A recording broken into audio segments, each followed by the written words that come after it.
Hello everyone and welcome! My name is Andrew Mallet and you are just minutes away from learning to manage Ubuntu 2004 Linux systems. Let me introduce you to my very latest course, Ubuntu Linux Administration, Operation of a Running System. Now I'm the owner of the Urban Penguin within the UK, training and consulting Linux, and I have been doing so for many years. And I want to be able to transfer some of that knowledge to you good people out there. Currently, I'm working a lot with Linux and Python and configuration management systems such as Puppet and Salt. Ubuntu is a very popular Linux distribution and can be used not only as the heart of the LFCS exam, but also within the workplace and home.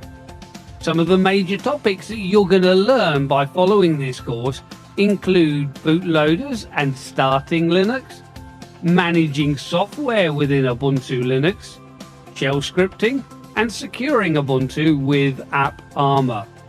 By the end of this course, you'll know how to manage Ubuntu Linux on a day-to-day basis. But before you begin, you should already have some command line experience on Ubuntu up and running. Some of which you might be able to find that you can pick up by taking a look at the Ubuntu Linux Administration Essential Commands course.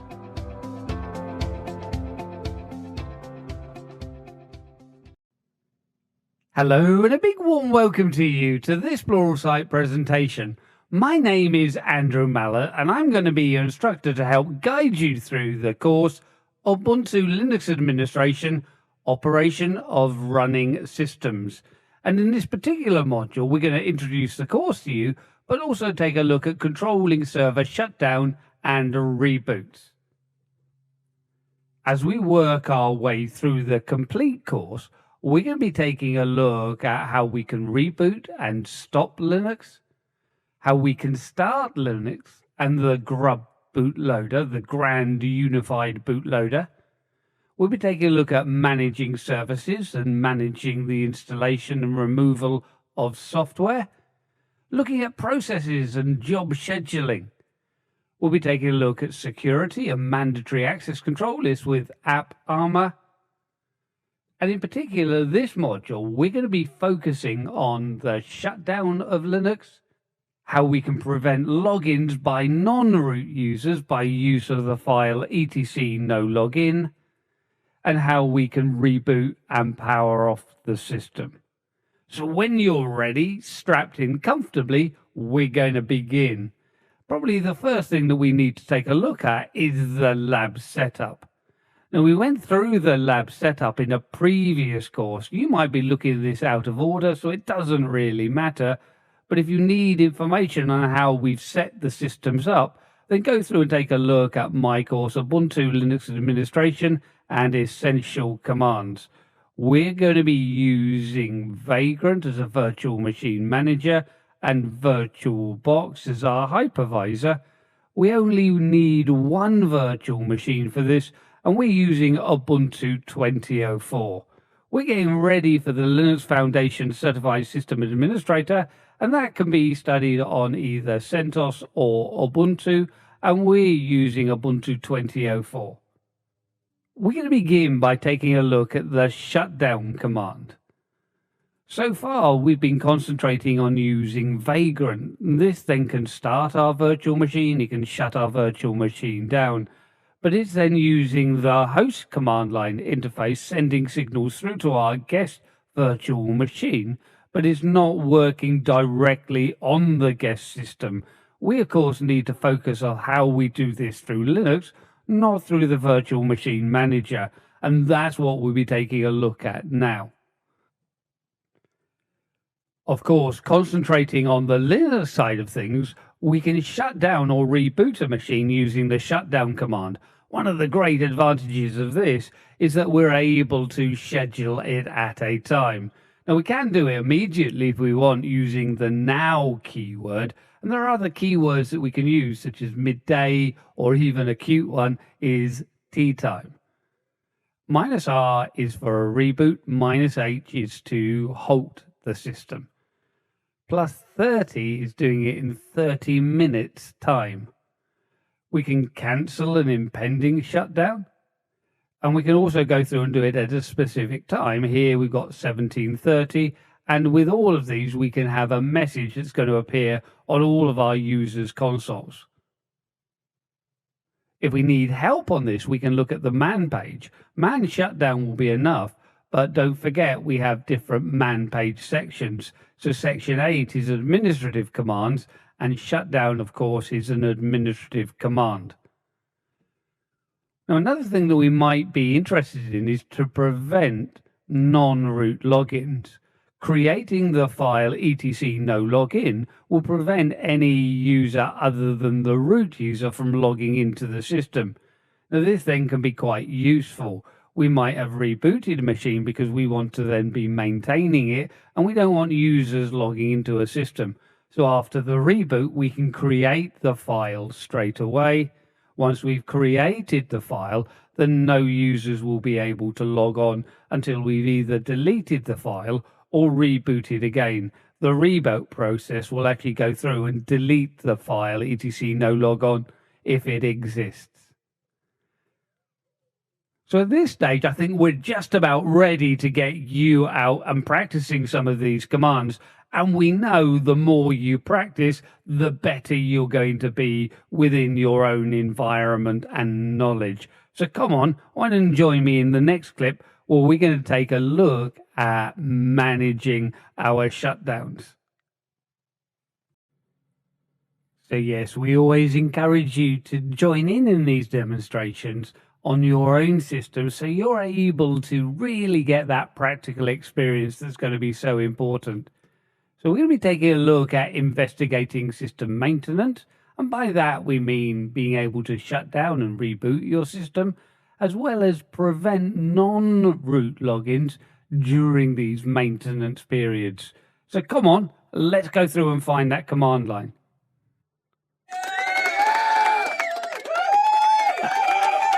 Hey, come on, it's just a command line. We've seen one of these before, but we should celebrate this. We're about to get stuck into some real command line learning. So we're working on our Ubuntu 1 system, and when we go through and take a look at our host name CTL, we should be able to see then, yes, it is Ubuntu 20.04 and patch level 4. We're only working with Ubuntu systems in this course, and we only need one Ubuntu system running for this module. With this up and running, we can go through and take a look at our man page, so man and shutdown, and we can see then that it shut down 8, looking in the top left-hand corner. This then indicates that it's a man page section 8. We don't need to specify the 8 as it doesn't conflict with any other man page, but you always like to be a little bit more accurate if you want, and could do a man 8 shutdown. When we take a look at this, we can use it to halt, power off, or reboot our machine. And we can see then that we often then provide a time argument.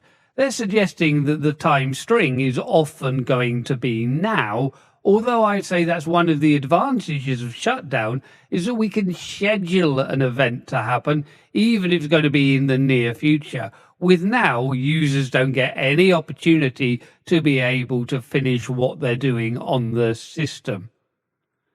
Our time can be specified as now, or we can also go through and specify it in different time formats. So we can go through and specify the number of minutes, so plus and then a number, or we can go through and specify it in our 24-hour clock format, such as 17:30, as we saw before. We can also, as they show, use +0 as an alias then for now. We can use -H to do a halt. We can use -R for a reboot. But we can also go through and use -P for power off. We're probably going to find -P and -H are more or less the same on all of our systems. But halting a machine used to be able to take it back to a BIOS prompt if there was a separate BIOS prompt existing on the system. But in most systems these days, power off and halt are going to be the same, as there isn't that BIOS prompt to take you back to. So we can use quit to get out of our man page. And don't forget, it's always a good idea to look at these man pages.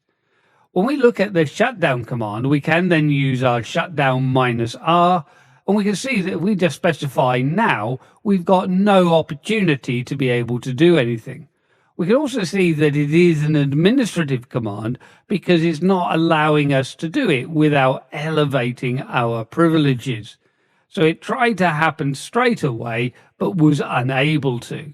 But that reminds us then that we can go back and use sudo and exclamation mark. And if we remember from the Essentials course, this was a great way of repeating the exact same command and options, and is really good if we have omitted to put sudo in front. And we can really see now that, yeah, we had no opportunity to save any of our work. We were just thrown out of our system, as would every other user connected to this system. So whilst it's okay by using now or +0, we're probably better off making use of some of the scheduling events that we can use within shutdown. Now, because this was a reboot, the system will be now rebooting in the background, and I can then go back and connect to it and carry on working. So there's nothing now preventing me, once the reboot has completed, to get back into my system. So using Vagrant, SSH, and then Ubuntu One, I'm going to be connected back via SSH back to my system. And of course, then that's going to allow me to look just a little bit more at some of the marvelous things that we can do with this incredible shutdown command. So we can go through and use sudo and shutdown, -H, then for our halt. And then we can go through and specify a future time. So if we add in +30, so in 30 minutes time, and then a message that will display on user consoles. So this system will be shut down in 30 minutes. Now we get a different message because we've issued this. Users would see the message that we've sent, but we're also going to see the message that we've scheduled the event and when it's going to occur, and the fact that we can cancel any impending shutdown with shutdown -C. We might even go through and try that now just to see that it will work. Although, to be honest, we're not going to hang around for the 30 minutes to see if it will, in fact, shut down. But we can go back now and do our shutdown -C. So any impending shutdown event now has been terminated. But if we go through and put, let's say, something a little bit shorter, or if we go through and put in +5, as soon as we get to less than 5 minutes, non-root logins are prevented from accessing the system. So what we don't want is new users connecting in. And we can see how this is done. And if I look at the ls and run directory, we've got a new file that's been created called no login. Now we're going to see a little bit later on its sibling, the etc no login file. But as soon as any shutdown event is less than 5 minutes away, we're preventing new logins, because as I say, that's kind of the last thing that you want. You want to bring the system down and then people keep on logging into the system.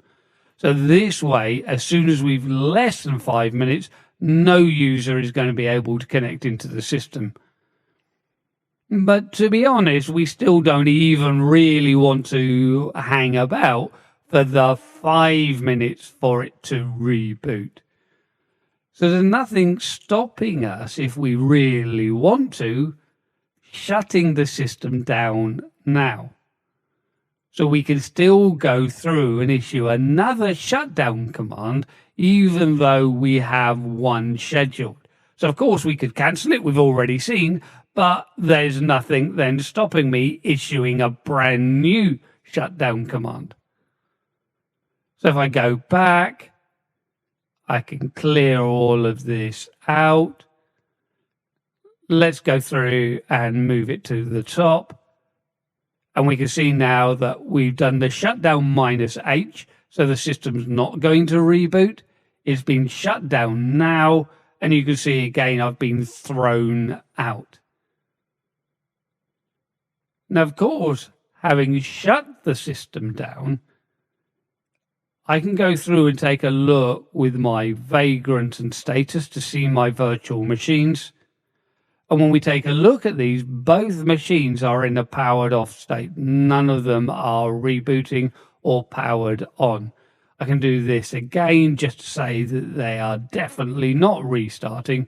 So it's waiting for me to then go through and power them back on. So I can do that with the Vagrant up command. And I say we just need the one Ubuntu 1 system up and running.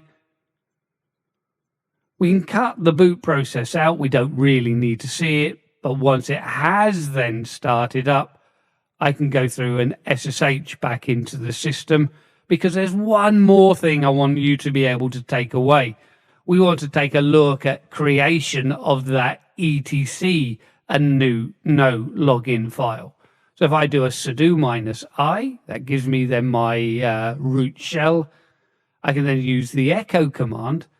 And we can have a message. I'm just going to say no login, but you don't even need any content, but send it through to a file, etc no login. If this file exists, non-root accounts cannot connect into your system. If you were logging onto a console, you would see the contents of that message, but via SSH, you're not going to see the contents of that message. But if I try from a different window to be able to log into that system, you can see then that I can't connect into Ubuntu 1. I'm still logged in through my original window.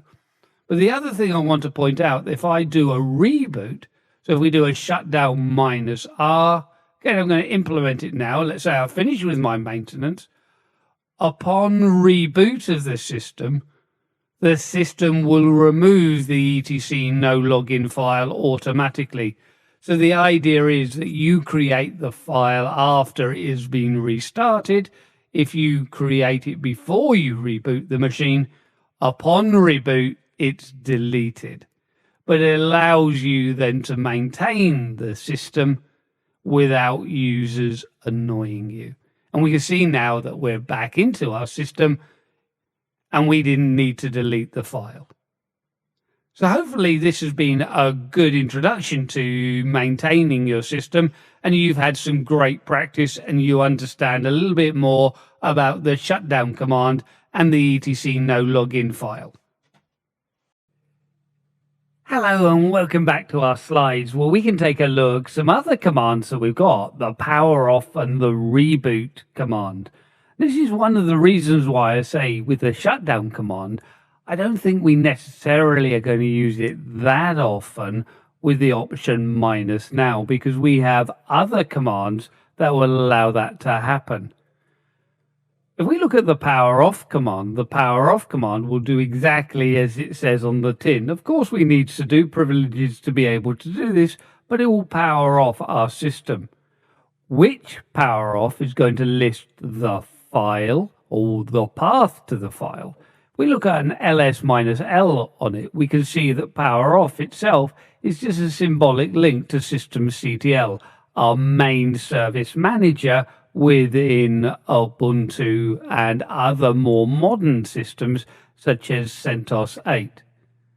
If we look at the man page for power off, we'll see that it's really the same for halt and reboot and power off. It's all as one, but it's then just read by the command that we use to access it as to what options are going to be used with the command. But it happens immediately, and then it's probably a better option than using shutdown -H and now, because it's just easier to type. So if we don't need to schedule the event, then we can go through and use it directly from the command line with power off or reboot. But why don't we really go through and see some of this in action by looking at the reboot and power off command? So reboot and power off. And where is the command line? The command line is right here for us. Now we can begin by just taking a look at the which command. So if I go through and just type the which command by itself and go which power off, we're going to search through our path statement to see which command that we would run. Being in the sbin directory, it's a supervisory binary, so an administrative command. But that gives me the path, so we have a little bit of a shortcut if we want to do a long listing of that file. Rather than first checking the path and then listing it, what we could do is look at the output of which power off. And once we've got that inside of our brackets, the brackets are going to be interpreted first and will populate a temporary variable. And then, of course, we get a long listing of USR sbin power off. And we can see that that is a symbolic link to /bin/systemctl. The systemctl then is our main service manager. When I go through and take a look then at any of the commands, so if we go through and look at, let's say, reboot, and we can do the same thing with, say, halt, we can see that they are all really pointing to the same underlying command through a symbolic link. When we take a look inside of the actual man page, if I go through man power off, it seems to have opened up the halt man page, but really it's halt, power off and reboot. Really it is all of the same system. So we can either run the halt command, power off and reboot, but irrelevant of the command that we run, we can always go through and specify an option for the underlying command that we want. So this is all just a little bit weird. But again, it's really indicating that they are all pointing through to exactly the same program. If I go through and just use the quit command, so Q to get out of the man page, and if I do just want to simply reboot the system, this is where I kind of say that we don't need to, we need to do it now, then we're just going to do a sudo and reboot. We're not really going to do the shutdown -R now, because this is just so much easier.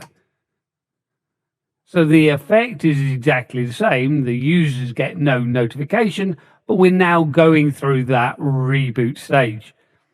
So I think the shutdown command is great because we can schedule events and that can give notification to users. So a system where users are connecting to it. Whereas if it's not a system that users connect to, then they're not going to get those messages coming through on their console. So it becomes less important and we may be able to just bring it down immediately. We want to bring it down immediately, then we can just make use of these reboot or halt or power off commands. Again, this is a reboot event, so I should be able to log straight back in and we'll be back in at our system. Remember, I could also go through and actually check that it has rebooted. If we look at the uptime command, we can see then that I've been up for less than a minute, so 0 minutes. We can see our load averages, and our load average gives an indication of how busy our system has been. The first one, 0.42, is our load average over the last 1 minute, which is really indicating that we've been relatively busy, about 50% load, as we've been starting up our system. If I look at the uptime again, though, we can see that we're gradually dropping as we're starting to do less, and our system now has been up a clear minute. But we'll look at later on in this course, we'll take a little bit more at monitoring our processes and our performance to get a better understanding of what we're actually looking at with those load averages. But there you go. We've seen then that we've got the simple commands, reboot or power off, if we need to get our system rebooted or powered off immediately. So let's return back to our slides so we can just summarize a little of what we've taken our time discovering in this module. And look at this, a glorious summary. Wherever you see this lovely orange tinge, you congratulate yourself on having got to the end of a module. So congratulations. So we've had a course overview, what we're looking at in this entire Ubuntu operating a running system course. So in this module, we're looking at rebooting and stopping Linux. In the next module, we're going to be taking a look at starting Linux. So the grub bootloader, our grand unified bootloader, and how we can go through and modify the startup procedure. Once we've done that, we can go through and start looking at managing services and managing software installation. We also need to look a little bit more time at managing our processes and job scheduling. So with that, we'll be looking at a little bit more of the PS command, but also the uptime command to see how busy our system has been. With job scheduling, we can be looking at things such as systemd timers and the cron job scheduler. Using AppArmor, we're able to add to the security of our Ubuntu Linux system. AppArmor we're going to find on things like SUSE Linux and on Ubuntu-based systems, and is a mandatory access control list where we can even control what rights root gets to certain files or directories. In particular, in this module, remember we were concentrating on rebooting and stopping Linux. So we were looking at the shutdown command and looking at the fact that we can use the shutdown command when we want to reboot or shut our system down, but probably in a future time. So maybe in 30 minutes or so, so plus 30. We can display messages to our users so they can get some form of warning of the impending shutdown. We can also prevent users from logging into our system by creating the file etc no login, but be aware that's going to be deleted upon a reboot. So we need to start our system and then quickly create that file to stop users logging in. This is great when we need our system to be maintained and we don't want users connecting to the system whilst it's being maintained. Rather than using the shutdown command with the option now as the time frame, we've got reboot or power off. And this then really is doing the same thing, but just really making the command just that little bit more concise to be able to type. And that's it. We're done and dusted with this module. But don't forget, we've got some wonderful content coming your way. And we're saying in the next module, we're going to be understanding our grand unified bootloader, Grub. So please join me in the next module where we're going to learn all about our boot options. Hello and welcome to this Pluralsight presentation. My name is Andrew Mallett and I'm here as your instructor to help guide you through the module Understanding the Grub Bootloader. So when you're ready, sat comfortably, we're going to begin. Now, of course, we're looking at the grand unified bootloader and how we can start up Linux. So we'll be taking a look at booting Linux, and we'll see that we load both an init ramfs as well as the kernel. And we'll be looking at how we can make modifications to the kernel with our kernel parameters. We'll look at our grub configuration. With this, we can make permanent changes to our kernel parameters that are being passed. And we'll also look at being able to temporarily change the boot process by booting into different targets or with different kernel parameters. We'll see if we have problems with grub. We could reinstall the grub bootloader. as well as looking at the recovery options that are available within Grub. So this is what we have on our menu, and I do hope it's going to match with what you're expecting. So come on, let's make a start. Now, the very first thing that we're going to be taking a look at is booting Linux. And when we're looking at a physical machine, we would first load the BIOS. This is going to look for a bootable disk. Now, on an ordinary desktop PC, the BIOS loading is probably quite quick. It doesn't really take very long. But obviously on a server-based system, this can take much longer.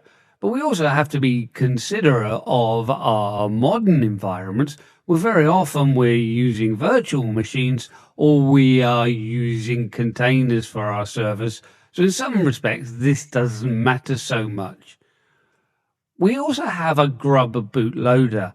The Grub menu is likely to be displayed, and that can give you recovery options or different versions of the kernel that you could boot to. Once we've selected an item from our Grub menu, then Grub is going to load the selected kernel and the initialization RAM-FS. The initialization RAM-FS have enough drivers to get your system up and running, so we don't need every driver built into the kernel. Once the kernel is loaded, any additional drivers that it does need, it would be able to access from our root file system. But we just need to make sure that the init RAM-FS have the drivers needed to be able to access the root file system. Now, working with our Ubuntu systems, I've set this up within Vagrant, so we need to configure the Grub menu to display. By default, it doesn't display because it's hidden and it has a 0 timeout, so it just boots straight away to the default entry. Normally, the configuration is going to be in etc default grub, but we might also have to be wary in these systems we do that any settings that we have in etc default grub are not overwritten by configuration files within grub.d. So once we've made the necessary changing, and we'll see this from the command line later, we then need to update grub. We can do this with the update grub command, or we could do grub mkconfig and specify the grub configuration to overwrite. But update grub does this all for you, so it's a really simple option. So what we need to do now is make sure that we get ourselves prepared to dive out to our demonstration system and learn how to get our grub system displaying. Come on, I'll see you in 5 at the command line. So yes, we're going to dive out to the command line, and remember, I always emphasize the term we, because this is your learning experience as well. And we're going to take a look at configuring grub. We want to be able to see the menu within our Vagrant system. Remember, the Vagrant really is meant to hide a lot of what's going on in the background, and as part of that, there's no need for the grub menu to show. So we want to set a timeout so we can then have time to adjust this and make sure that the grub menu is correctly displayed. So come on, let's go through and find our demonstration system. Now, I just want to display what's happening by default. So I've opened up VirtualBox, and we have to then locate our machine. I can see this is my Ubuntu 1 machine. Yours might be named slightly different depending on the directory that is located in. But we can then go through and right-click on this. We can go through to Start, and then a normal start. And we can see then that it begins to boot. But we're not seeing any grub menu, and it just starts loading straight away. And it's this behavior that we want to be able to understand. Certainly, if we're going to understand a little bit about grub, then we need to be able to see what the bootloader is. Now, of course, if you're working a lot with cloud systems, then you're never going to be able to see the bootloader because you're always connecting via SSH or some other remote access protocol. So you're never there during the boot phase. But on these virtual machines where we have local access to it, then there certainly are ways in. So I'm going to navigate back through to my command line.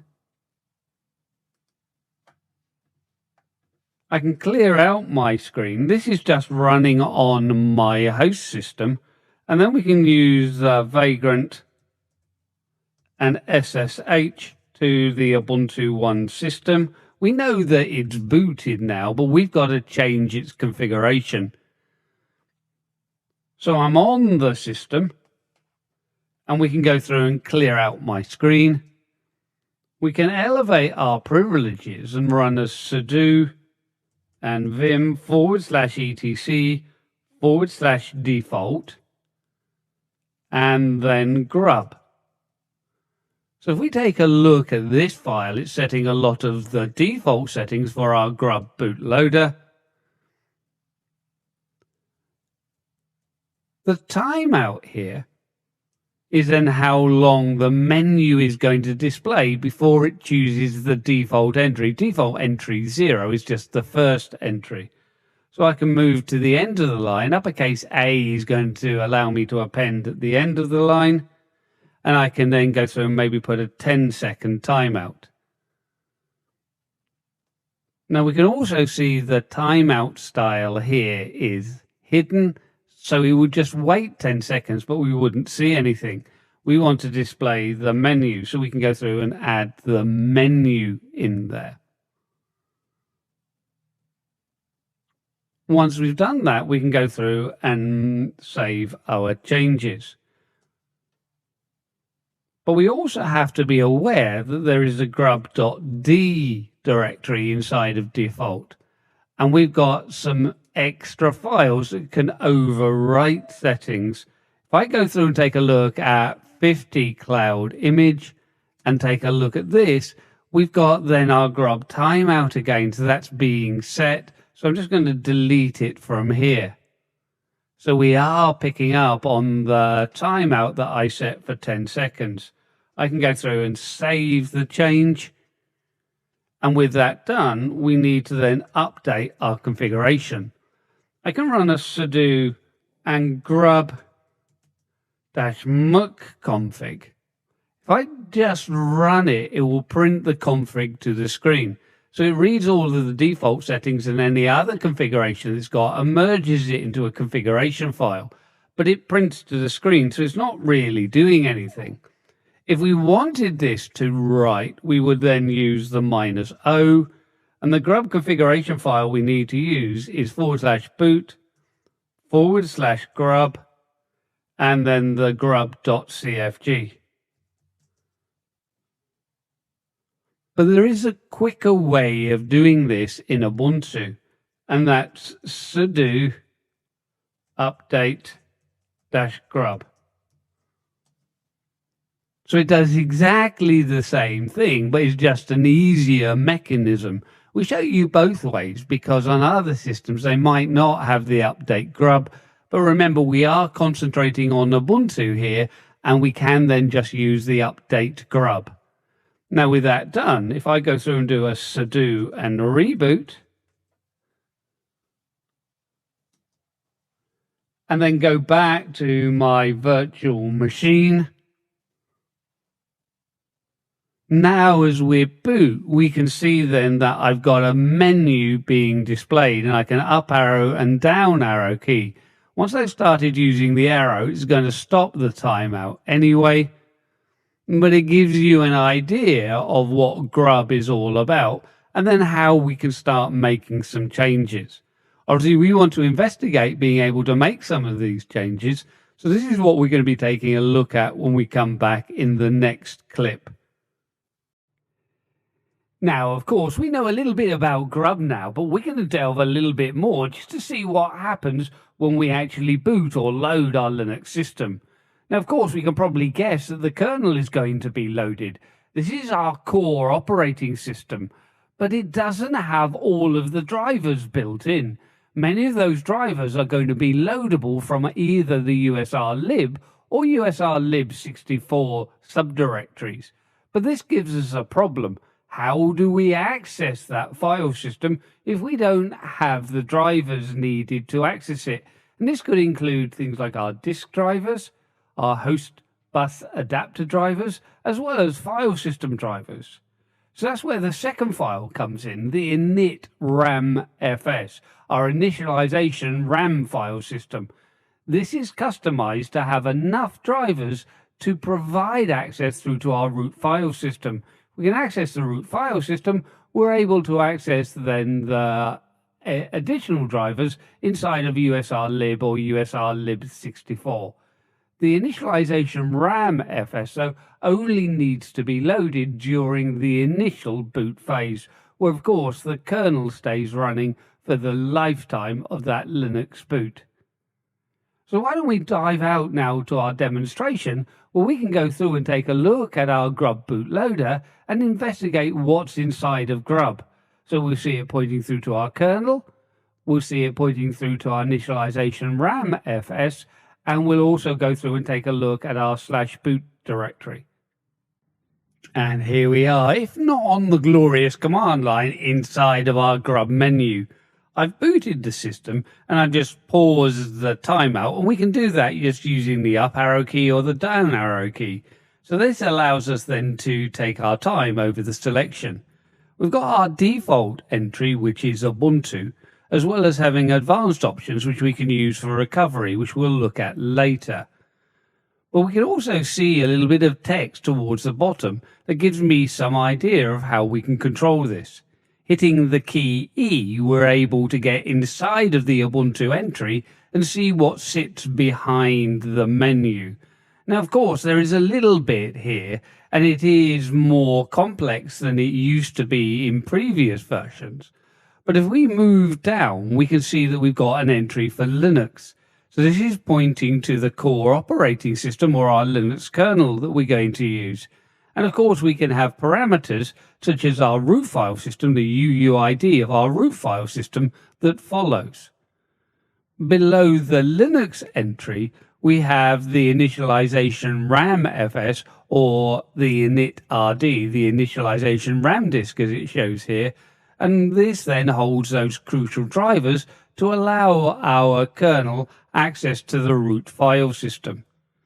Now, if we want to continue booting our system, again, we can see the entries on the screen there, and we can use either Control and X or F10 to continue the boot process.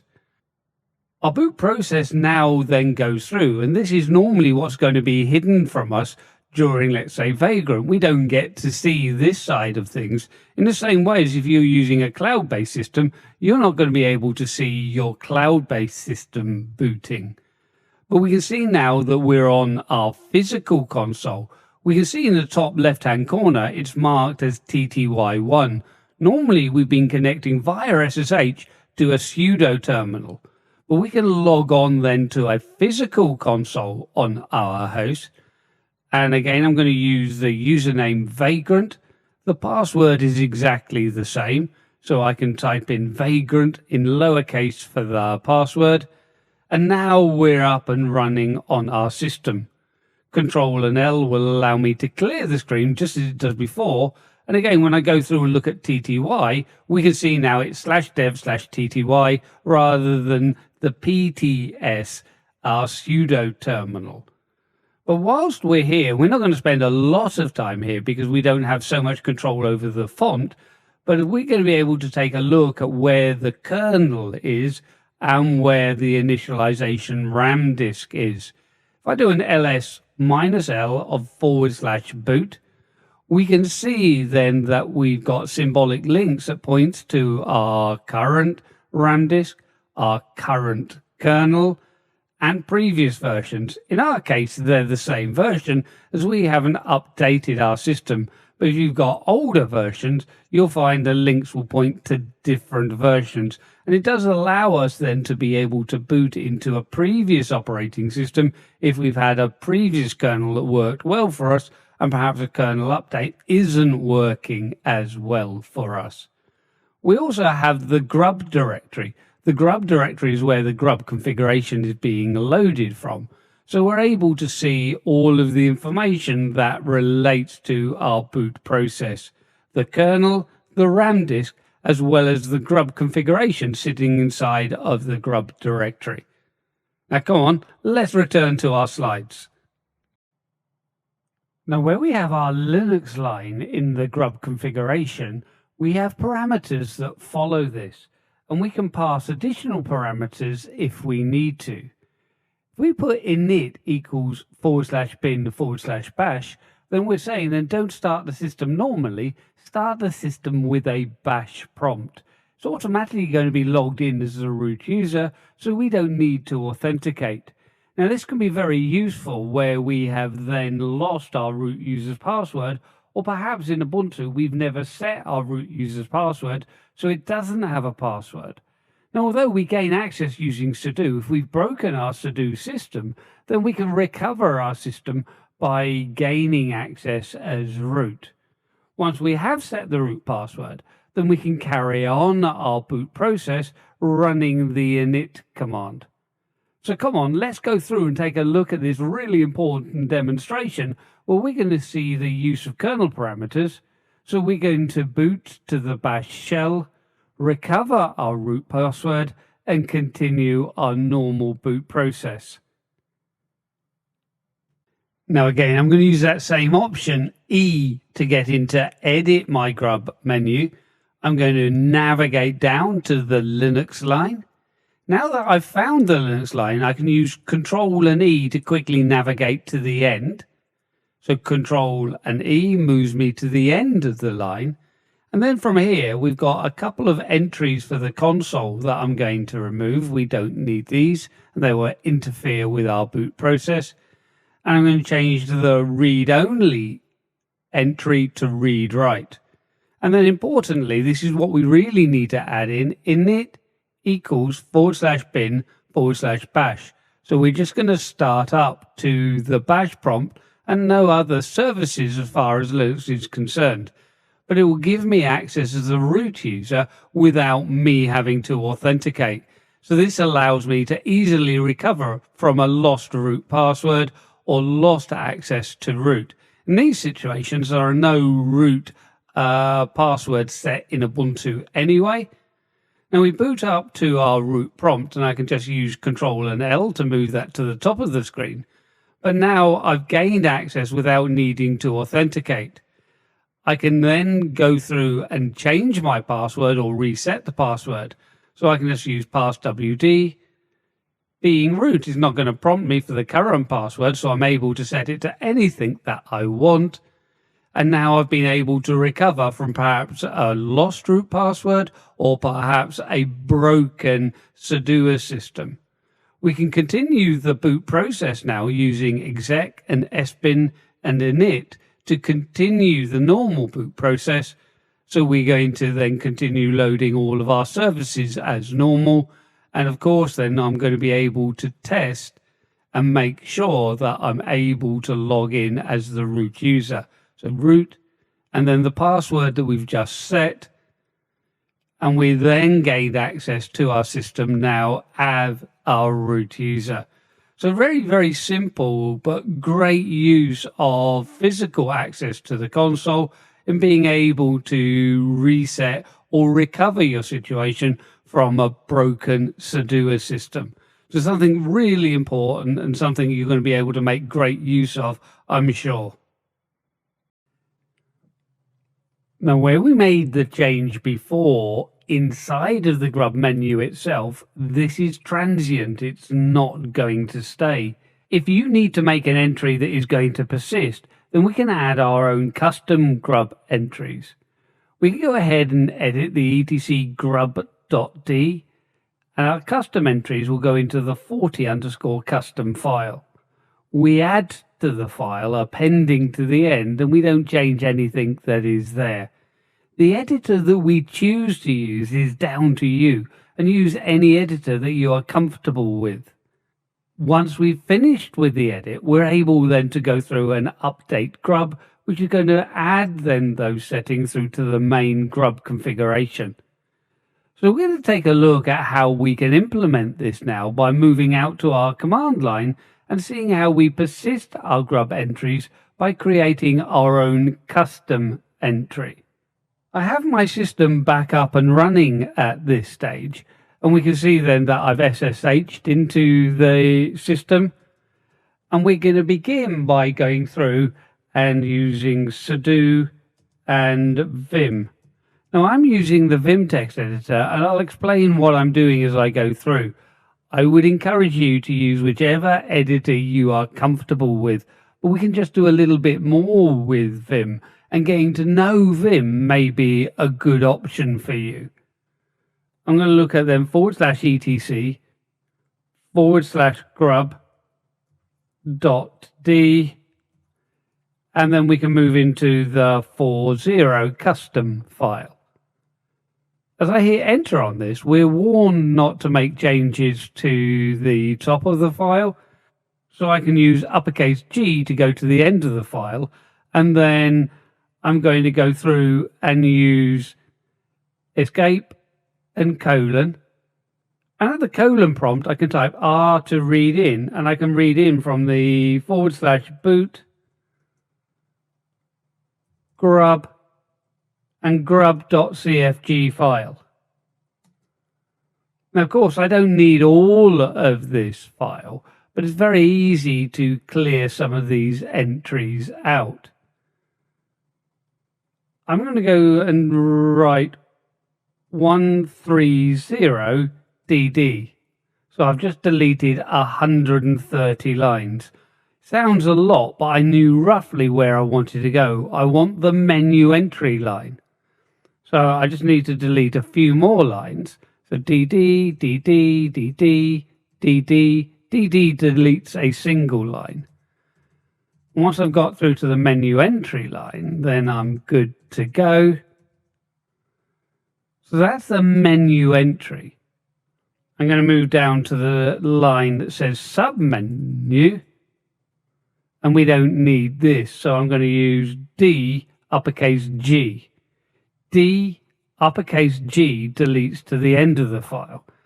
So this is where I say that Vim is quite powerful. It's very easy for me to be able to read in from another file and quickly edit this file. Now I'm going to change the menu entry name. And we can change this, let's say, to recovery. So I hit I for insert. And then I can delete then the word Ubuntu and replace it with the word recovery. So it will show as recovery in the menu. I can move to the Linux line. I'm just going to hit escape to take me back to my normal mode. And then I can use uppercase A to append at the end. Again, I want to delete the existing entries all the way back to the UUID. So I keep that for the root file system. And we put then we want to go into read write. And in it equals /bin/bash. Now I'm not saying you really need this entry in your system, but it does then give you a very easy situation from the console of the system to be able to get in as root should we need it. Everything else is going to be the same, and it really is only the kernel parameters that we are likely to be changing. Once I've done this, I can double check that everything looks okay. So I've got my menu entry. The menu entry itself is then encapsulated inside of my brace brackets, and make sure you've still got the closing brace bracket. I can escape and save my changes. Now say if you're using Nano, you just have to be more careful about the edits and making sure that you are deleting the lines that are required, or look at other ways of cutting and pasting the information from the original grub CFG. But with that done, I can then go through and do a sudo and update grub. Hit the big enter key. So it would have generated the new grub configuration. And now we can go through our boot process again. So I'm just going to do a sudo and reboot.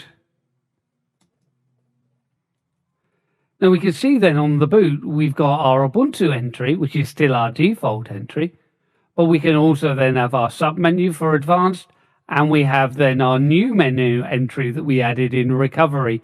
And this is then the same init equals bin bash as we had seen before. So this is going to allow me to boot up to gain root access directly.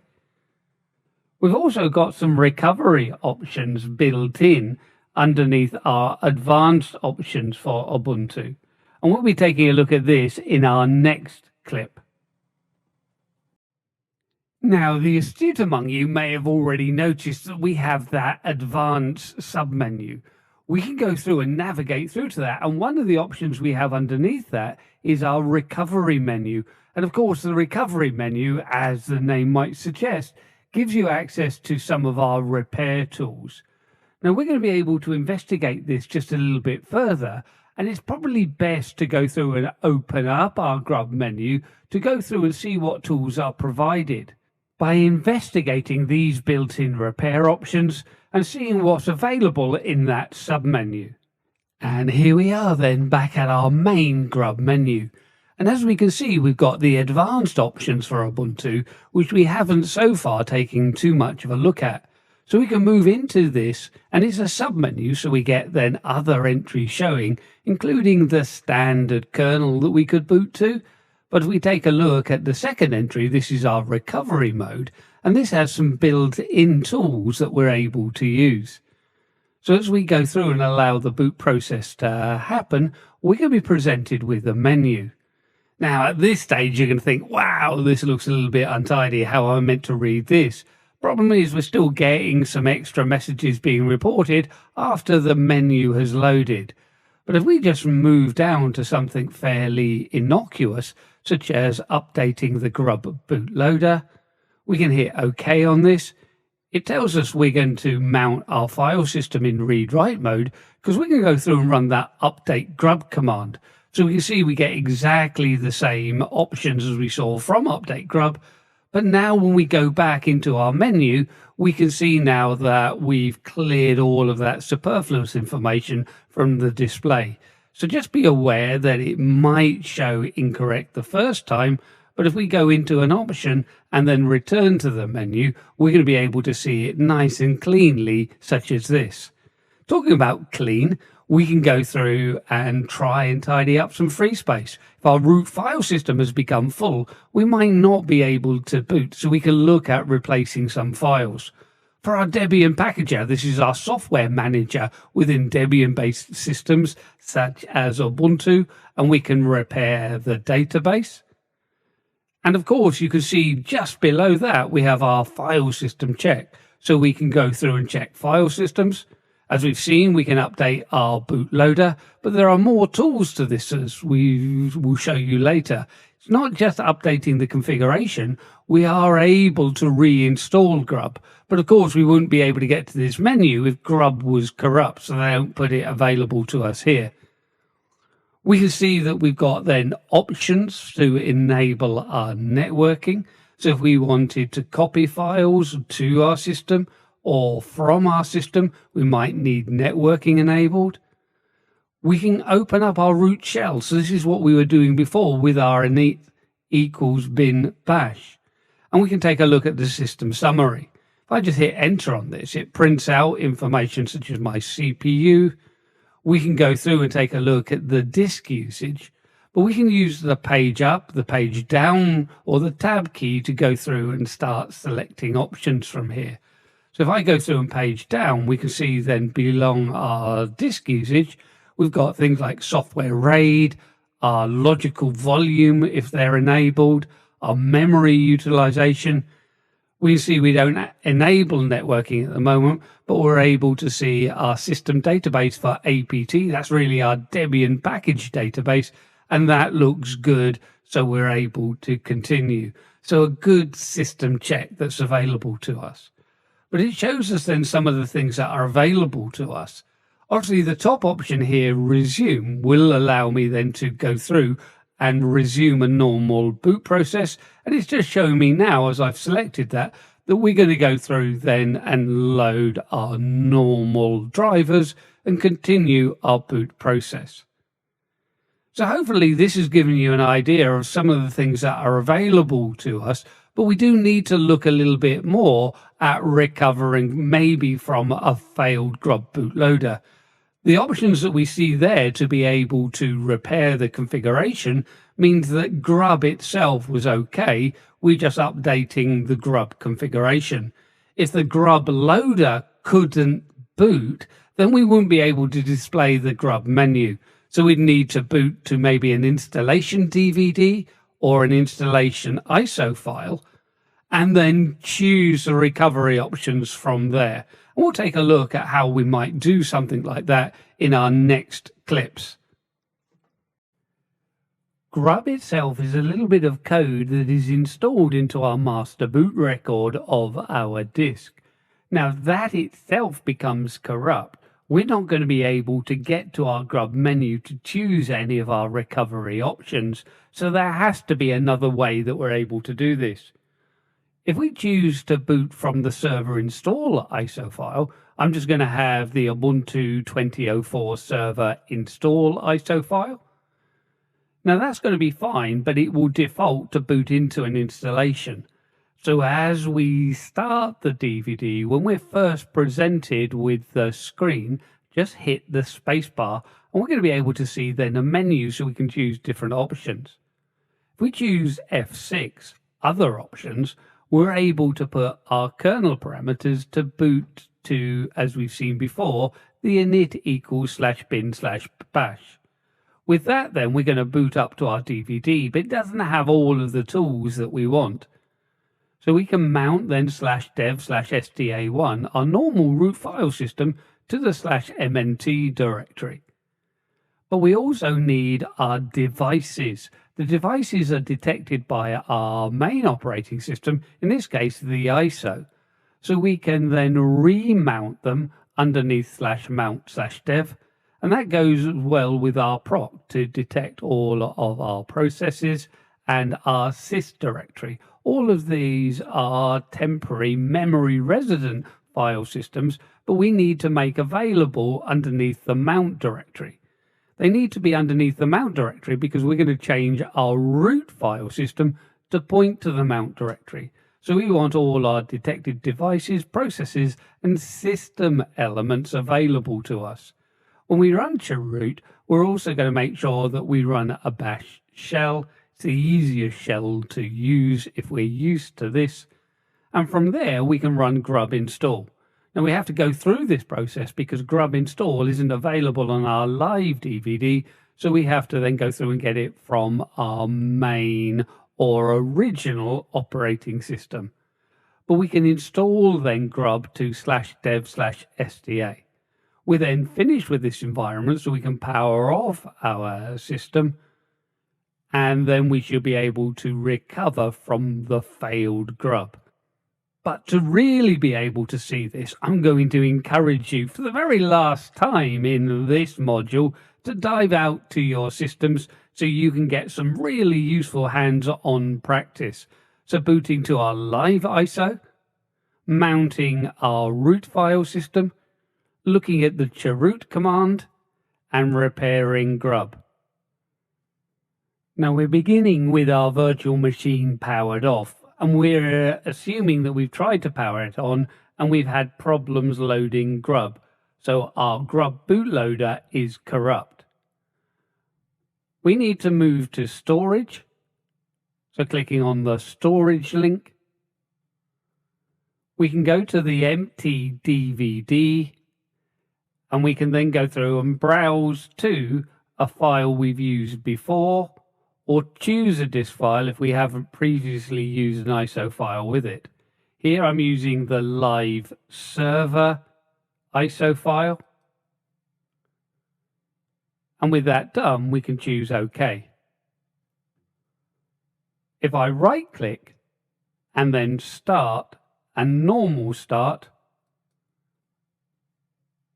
we're going to be booting from that DVD. The first thing we must do is just hit the spacebar. This will pause the boot process and show me the menu. Hitting escape gets me out of my language options. And you can see then the options that are available to me, but we don't have a repair or recovery. So what we can do is hit the F6 option. The F6 option will allow me to change the boot parameters to boot to init equals bin bash. But I don't have F6 available to me. It's not mapped through for my virtual machine. So I can go through in my virtual box menu and choosing input and soft keyboard. This will then display a keyboard on the screen, and all I need to do is just hit F6. With this done, I can just close the keyboard off again, and I won't need it again. The soft keyboard just gives me access to those F numbers that I don't have access to. I can hit escape, and then I can backspace to remove the dashes, and then I can go through and put my normal read write and init equals /bin/bash. Now we should be pretty used to this by now. So this is going to boot up to a bash shell, but a bash shell that's coming from our ISO operating system and not our core operating system. So once that has booted up, I can use Control and L as normal to clear my screen, moving the prompt to the top. We're going to go through and mount our main root file system, so /dev/sta1, through to the /mnt directory. Now that puts the files that we're going to need, but we also need the detected files during the boot process.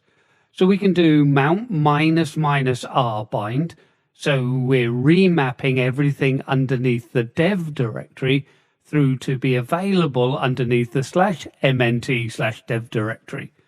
And we need to do this for our device directory, so we can have our devices running in our main operating system below /mnt. But we need to do it not just for our devices, but we need to do it for the /proc directory. We have several runtime directories that are created during the boot process, but we want these to be available to our main operating system, which is going to exist below the mount directory. So we do this for proc and mount proc. And again, we up arrow key and do the same thing for the sys directory. So this puts all of the runtime elements in our mount directory. And once this is in place, we can make this then our main root file system by using the chroot command.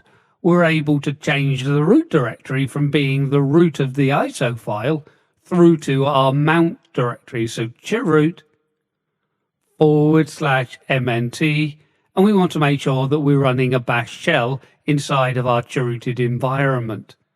So this is good, and then everything below our root directory is now going to be represented by the contents of the mount directory and the remap dev, proc, and sys directories.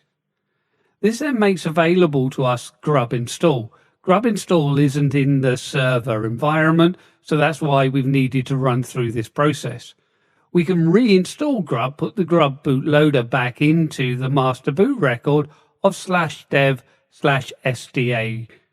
We're doing SDA, not SDA1. SDA1 is the partition. Normally, we're going to have our grub bootloader installed on the disk and not the partition.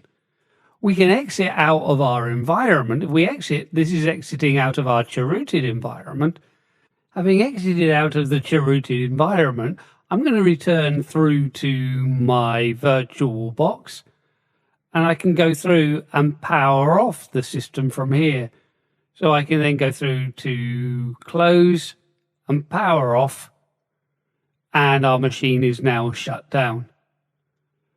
We can go back to our storage and make sure we remove the DVD and click OK. And now I can go through and restart my machine. So moving to the start menu and normal start, having reinstalled Grub. Now I know we didn't have problems with it before, but we will have now a new Grub bootloader installed in our master boot record. And of course, we've got access to the normal Grub configuration.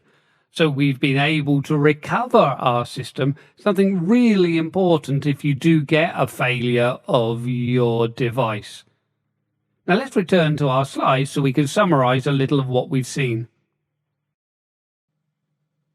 Look at this, the orange sunset on another module. A module where we've learned all about booting Linux and the Grub bootloader. So we took a look at the boot directory /boot. This is where we're going to be able to find our initialization RAM disk or init RAM FS. With this, we have the essential drivers to access our root file system. Control then can be given through to our kernel, and our kernel can pick up the rest of its drivers and modules from the root file system. But we also saw that we're able to pass parameters through to our kernel. This includes things such as the init equals /bin /bash. As we've seen, we can use this for many recovery options, including resetting of a root password. So if we've lost root access to our system through whatever mechanism, we're able, if we have access to the console, to reboot the system into our bin bash and then set our root password. But we also saw that we could use it for reinstalling Grub. Now, Grub isn't then going to be able to load if it's become corrupt, but we're able to boot from another live DVD into a bash shell, set up an environment so we're able to access the Grub install command, and then reinstall Grub. We also saw that if we needed to persist any of those kernel parameters, we could create our own custom Grub entries. But if we do make our changes through to Grub, we need to use the update-grub command to make sure we regenerate the grub.cfg inside of /boot /grub. But this is it. This concludes then our section on looking at booting Linux and the Grub bootloader. And I look forward to welcoming you to the next module where we can take a look at managing software in Ubuntu 2004. Hello, and a big warm welcome to you to this Pluralsight presentation where we take a look at managing software in Ubuntu 2004. My name is Andrew Mallett, and I'm going to be your instructor for this module as we step through the process of managing software with apt and dpkg. We're going to be taking a look at apt software repositories and installing and removing software from those repositories. The repositories themselves are detailed within the sources.list file and the subdirectory sources.list.d. We'll also be taking a look at the underlying dpkg command and .deb files which make up our Debian packager. When we take a look at software management as a whole in Ubuntu or any Debian-based system, we have our repositories. These are our online repositories that sit at the top of the tree. In this case, we then don't need to know the location of our package. We can then go through and install it with the apt command. The apt command then becomes our administrative interface to software management in Debian-based systems. Underlying, though, we have dpkg. This then works with the .deb files, which we're pulling down from our repositories with apt. Now, whilst we're talking about apt, did you know it has supercal powers? We'll just take a look at apt-help. With this, of course, we can get help on what we can use with apt. But we can go ahead then and see our Easter egg with apt-mu. Yes, apt-mu. But wait, we'll see this from the command line. You'll see exactly what we're going to do. Now, also, you might get confused between apt and apt-get. So I can do things like apt-update to update the cache. I could also do the same thing with apt-get update. So what is the difference? If we take a look at running it remotely, so if I SSH into my second machine and run apt update, we'll get a warning saying that apt itself does not have a stable CLI interface and we shouldn't be using it within scripts or remote access such as this. So it's an interactive command that we can use from the command line apt. Whereas if we're running in script or running remote, we should be using the corresponding apt-get or apt-cache command. If I do the same thing remotely with apt-get update, we won't get that warning. So when we're running scripts, use apt-get. When we're running from the console itself, just use apt. Now, the best way to get an understanding of this, and don't forget the supercal powers, is to find our command line. We'll fire up both the Ubuntu 1 and Ubuntu 2 systems for the next demonstration. So yes, I'm going to really encourage you to dive out to the command line to work with both your Ubuntu 1 and Ubuntu 2 systems for this demonstration. Remember, it's the effort that you put in now that is really going to pay off when you're faced with the exam scenario. So come on, we're going to investigate apt. We can't leave without letting you take a look at those Easter eggs.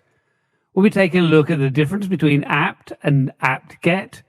And we'll be looking at how we can run commands via SSH on remote systems, hence the need for running both the Ubuntu 1 and Ubuntu 2 systems. We can begin, though, by working just on the console of our Ubuntu 1 system. And here we are in the glorious pixel space that is Ubuntu 1. Say hello to Ubuntu 1 and get ready then for a little bit of help. So apt-help.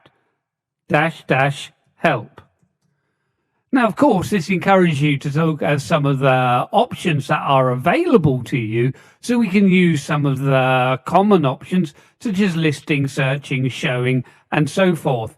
But just take a look at the bottom line. This apt has supercal powers. And don't forget, we can clear our screen, up arrow key, and then pipe with the vertical bar, the output through to tail, minus N1, so we just see that last line. This apt has supercal powers. Well, what exactly do we mean by supercal powers? Well, I will show you. We saw it in the slides. We'll now get to experience exactly what apt-mu is. So not exactly a subcommand that's useful, but a little Easter egg that then asks, have you moved today? So a little cowsay graphic. So something simple for us to look at. But it gets us started on a very light-hearted mood. When we go ahead and look at, let's say, apt update. With this, we would use apt update to update our local cache. Our cache is really the list of packages that are available from the online repositories. So when we do a search, we're really searching the local cache rather than the online repositories. Now we can see we need to upgrade our privileges. So we run it with sudo and bang bang, repeating the last command and arguments. And we can see using apt interactively from the console, we're not going to get any problems. And in the same way, we could run its sort of sister command, if you like, apt-get. Now, apt-get is really designed to be run from within script or remotely, as we'll see with SSH. So when we take a look at apt-get update, then again, we're not really going to see any difference when we go through and run it locally on the Ubuntu 1 system outside of our script. So we then think, well, really, is there any difference other than me actually typing more information when I run apt-get? Well, let's take a look. If I go through and run SSH, so if we go SSH to our 192.168.56.102 system, and then run the command sudo apt update. So this is what we should be using interactively at the console. When we do it remotely, we're not going to have a terminal assigned to us, so it's going to throw a little bit of wobbly. It's probably going to work, but advises me against the use of it. So as I connect in, I've got to accept the public key from the remote system. The vagrant user's password is lowercase vagrant. And we get that warning, app does not have a stable CLI interface. Use caution within scripts. Now, no, it's not within a script, but it's the idea of not having a terminal associated with the apt command. Whereas if I clear my screen and then go and run it with apt-get, this is designed then for your scripts or remote execution usage. Again, I've got to go through and authenticate. But we can see now that it runs without that complaint. So do consider this when we're running it non-interactively to use apt-get, where we can make do just with the apt command, making use of our local system. So hopefully that gives you a good idea of the differences and is clear within your mind. Obviously, in a practical exam, it doesn't really matter which one that you use, so long as it works okay in your environment. Now, as we mentioned before, we have this package cache. The package cache is just metadata about packages that are available in our apt repositories online. If we go through and do a long listing, we're going to be able to see the last modified time of then our cache file. So var cache apt pkgcache.bin. Now that gives us an idea of when it was last updated. If it's been updated recently, which is a very vague term, I know, but if we've updated it, let's say in the morning, there's probably no real need to update it again by the afternoon. But we might find if we try and install packages, we get package not found, as the updated online file is now newer than the cache represents. We can do an apt update. And an apt update is always a good idea at the start of an install, so we have got up-to-date information before we try and install our software. But say if we've recently updated it, there's no real need to go through and do the update again. Once we have updated it, if we go through and do a long listing of the same file again, we'll see the last modified time has changed, indicating when we last updated. So it's a simple way you can decide whether or not we actually need to, and perhaps you could programmatically build this into scripts so you don't unnecessarily go through and do the update or updating your package cache unnecessarily. When we look at the apt list command, the apt list command will list every single package that's available in the repositories. This will include those that are installed.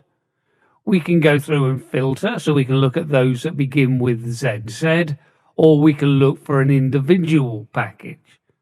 But we're also able to go through and get a list of those that are installed, those that are, let's say, upgradable. Upgradable is different to update. Update is updating the metadata. Upgrading is taking an existing package that is installed and upgrading it to the latest version that's in your repository. If we want to look at information about a package before we install it, we could use apt show. Apt show will show the metadata, and again, the metadata is stored locally as part of our cache. If we don't know exactly the package we want to work with, we can work with apt and the search subcommand. So apt space search Apache. But this then is looking for the string Apache anywhere in the name or description of the metadata. We could drill down, so we're only searching inside of the name, but we're still searching for the string Apache anywhere within the name. We could also build in, though, regular expressions. If we use our regular expression, generally we're going to quote it to make sure that the bash shell doesn't do anything with the meta characters. We want them passed through to app search so it can be treated as a regular expression. And where we use the caret or the uppercase 6 on a US keyboard, we're looking for lines beginning with. So we're now only going to be listing those packages that begin with Apache.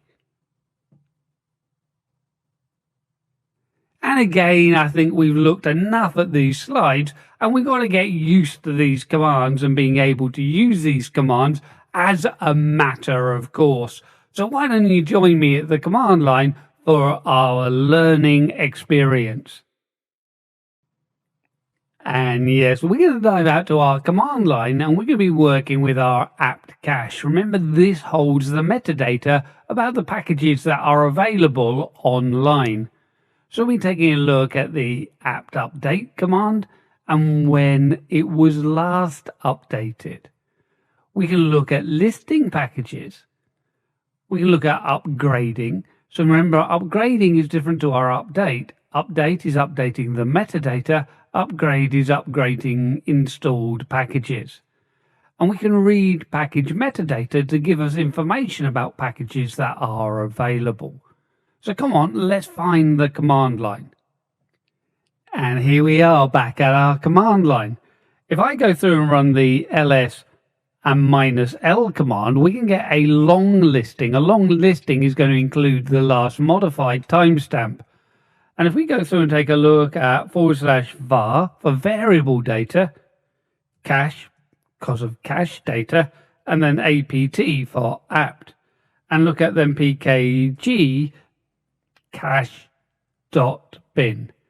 This is our online package cache that gives me a representation of the packages that are available through my repositories. But it means I can search the file locally rather than having to go through and search the online repositories. Now, when we take a look at this, it was updated at 0927 today.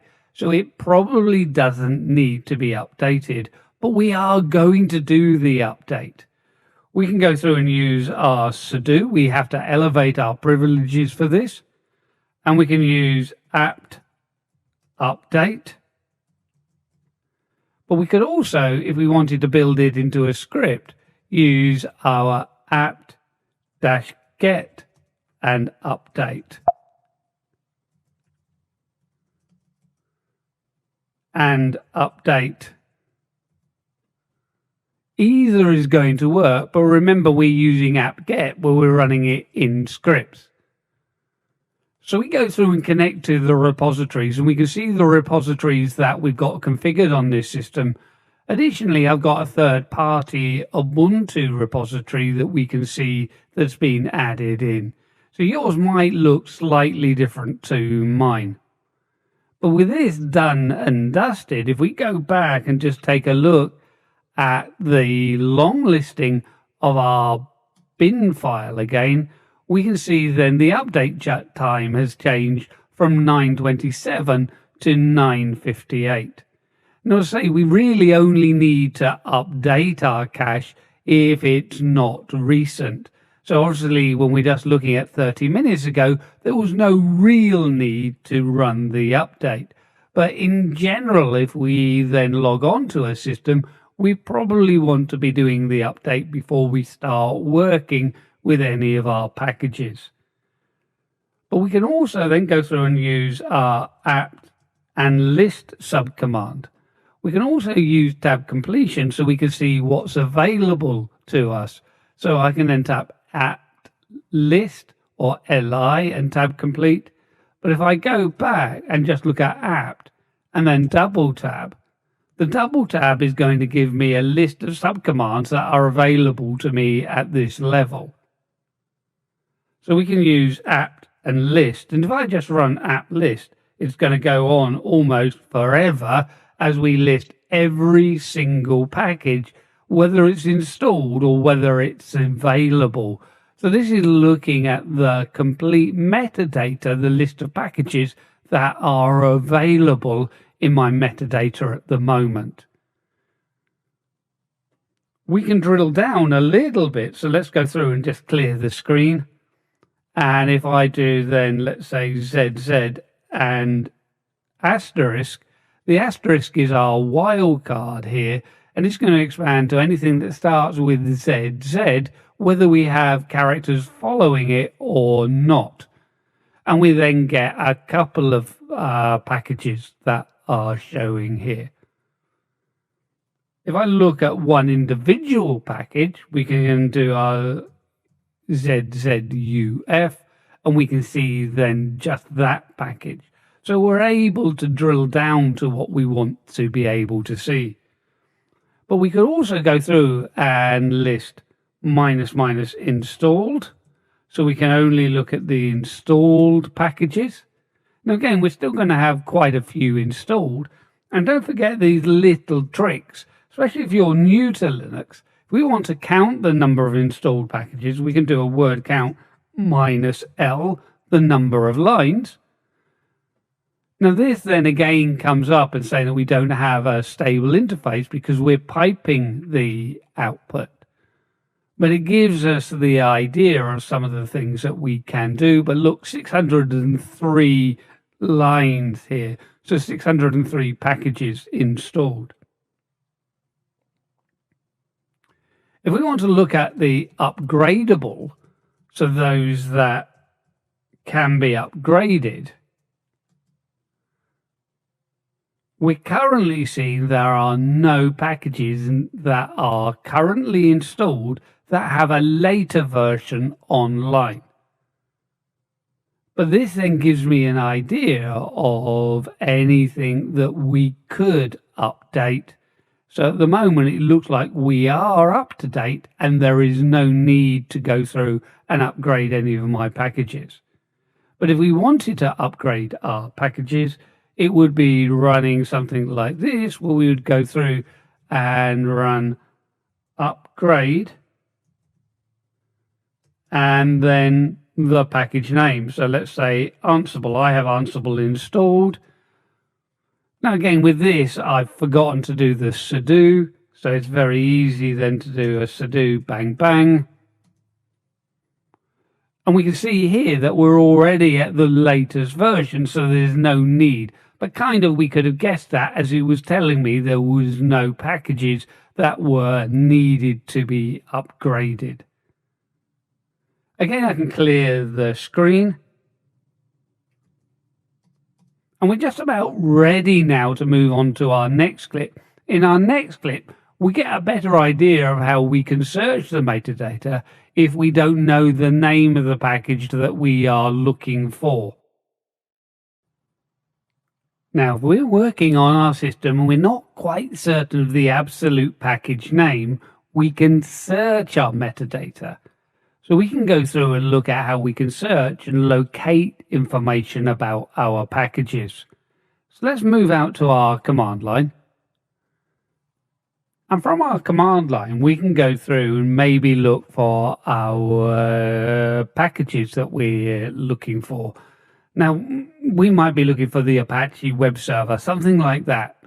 We can go through and use then our apt. We don't need to elevate our privileges here. And then search.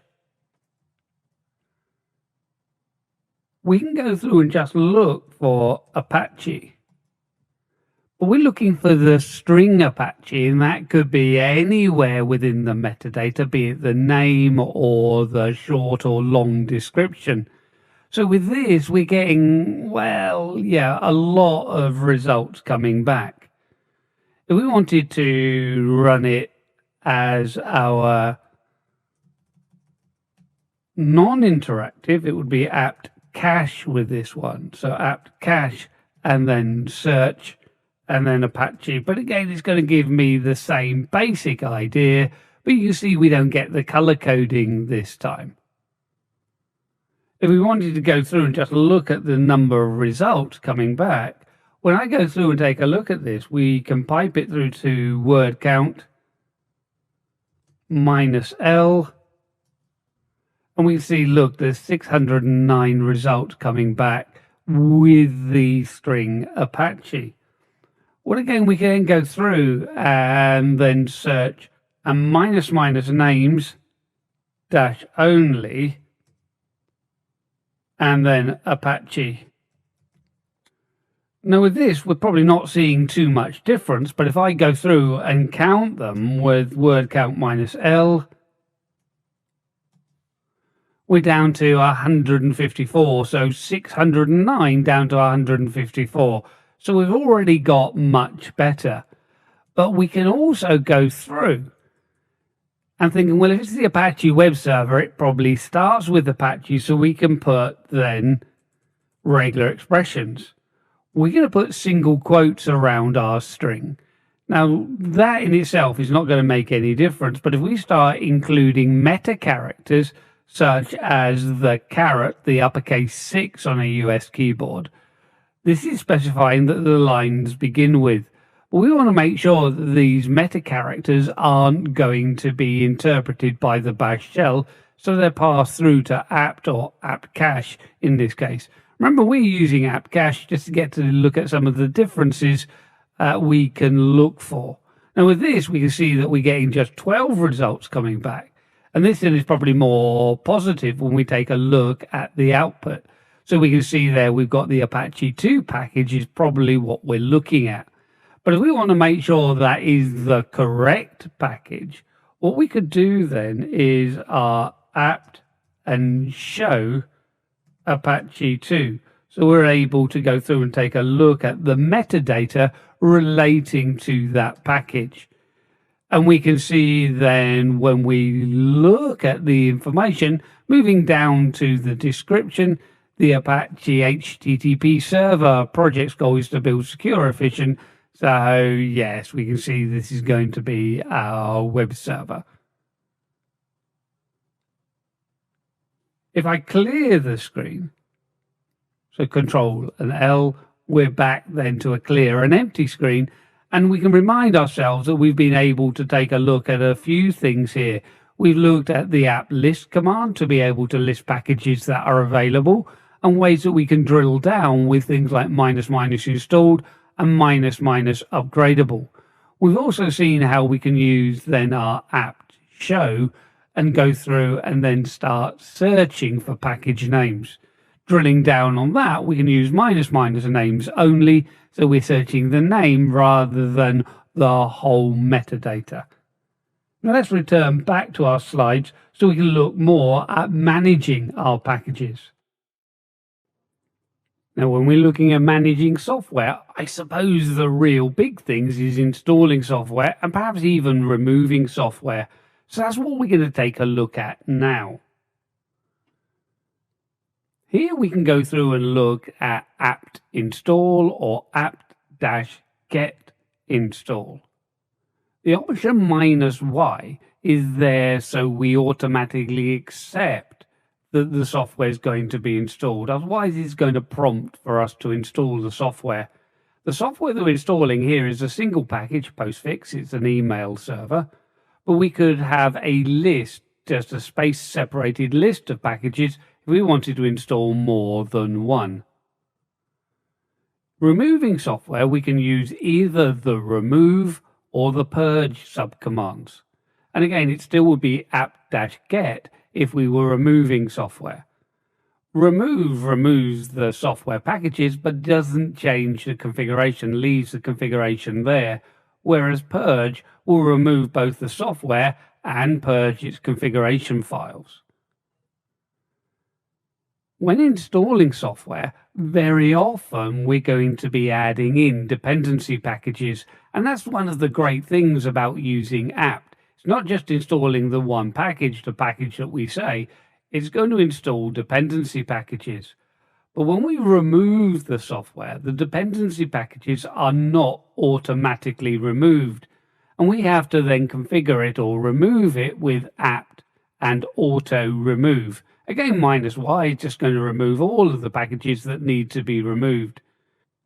Using auto remove, we can do it immediately after we've removed the software. We might also decide to schedule it maybe once a month or something like that to make sure that we're regularly going through removing software that's been added that we no longer require.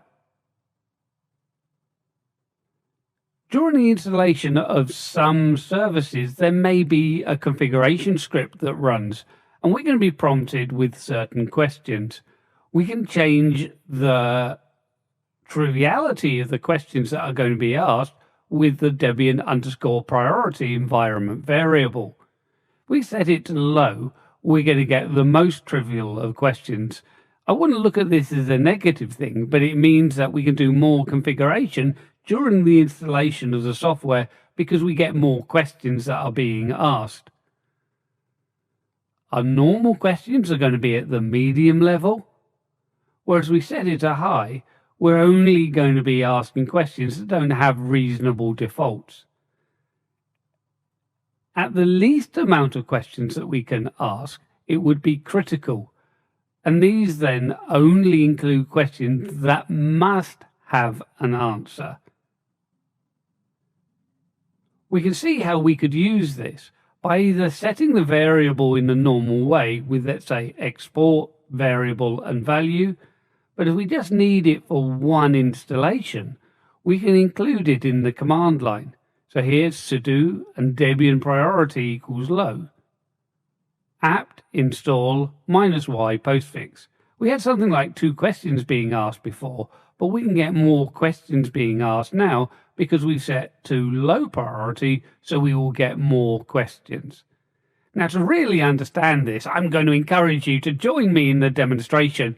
It's the demonstrations where we actually get to do some hands-on, and that's where you're really going to start learning.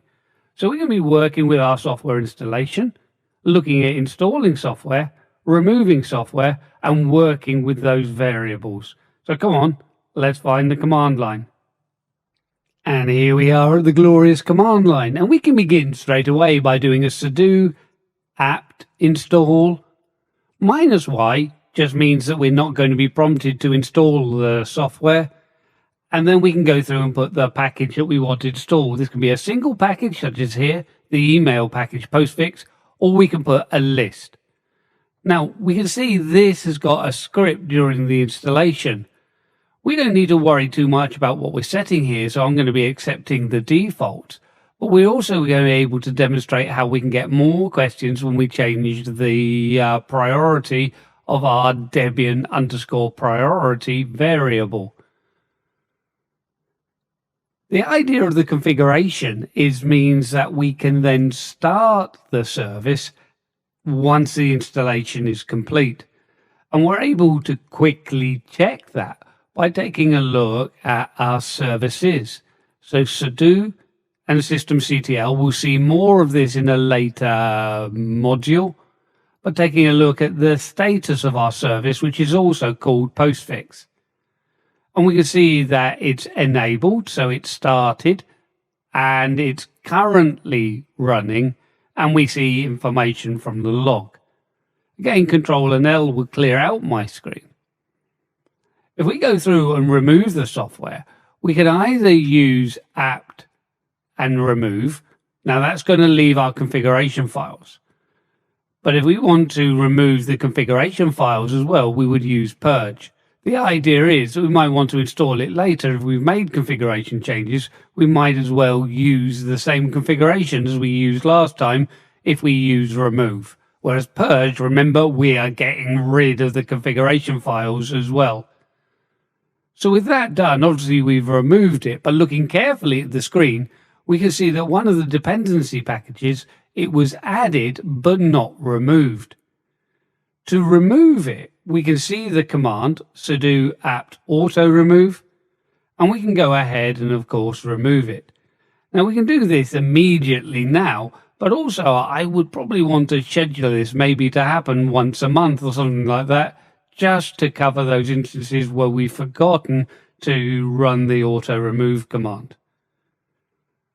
Now we want to take a little bit of time now looking at the environment variable Debian_priority. We've seen the default questions, but we can configure more if we change the priority variable. It's really an environment variable. We can set it in our normal way with the export command, But we can additionally go through and set it so it only is effective for this one instance of the command.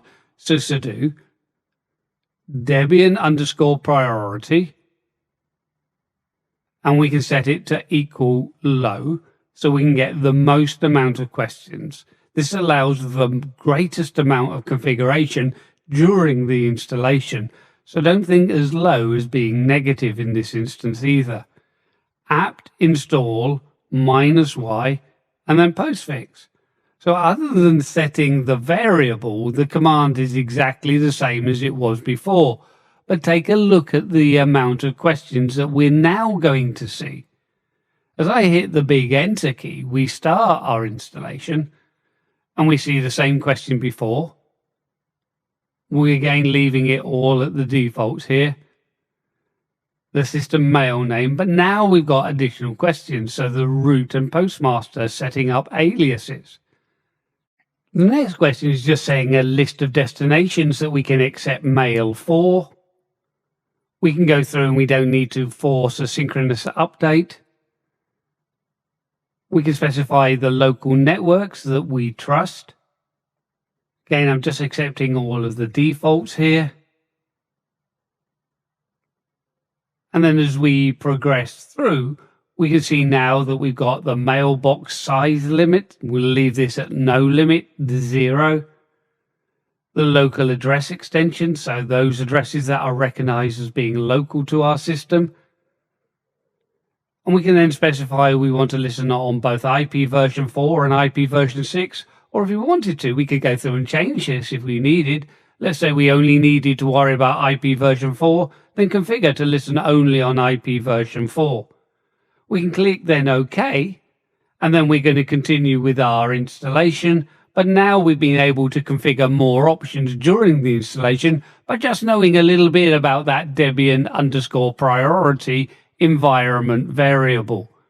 But with that set, we've got it configured with a little bit more now, and it's more configured the way that we need. Now let's return back to our slides so we might look a little bit more about our repositories on the internet. Now, one of the great advantages of working with something like the apt or the apt-get command is that we're able to query software from online repositories. So we'll install both the package and all of the dependencies that we need. The location and the properties relating to our repositories are stored in the file /etc/apt and sources.list. There is also an extension directory, etc apt sources.list.d, and we could expect to find .list files inside of that directory. If we use sudo apt and edit sources, it's going to open up in our editor and open up our etc apt and sources.list file. We can use that just to display. We don't need to actually edit anything if we don't need to. Having looked at our file, we can also then go through and look at our apt keys. Apt key list is going to list the keys, and these are GPG or signing keys that we have available. The idea of a key is that packages are signed, so we know then that they've been delivered without having been tampered with after they've been added to the repository. We can download a key. So if we want to add in another repository, maybe the first step is to download the signing key. So we can use wget to retrieve that. Here we're saying our output file is going to be standard output, so -o-. We're going through to a third-party site, aptreleases.hashicorp.com. HashiCorp make products like HashiCorp Vault and Terraform. We can send the output of wget straight through to our apt key and add. Again, the dash at the end is just saying we're reading in, this time from standard input. Having added in then our signing key, we can add in our repository. So the add apt repository command. And we can then go through and specify that it's a Debian repository rather than a source repository. We can specify the address, And at the end, we have focal being our version or product that we're working with, and then the main repository inside of focal, inside of HashiCorp. Adding the repository will add it to our sources file, but again, we can go through and see our sources file with apt edit-sources. Now, of course, we didn't really need to use the apt repository command. We could have actually just written that information directly into our sources, but it is there if we wanted to make use of it. So this is what we're going to be taking a look at now. We're going to move back to our command line to look at managing repositories. We're going to be adding in that GPG or the signing key. So we're going to download that and add it in as an apt key, and then adding in a third-party repository. So working out our glorious command line, we're going to go through and use the command sudo to elevate our privileges. And we can then go through and use the apt and edit-sources. Don't forget we've got tab completion, so I don't need to write anywhere near all of the subcommand out. Now this is going to open up for me the /etc/apt/sources.list file. So if I hit enter, the first thing it's going to prompt me is which editor do I want to use. I'm going to stick with Nano. It's not going to be a particularly large file, so Nano is going to be okay. The default is in the square brackets being 1, and I can then hit enter. This is just the first time that we go through and run the command. Now it's highly commented, but we can see from the top of our screen that we've opened up the file /etc/apt/sources.list. The uncommented lines show the repositories that we're currently working with. I'm just going to go Control and X to jump out.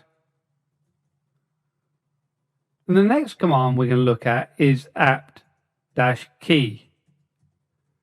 If we go through and run the list subcommand, we're going to list the signing keys that we've got. And these are going to be fairly standard. And when we take a look at these are really the Ansible Ubuntu, the Ubuntu key rings, the Ubuntu key rings from the archive, the CD image, and then the 2018 archive. Again, I'm going to clear out. To download a key, we can use wget. We can specify our output, so -O for specifying the output, and we can have our output file being written to our standard output. We can specify that we want to go to HTTPS, and then we're going to apt.releases.hashicorp.com. So that's our server, and we can go through and then bring down the GPG key. These keys are used for signing in this case. If the package has been signed, we can verify that it's authentic and hasn't been modified since the author added it. We're going to pipe the output of this through to our sudo and apt key. We used apt key before, but when we're reading information, we didn't need to elevate our privileges. But where we're adding the key, we need to elevate our privileges. And the key we're adding to is going to come from our standard input. So we've downloaded the key. We've now added our key. We're going to add in our repository now. I'm going to use Control and L to clear the screen. And then sudo add-apt repository. Again, tab completion helping me there. We know I can't type that quickly.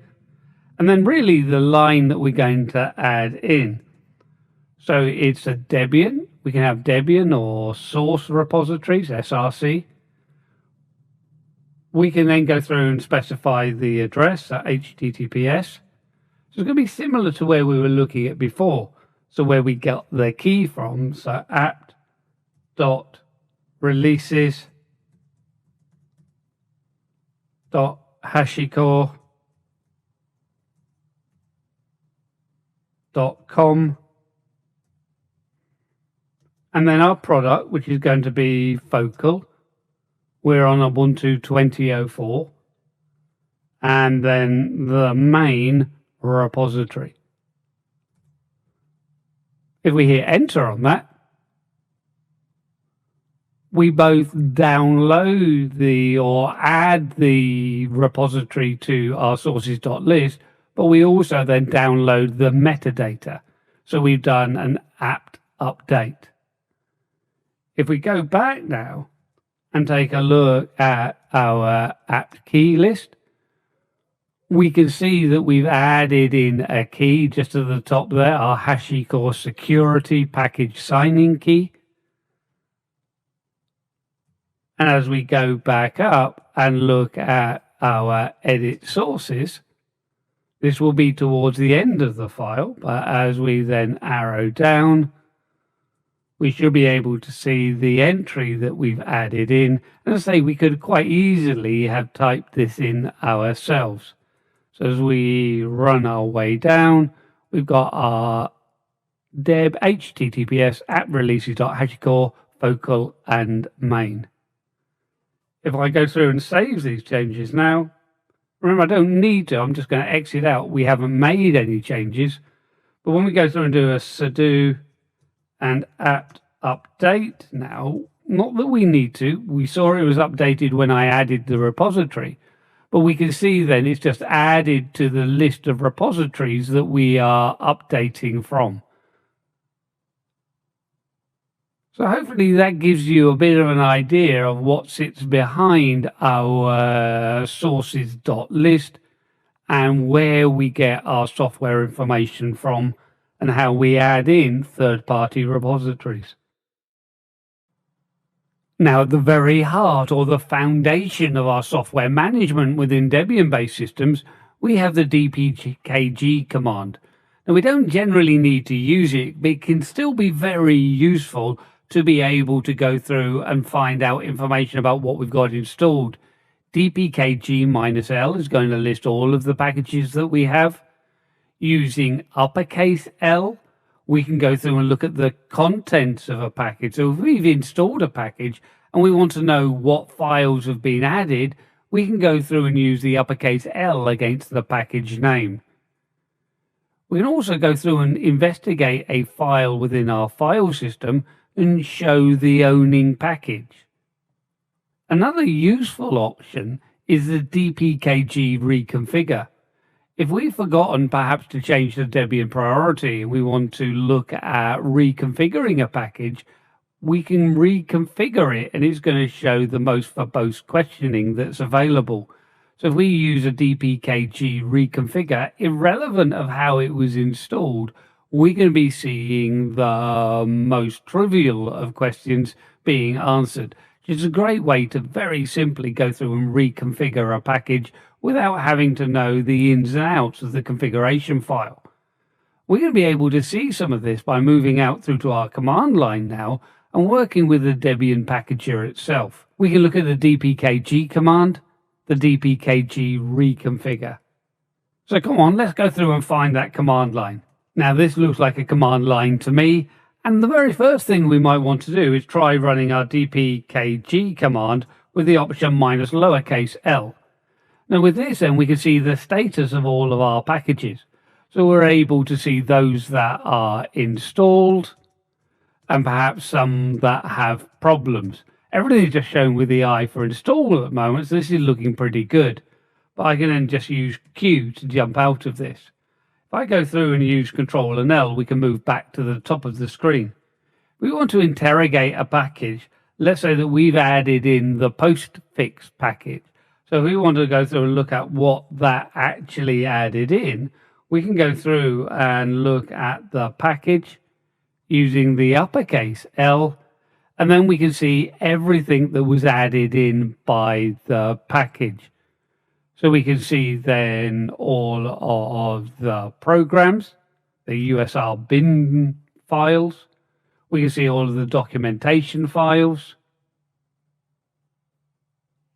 And we can see we've got man 1, man 5, and man 8. Documentation underneath the USR share. And then supervisory commands underneath the USR sbin. Okay, I'm just going to jump straight out of this. We could also go through and interrogate a file within the file system. So for example, if I went and let's say just go through randomly, look at something in the etc directory. If I wanted to see what put in the fuse.conf, I can clear out my screen.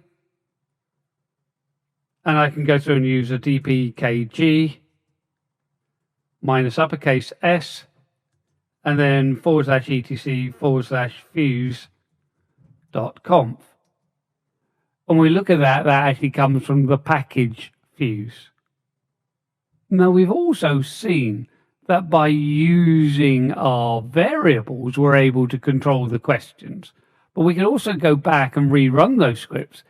And we can always have the most trivial, the most questions being asked. So with this, if we go through and run our sudo dpkg-reconfigure and then postfix, irrelevant of how it was last installed, we see then the most amount of questions that we can be asked. And of course, we can change any of that configuration if we want to, and it's going to reconfigure it, and we'll just need to go through and restart our service. So here we were listening on IP version 4. If we want to go now and listen on all interfaces, so IP version 4 and IP version 6, we can change it.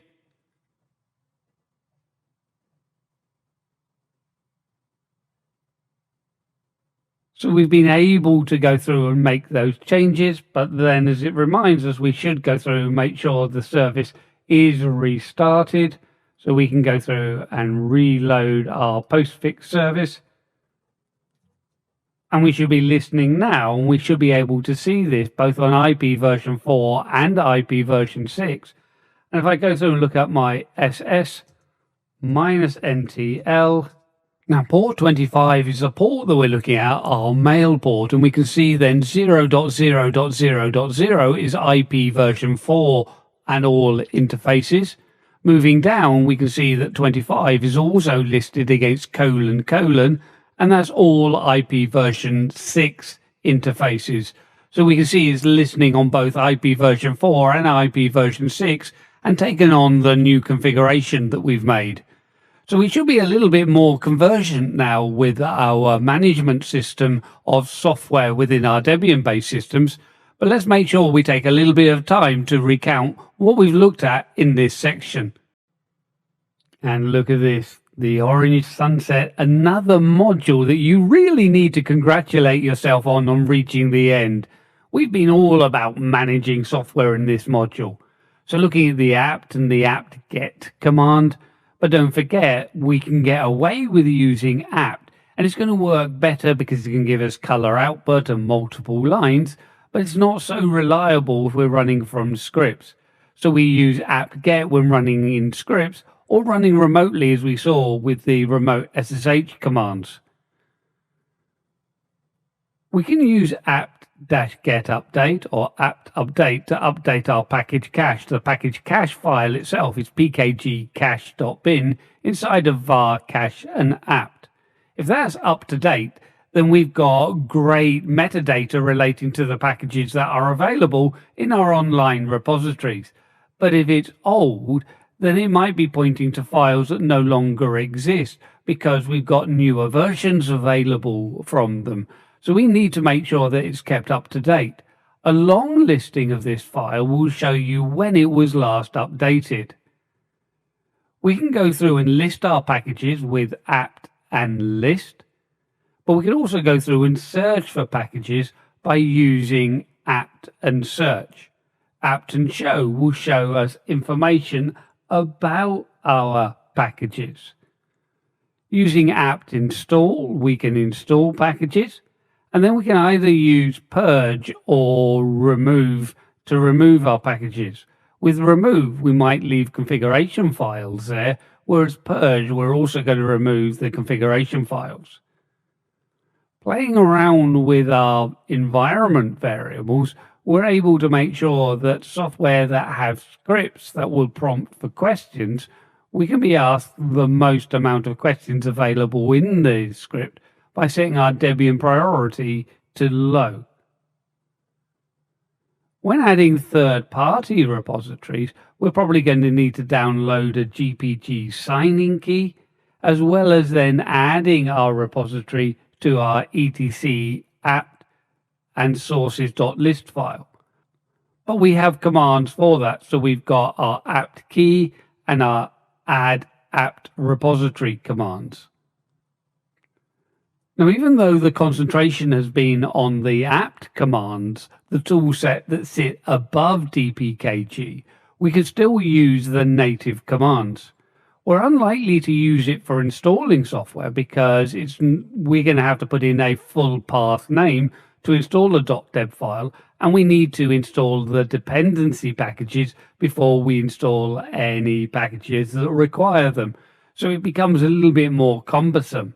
But we can see by using things like the uppercase L, we're able to list the contents of a package, and we can query a file with the uppercase S to show the owning package, as well as being able to rerun our configuration scripts with a dpkg reconfigure command.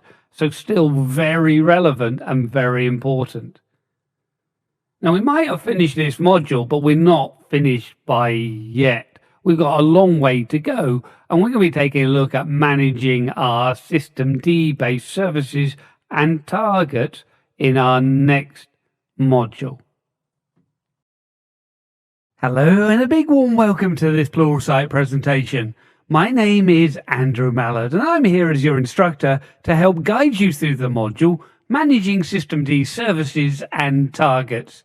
Now, of course, this is a module where we're going to be looking at how we manage our systemd-based Linux systems, which is going to include the latest versions of Ubuntu, Red Hat, and many other Linux distributions. The big thing that we get with systemd is uniformity. So we can use the same commands across many different Linux distributions, irrespective of where they need to write to. We're going to be able to use the one command no matter which distribution we are using. We have an ecosystem that sits behind systemd.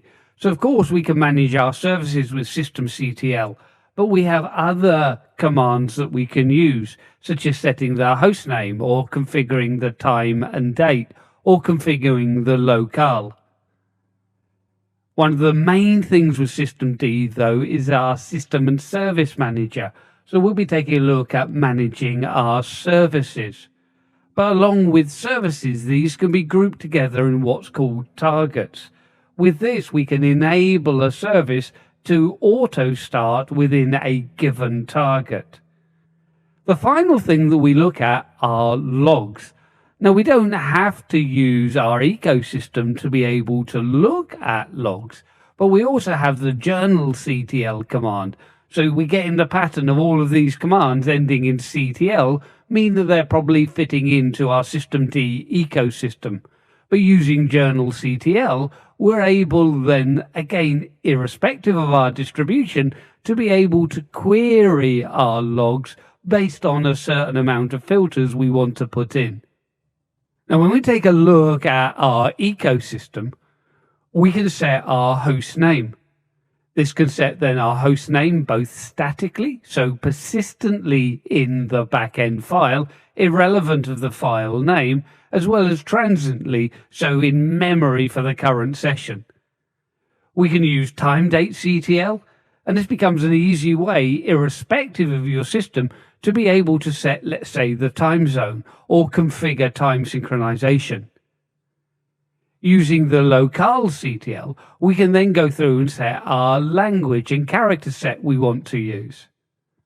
Systemd in this infrastructure, the ecosystem around it, has been around in Ubuntu since 1604, so 2016.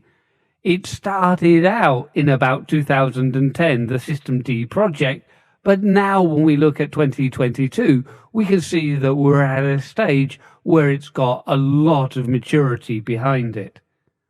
We can move out now to our lab system working on Ubuntu 1 just to take a look at how some of these commands work.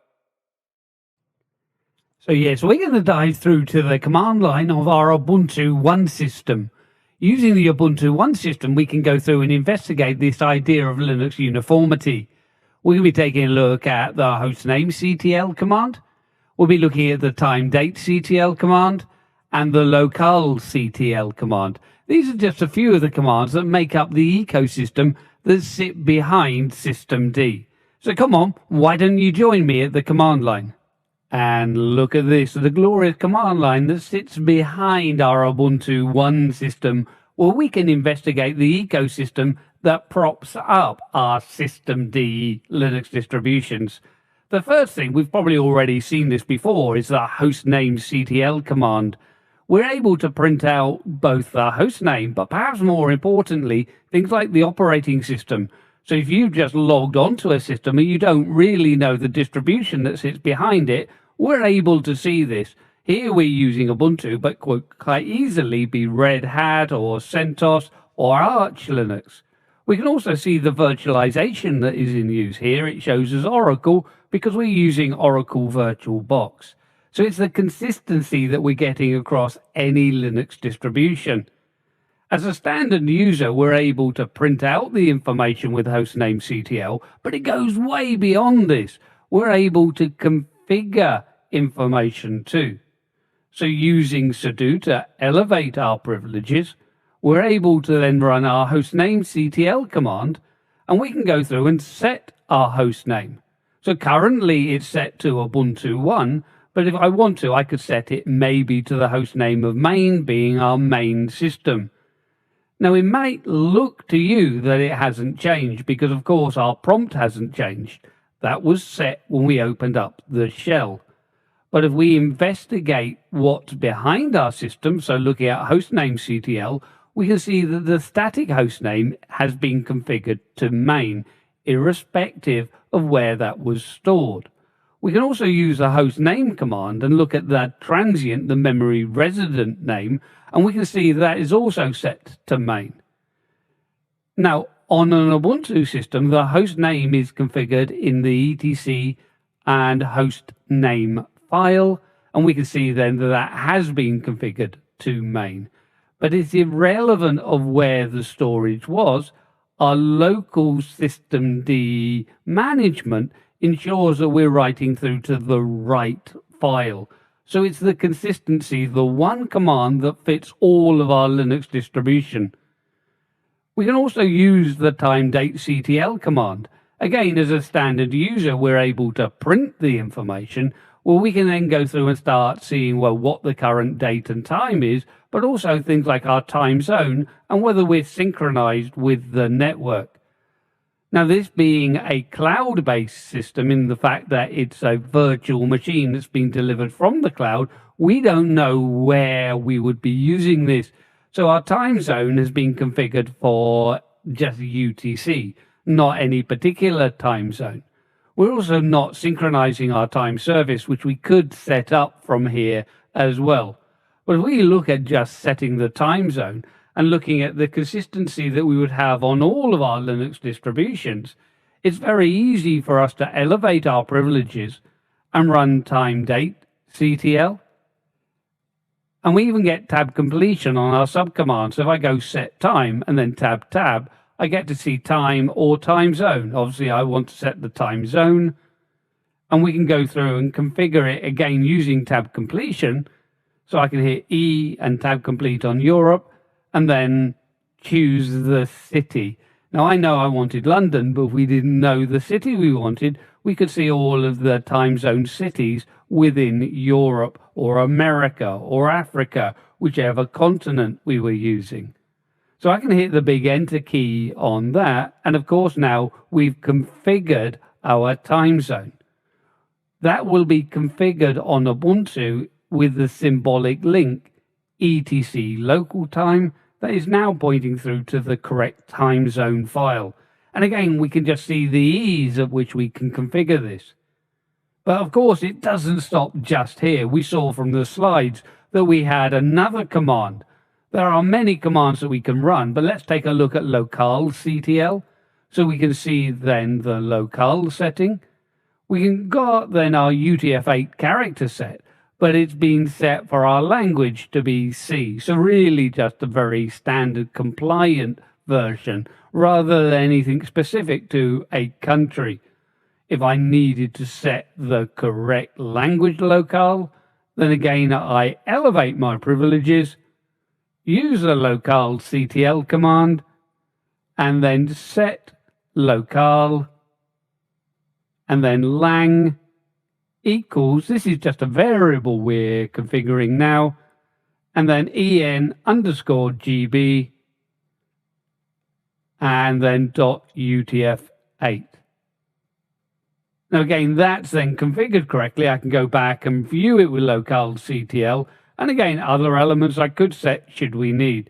But we've got this consistency now between all of our Linux distributions. So long as they're using systemd, we're able to go through and configure elements, and something that's really been long needed within Linux, just to make it that more accessible. When we talk about systemd-based system, we're really talking about process ID 1, the first process that is started after our Linux boot. So we have our bootloader. We know that the bootloader is going to load and choose a selection from the menu. From a menu, we're going to be choosing then a kernel and a RAM disk.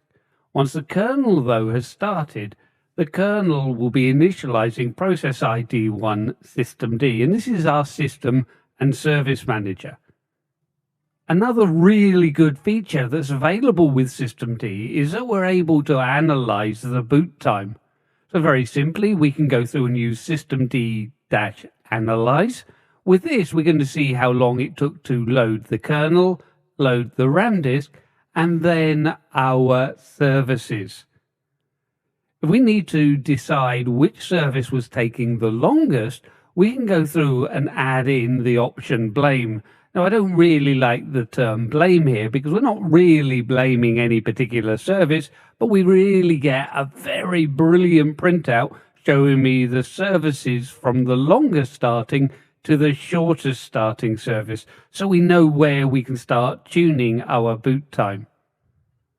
Now, to really be able to understand this, though, I'm going to encourage you to join me at the command line of our Ubuntu One system, where we can go through and analyze our system startup, looking at what we mean by process ID 1, and then analyzing the boot process.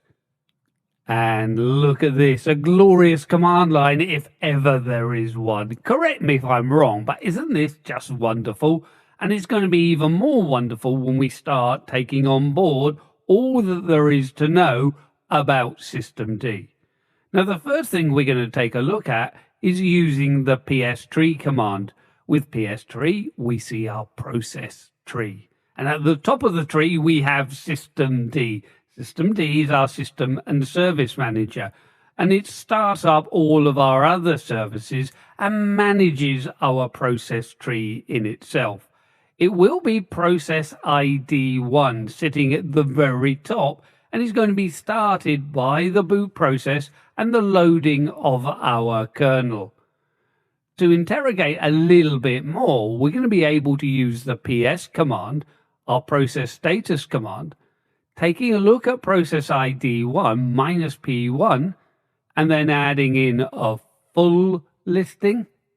Now, when we take a look at this, we can see that it's a user ID root. It's owned by root. It is process ID 1.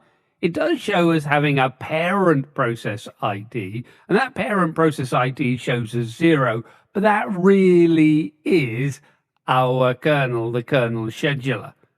Now, when we take a look at the command, it shows /sbin/init. And when we might think, well, this is a little bit strange, I thought we were meant to be looking at systemd. Sbin init are supervisory binaries, and init is the old system and startup manager. But we know we can take a little bit more of a look at that process or the init command. So running an ls-l, a long listing, on /sbin/init, we can see that the hiding behind that, we have systemd.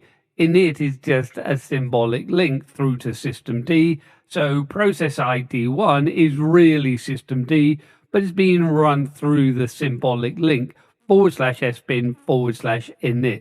So hopefully that's making a little bit more sense to you. But we're also here to show some of the great reasons why we have systemd-based Linux distributions. And one of the really brilliant things that we're able to do is take a look at systemd and analyze and our boot process. Now we can see that the kernel itself took 3 seconds, more or less, 2.867 to load that. Our user space, so our services that load after that, 9.9 seconds. So that's looking like something like 12.815 seconds, our boot process. So it really didn't take too long. When we can see, though, the graphical target, and the target is when we were then presented with a login screen, then that's 9.4 seconds of user space. So we can get an idea of how quickly we presented a system to the user. Now, it might be a desktop system or it might be a server system, but either way, we can see when they were presented. Taking a look a little bit further, we're able to use the blame subcommand. With the blame subcommand, it lists our services and the time each one of those services took to start, starting with the longest service and then moving down through the page less. We're able to see all of the other services going to the ones that were most quick. Now, the services in systemd can start in parallel. So even if we were able, let's say, to completely get rid of, let's say, the snapd service, the .cd service, we're not going to improve the boot process by 2 seconds. Other services will be starting whilst that's starting, but at least we can go through and start seeing the services that are going to benefit greatest from being tuned to give us the fastest startup. So hopefully you've seen some really fantastic stuff here, and you can use it on your own systems to gain an idea of what's taking a long time during the boot process. Now, we've already had a good look at the systemd ecosystem and a whole heap of commands such as hostnamectl that end in ctl.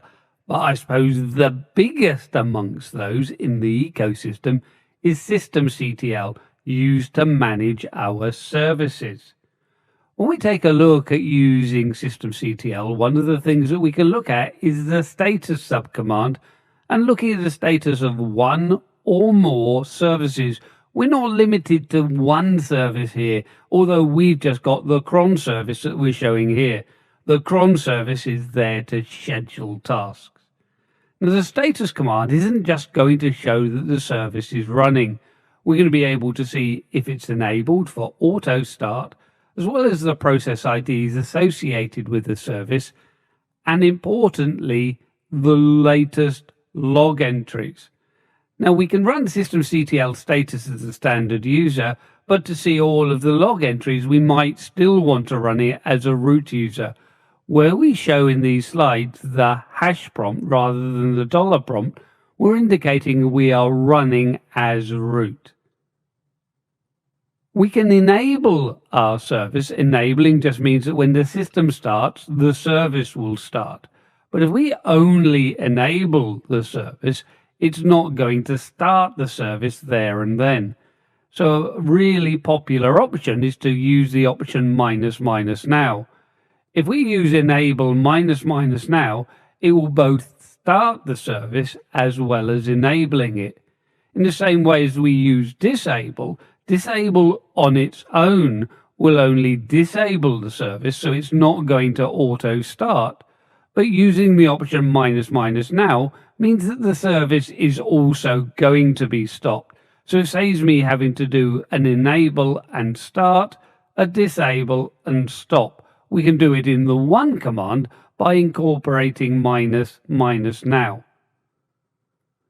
If we want to look at the definition of a service unit, we can go through and use the cat subcommand. But it doesn't stop there. We can also go through and edit. So this will open up the file for editing, and we can make a full copy rather than just appending to what was there. So really, really useful elements have been put in for us. But there is more, and we're not going to put them all in the slides because it's probably better just to get some good hands-on.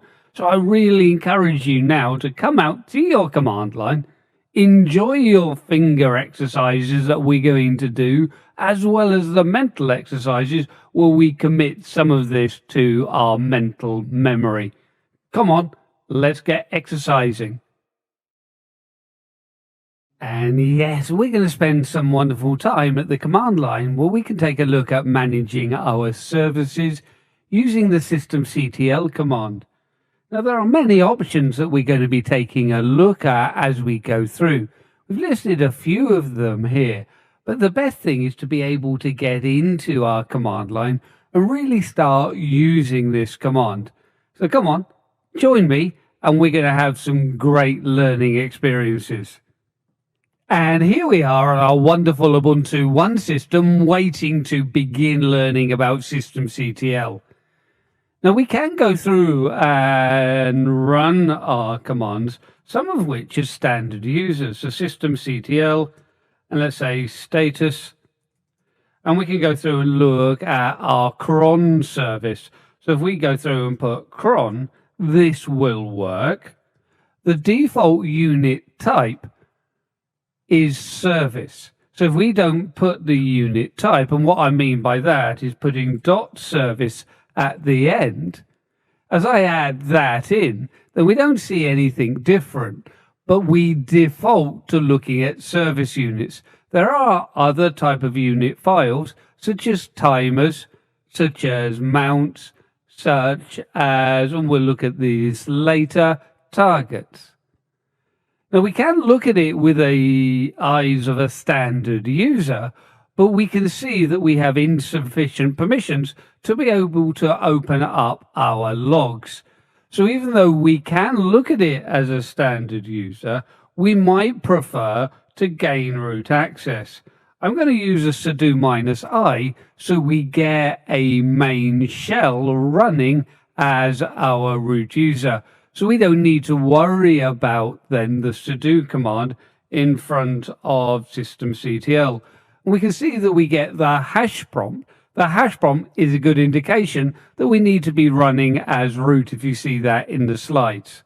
So if I look then at status, and again using the cron service, we can see now that not only do I get the status information that we saw before, but we get then information relating to our log files. So really good summary of what's going on. One of the things when we look at our service is that we can see the service is enabled. By enabled, we mean that it will start when the system boots. Active means that it is currently running. If I go through and clear my screen, and if I go through and disable the service, disabling the service by itself is not going to stop our service, but we're just meaning that it won't auto start. So as I go back and take a look at the status, we can see we've got that green light showing that we are running, and we can see that it is disabled. So it's not going to auto start. If I want to stop the service, then I can clear the screen, up arrow key, and then we can go through and use stop cron. Now, if I go back up, we can see now that I'm not getting the green information. And because the process isn't running, we're not getting any of that process information. And we can see then that it is inactive or dead. Now, as we saw within the slides, I can enable the service. So we can use the keyword enable, and I can use -- now. If I hit the enter key now, we're both going to enable the service and start the service. In the same way, I could use it with the disable and now, and it's going to make sure that it's both stopped, but crucially going to be disabled as well. Looking at my status, we can see then that it's all up and running, and we're seeing that it is enabled as well. So really good shortcuts. Notice with the active as well, we can see that it's been active for, in our case, 12 seconds, but we can also see how long the service has been running for. If for whatever reason I don't want a service to start, I can go through and mask the service. So if I choose then mask -- now, so that's going to stop our service as well. When I go through and take a look at the status, we can see then that it's dead, and we can see it was 4 seconds ago, so we stopped the service. And we can see that the service is marked as masked. And what we mean by masked is that the service unit file is pointing to /dev/null. If I try and start the service, whether I'm doing that myself or whether it's being started automatically, we can see that it fails to start. So we're putting on a little bit of a safety lever here, preventing accidental start of a service. If we need to unmask our service, we can then go through and unmask. And again, I can use -- now.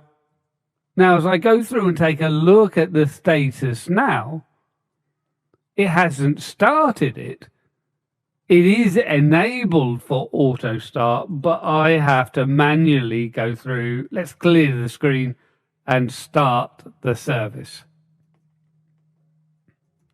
So masking can be really good. Well, we don't want to remove the service, but for whatever reason, we don't want the service to start without some administrative effort.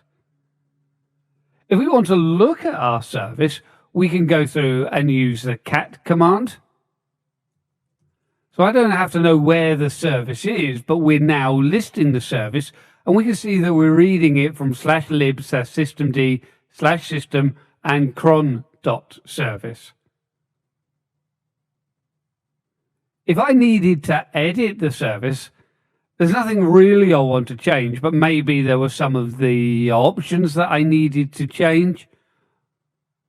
One of the things that we could do for that then is to go through and clear our screen and change the cat to be edit. If I edit it, it was going to create an override file, and anything that I put in there is going to be overwriting anything that's in the normal file. Sometimes it's easier to do a full edit where we create a completely new file based on the old file. The file that we create becomes then our version of it. And instead of being in USR lib systemd, it goes into etc systemd. Let's go through and change our description. Regular background program processing daemon. We might want to then go through and put, let's say, something more readable. and then job scheduler for regular tasks. I've got scheduler spelled wrong. It doesn't really matter, does it? But we might as well go through and tidy this up. If I then go through and save this, so Control and X, and yes to save, enter on this, that now becomes our file to use. If we wanted to be double checked, we could reload our configuration, so System D, and then our daemon reload. So that just rereads our configuration. And now our system CTL and status on cron. We can see now the job scheduler for regular tasks. We've got our description, and it became an easy way both to be able to see the contents of the file using the catsum command, but also to easily be able to edit it.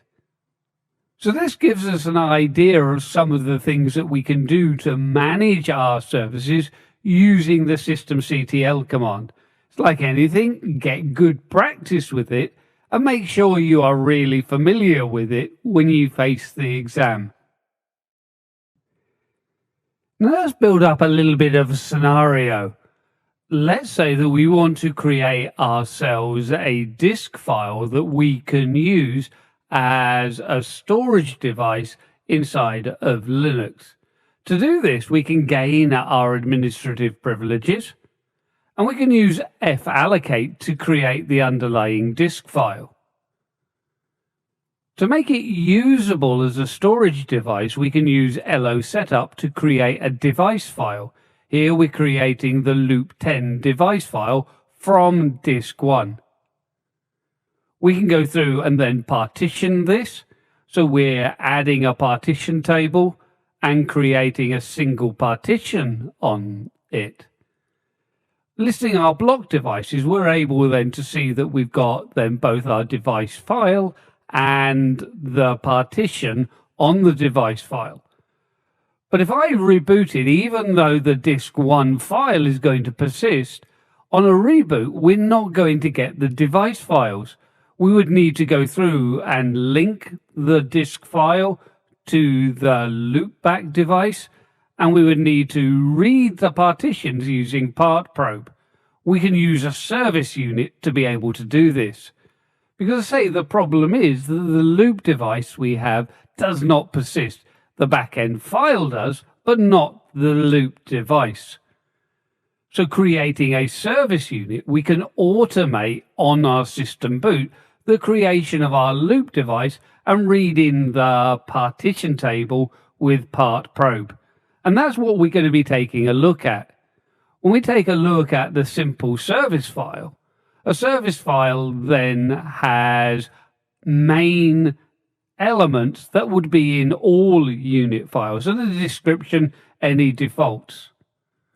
We can then add in the service element, as this is a service unit.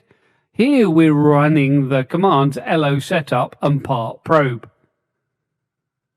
So we can enable it, we can install it, or add it to a target. A target is a way of grouping services together. And we're putting this in the local fs.target. To be able to understand this, though, we're best off creating this ourselves. If we want to use a service file rather than creating it, it is provided through the course downloads or through my Git repository for this course. And yes, we're going to dive out to our command line so we can learn a little bit more about working both with disk files, but more importantly, as service units. We're going to be using fallocate to create the disk file. losetup can be used to link it back to the file. Parted can be used to create our partition table, and then we can use systemctl to run the edit to create our service unit. So come on, let's go through and take a look at this. Now here we are working on my Ubuntu 1 system. We've got the host name of main now, which we can see. If I use the command ls block, obviously we are running as root. we're able to see our block devices. Ubuntu does make good use of disk files that can be used to link into our device files, loop 0, loop 1, 2, and 3 in this case, as well as having then SCSI disks A and SCSI disk B with one partition on A.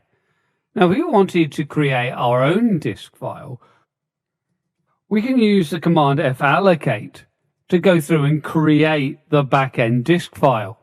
So we can specify -L to be the length, and we'll have it as 1 gig, and we'll write to disk 1 in the root user's home directory. ls-lh, remember H for human readable, and if I use escape and dot to bring up my last argument, we can then show the size of 1 gig that we've created.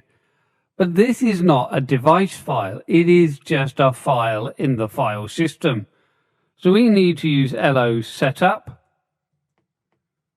and we can link then /dev/loop10. I'm just really using a random number here to make sure it's completely clear of any other loop devices that we might be using. We saw that we were using 0, 1, 2, 3, and maybe even 4. So this is just clear enough to be not conflicting with anything else that's being used on our system. I'm going to link it to the root user's home directory and then the disk1 file. If I run the lo setup command now, we're going to print then our loop devices, and we can see then that we've got 0, 1, 2, and 3, and then loop 10, which is linked back to our disk1 file we've just created. Now that we've got a device file, we can work with it. And if I clear the screen, just to make the screen a little bit more readable, so Control and L, and then parted /dev/loop10. Make sure we are working with the correct loop device. And we can then go through and put muck label to create a partition table. It's called a disk label. We're setting the traditional partition table, which comes from MS-DOS, so that allows for up to 4 partitions of 2 terabytes in size.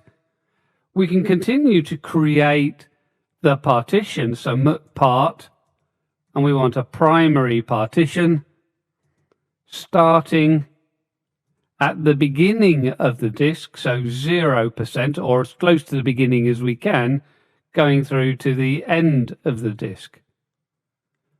The partition we can use later for a file system. Now when I go through and look at my ls block, we can see that not only do I have the loop 10 device, but we've got the partition. Now this all might look good, but if we did really wanted to use this for a file system and have it mounted on system boot into a directory, we're going to find that we don't find the loop device or its partition. Let me show you. If I go through and do a reboot, so of course then that shuts my system down, and of course is going to disconnect me, so I'm back on my host system. Control and L though will clear my screen here, and we can go back up using Vagrant. It's Vagrant SSH back into my Ubuntu One system. Once the system is back up and running, I'm going to be able to connect to it. And again, if I go through using my root permissions and then ls block, when I look at my block devices, I don't have that block device anymore. Now, of course, it's not causing me any problems because I didn't try to mount a file system, but it would have caused me problems if I was trying to auto-mount a file system. If I look, though, using ls, I can see I still have my disk1 file, so that is still there. But of course, I've got to run the lo setup command to link it to the device. Linking it to the device, so it's not going to give me my partition table, I've got to use part probe to read the partition table. And that's where a service unit can be really useful. Let me quickly go through and download the repository. So if I use git and clone, we can go through to https and then github.com.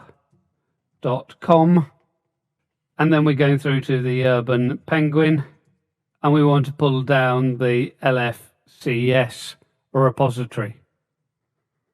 Now in here, if I go through and cat out from the LFCS directory, we've got then the operating course, and then we can go through and take a look in the etc subdirectory, systemd, system, so exactly where we would find it on our system, and then we've got the LO setup service.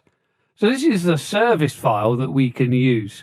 Of course, we can type it out afresh if we want, but I'm just going to go through and grab this into my paste buffer.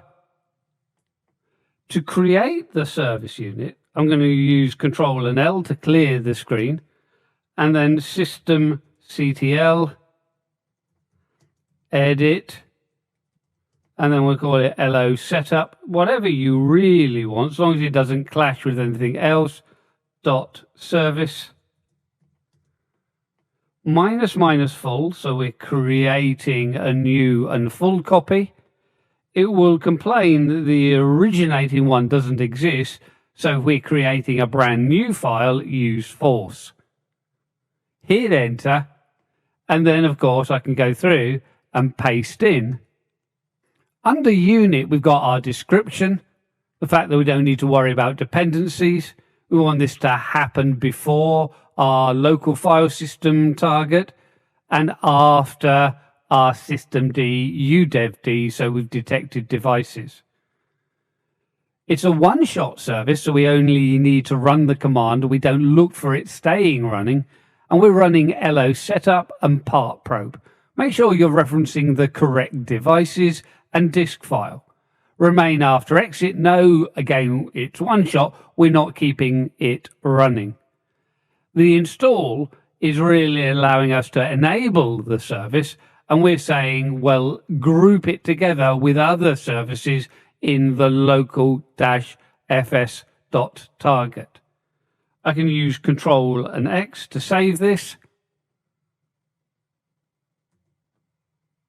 We can make sure that we reread all of our information, so systemctl, and then our daemon-reload.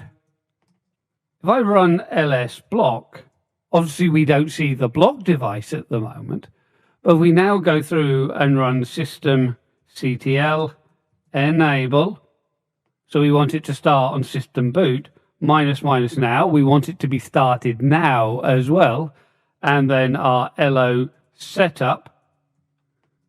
If I go back now looking at my ls block, we can see now that I've got my loop 10 device and I've got the partition.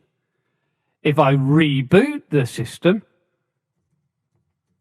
we know that on a reboot, because the service is enabled, it is going to auto start, and then by auto starting, it is going to run those same commands. So LO setup to create the loop device, and then part probe to read the partition table.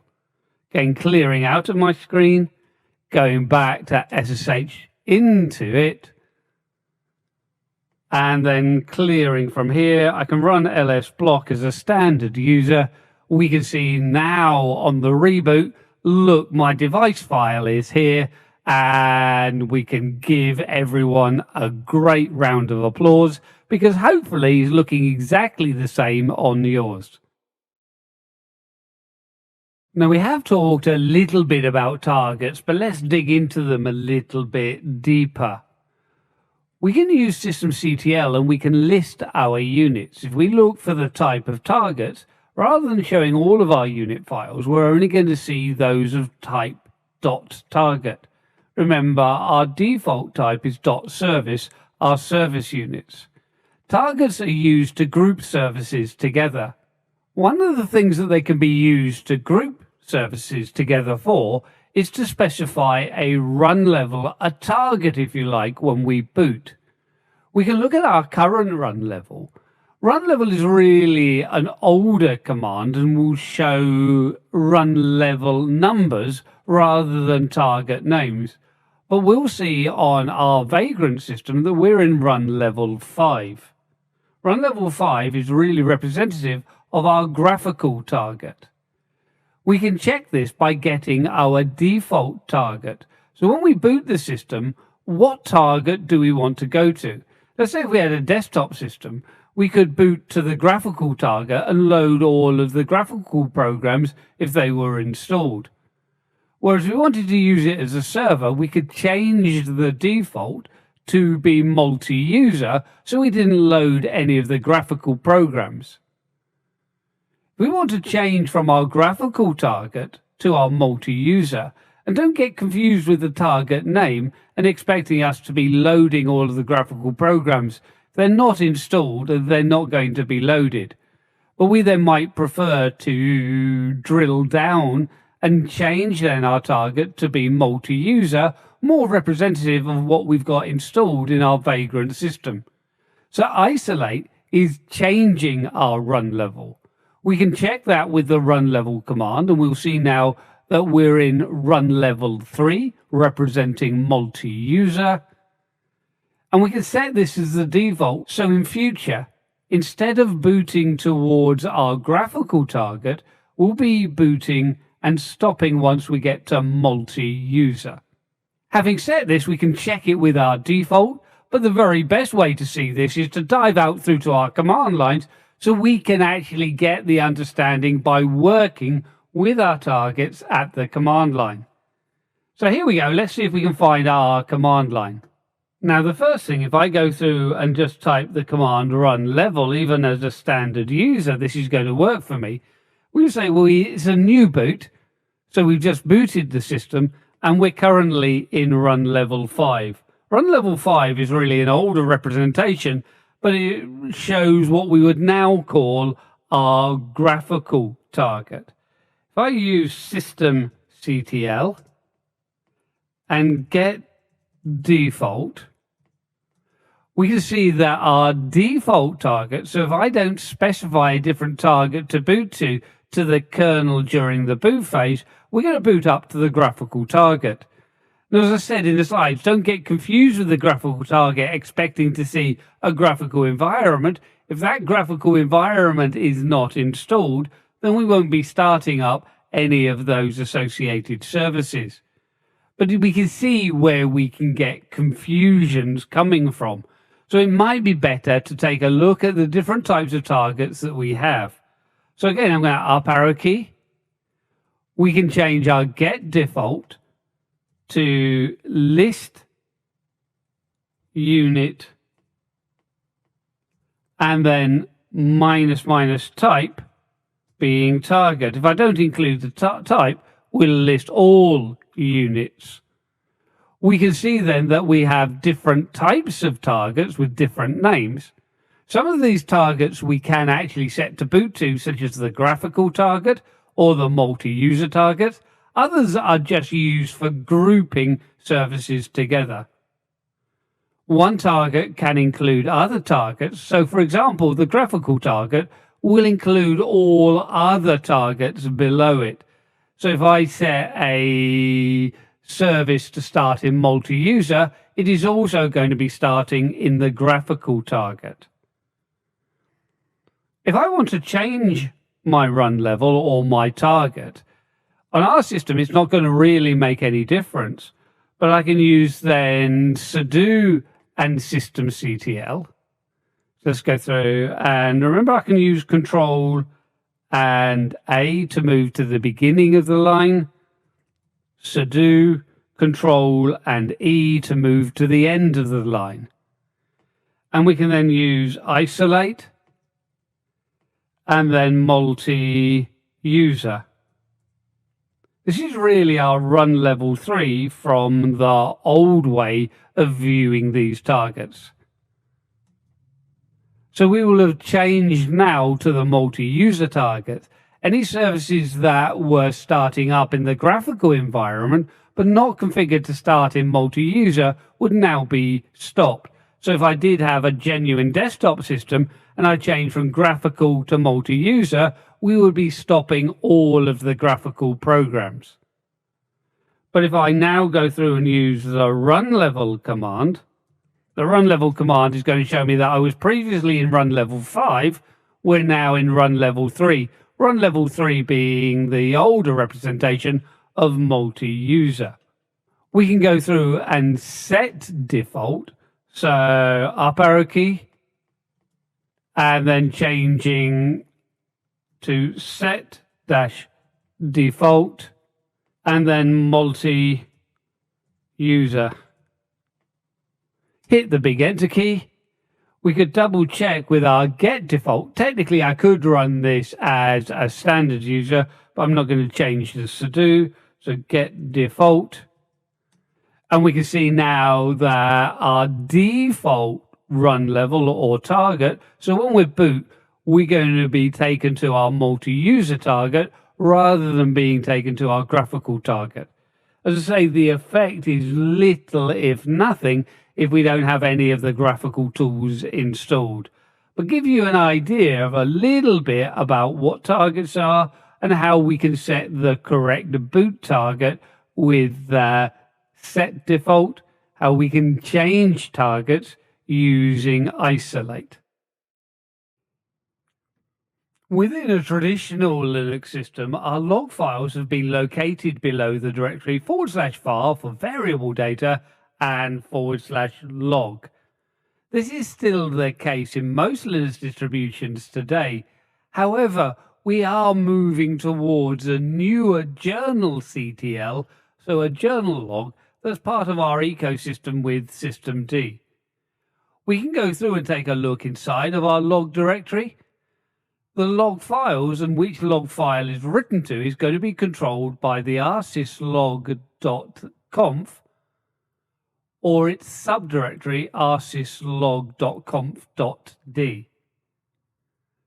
Working though with our journal log on many of our newer systemd systems, we don't need to worry about the individual files. We can just run the journal CTL command.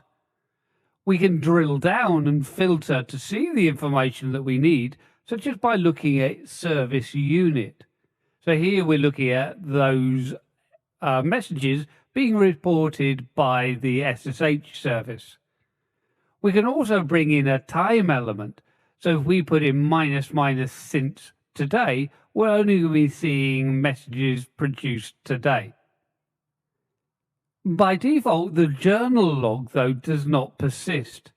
If we want to persist it, we can go through and check for the entry storage within our journald.conf.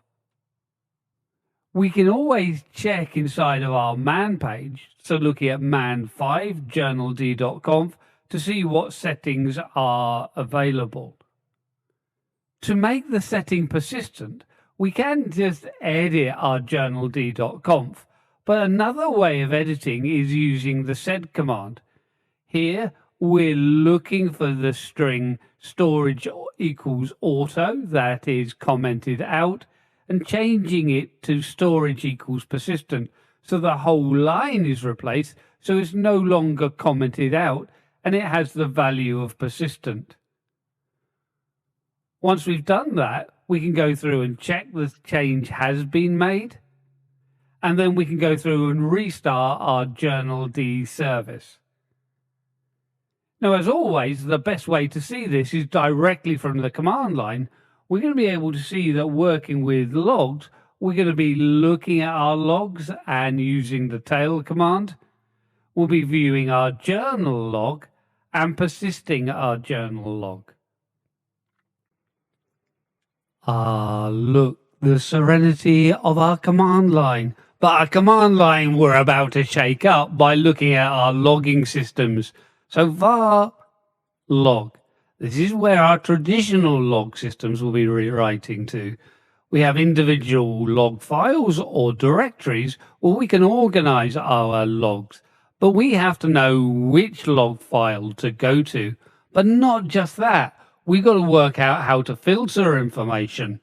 If I show you how we might read a log file, we can go through and open it with sudo, and we can use the page ls, and our main log file inside of Ubuntu is var log and syslog. Now, this is a very long file. We can page through it, but we can see we've got to search for the information that we want. Now, one very simple way is to use the tail command. So we can see some practical usage of the way in which we've looked at reading files before. So sudo tail and then /var log syslog, or use escape and dot to recall the last argument.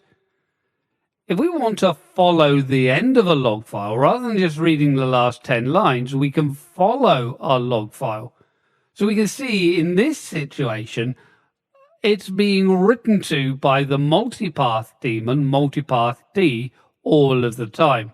Now, it's just a misconfiguration where we've included the SDA and SDB disk to be as part of multipath. They don't need to be, and it produces errors. Now, this is not us, it's just Vagrant, or the people that built the Vagrant virtual machine.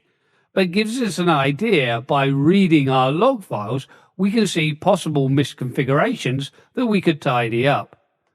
To stop following the file, we can use Control and C, and that just gets out of following. But we can see how useful tail -F can be. The configuration of our traditional logging comes from the file etc rsyslog.conf. Generally, though, here there's not a lot of configuration, as we're pointing to the extension directory rsyslog.d and any file in there *.conf. So as we go through and take a look in /etc rsyslog.d, we can see that we've got 3 configuration files, most of which, though, most settings are going to be found within r50-default.conf. We're not going to spend a lot of time looking at the more traditional log system.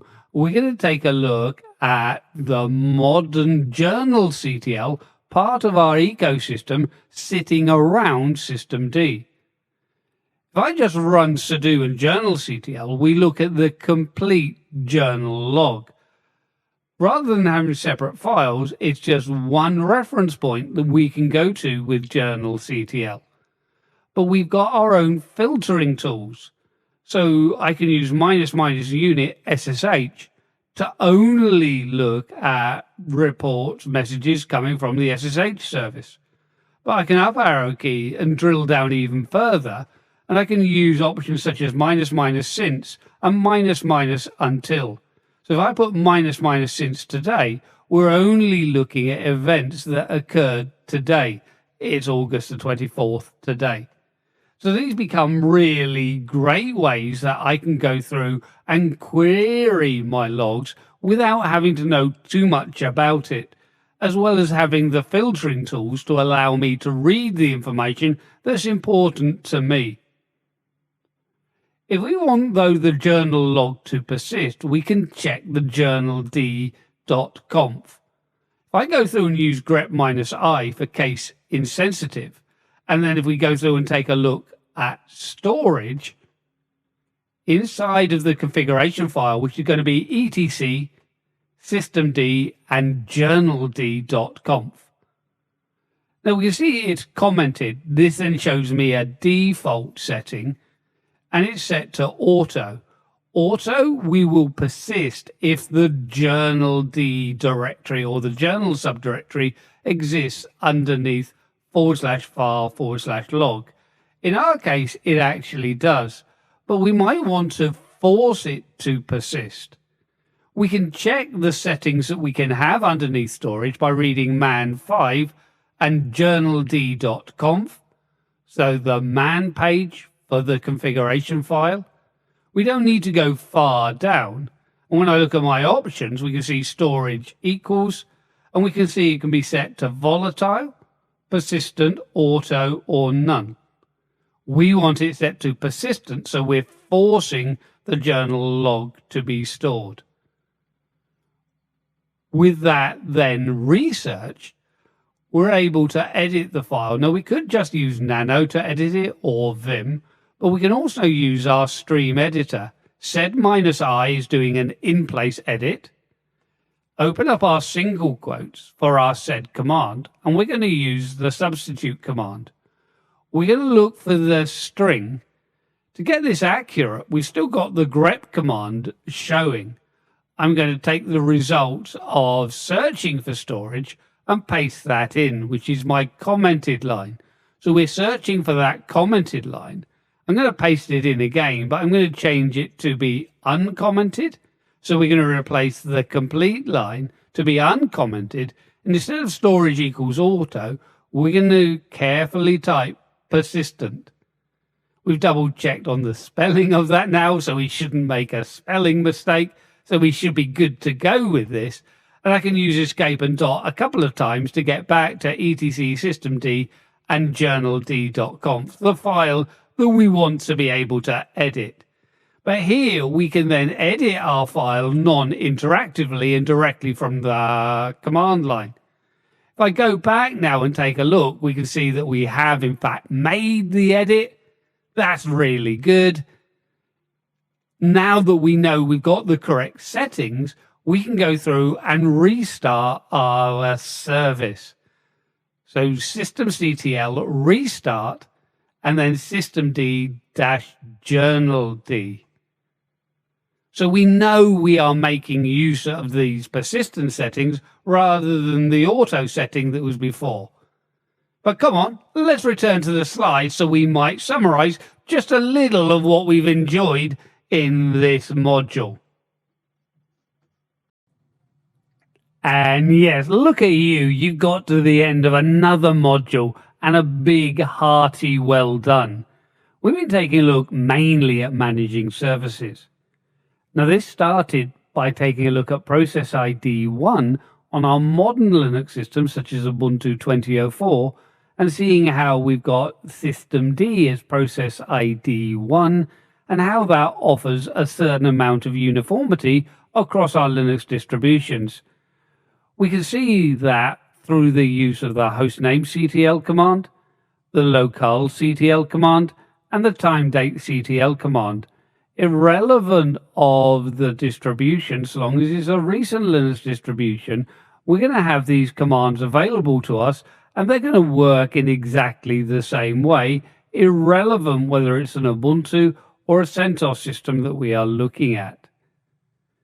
We've seen, though, we can extend these control features into managing our services, and that's what systemctl is all about.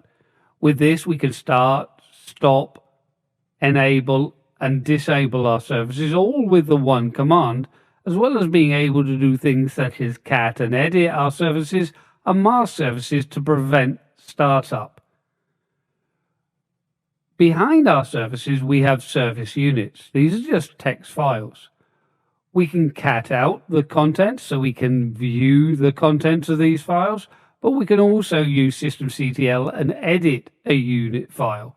We saw that we could create our own unit file to help us automate a process of linking a back-end disk file to a loop device.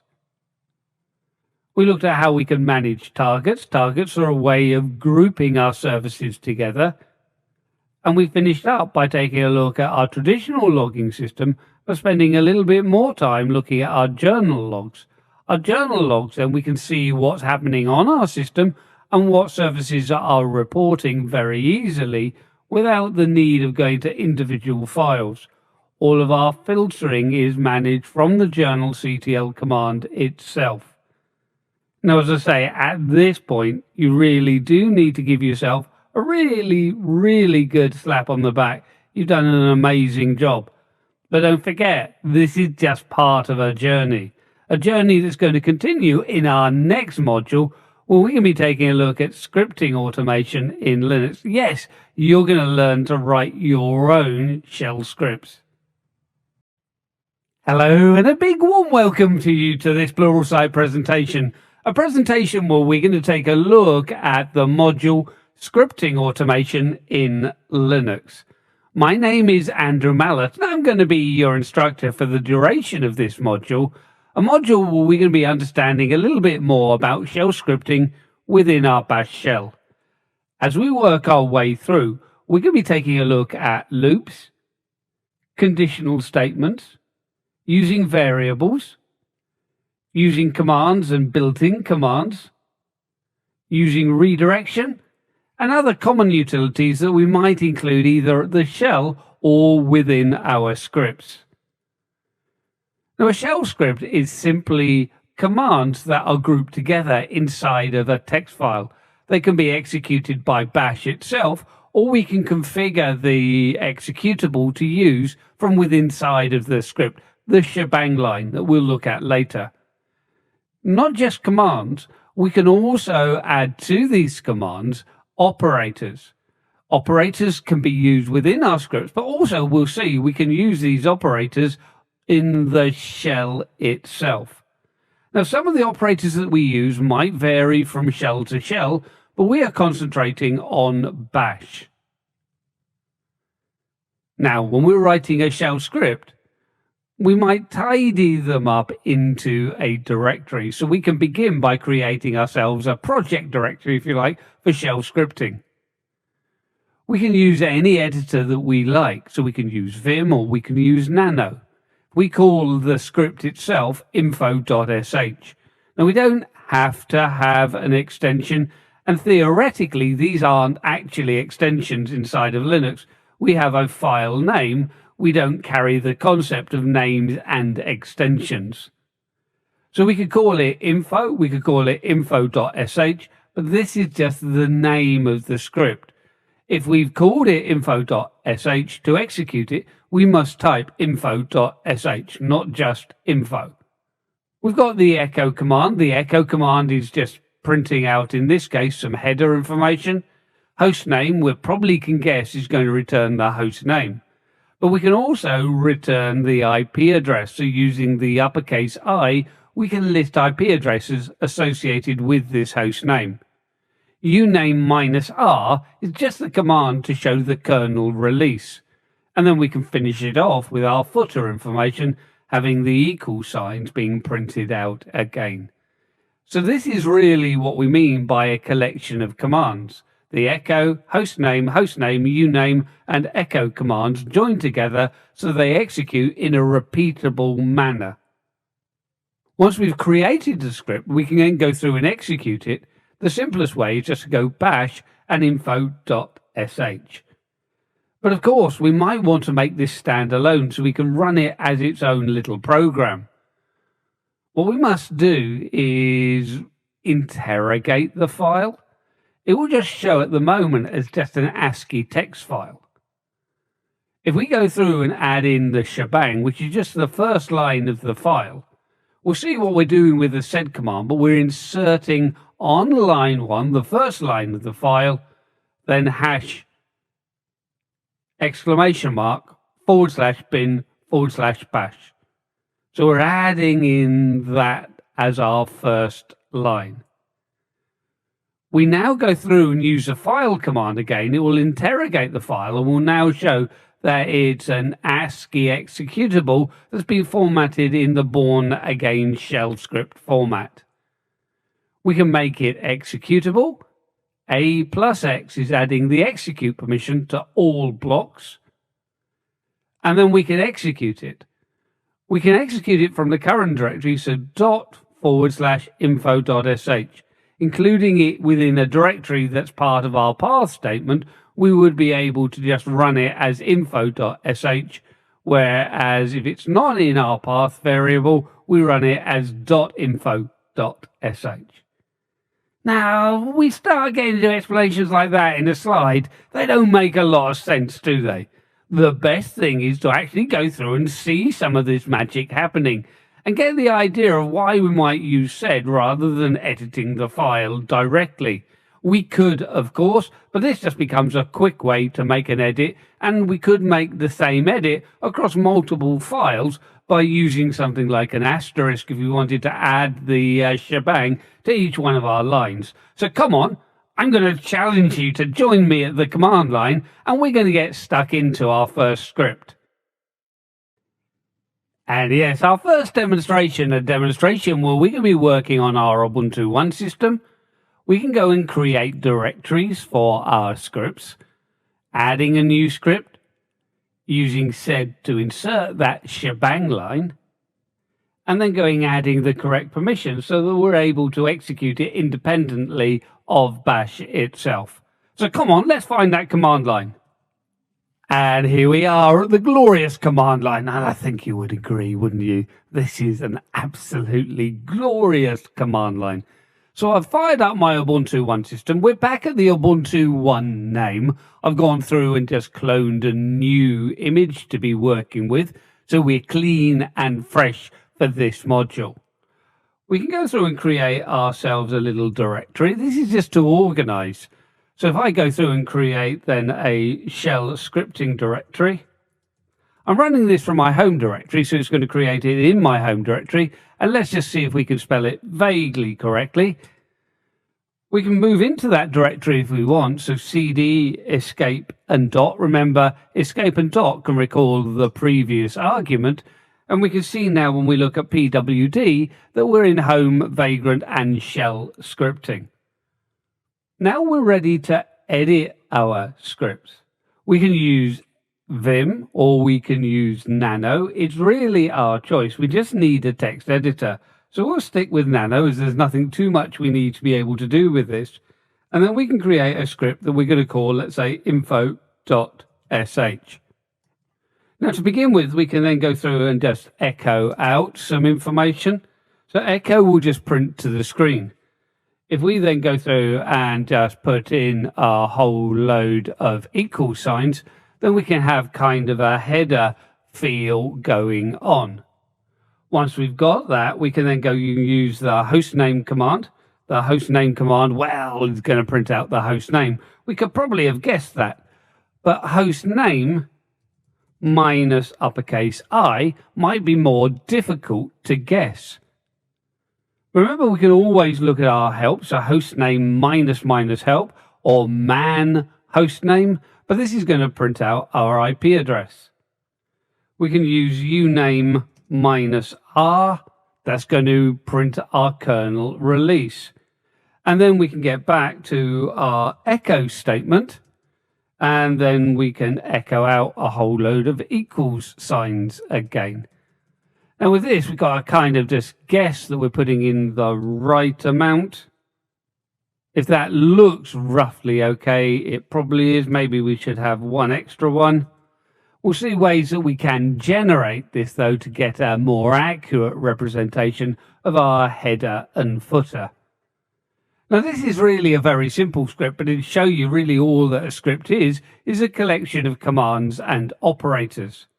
We can use Control and X, yes to save, so just Y, enter on the file name. And remember, we can always go cat and escape and dot, so we can then see what we've created. If we look at the permissions, ls minus L, so let's get a long listing of the file. We can see that it's read writable, and readable. We don't have any execute permission in. But that doesn't mean it can't be executed, but we can open it up with bash itself. So we can run bash. So it's bash that is executing, and we're getting bash to open up the info.sh file.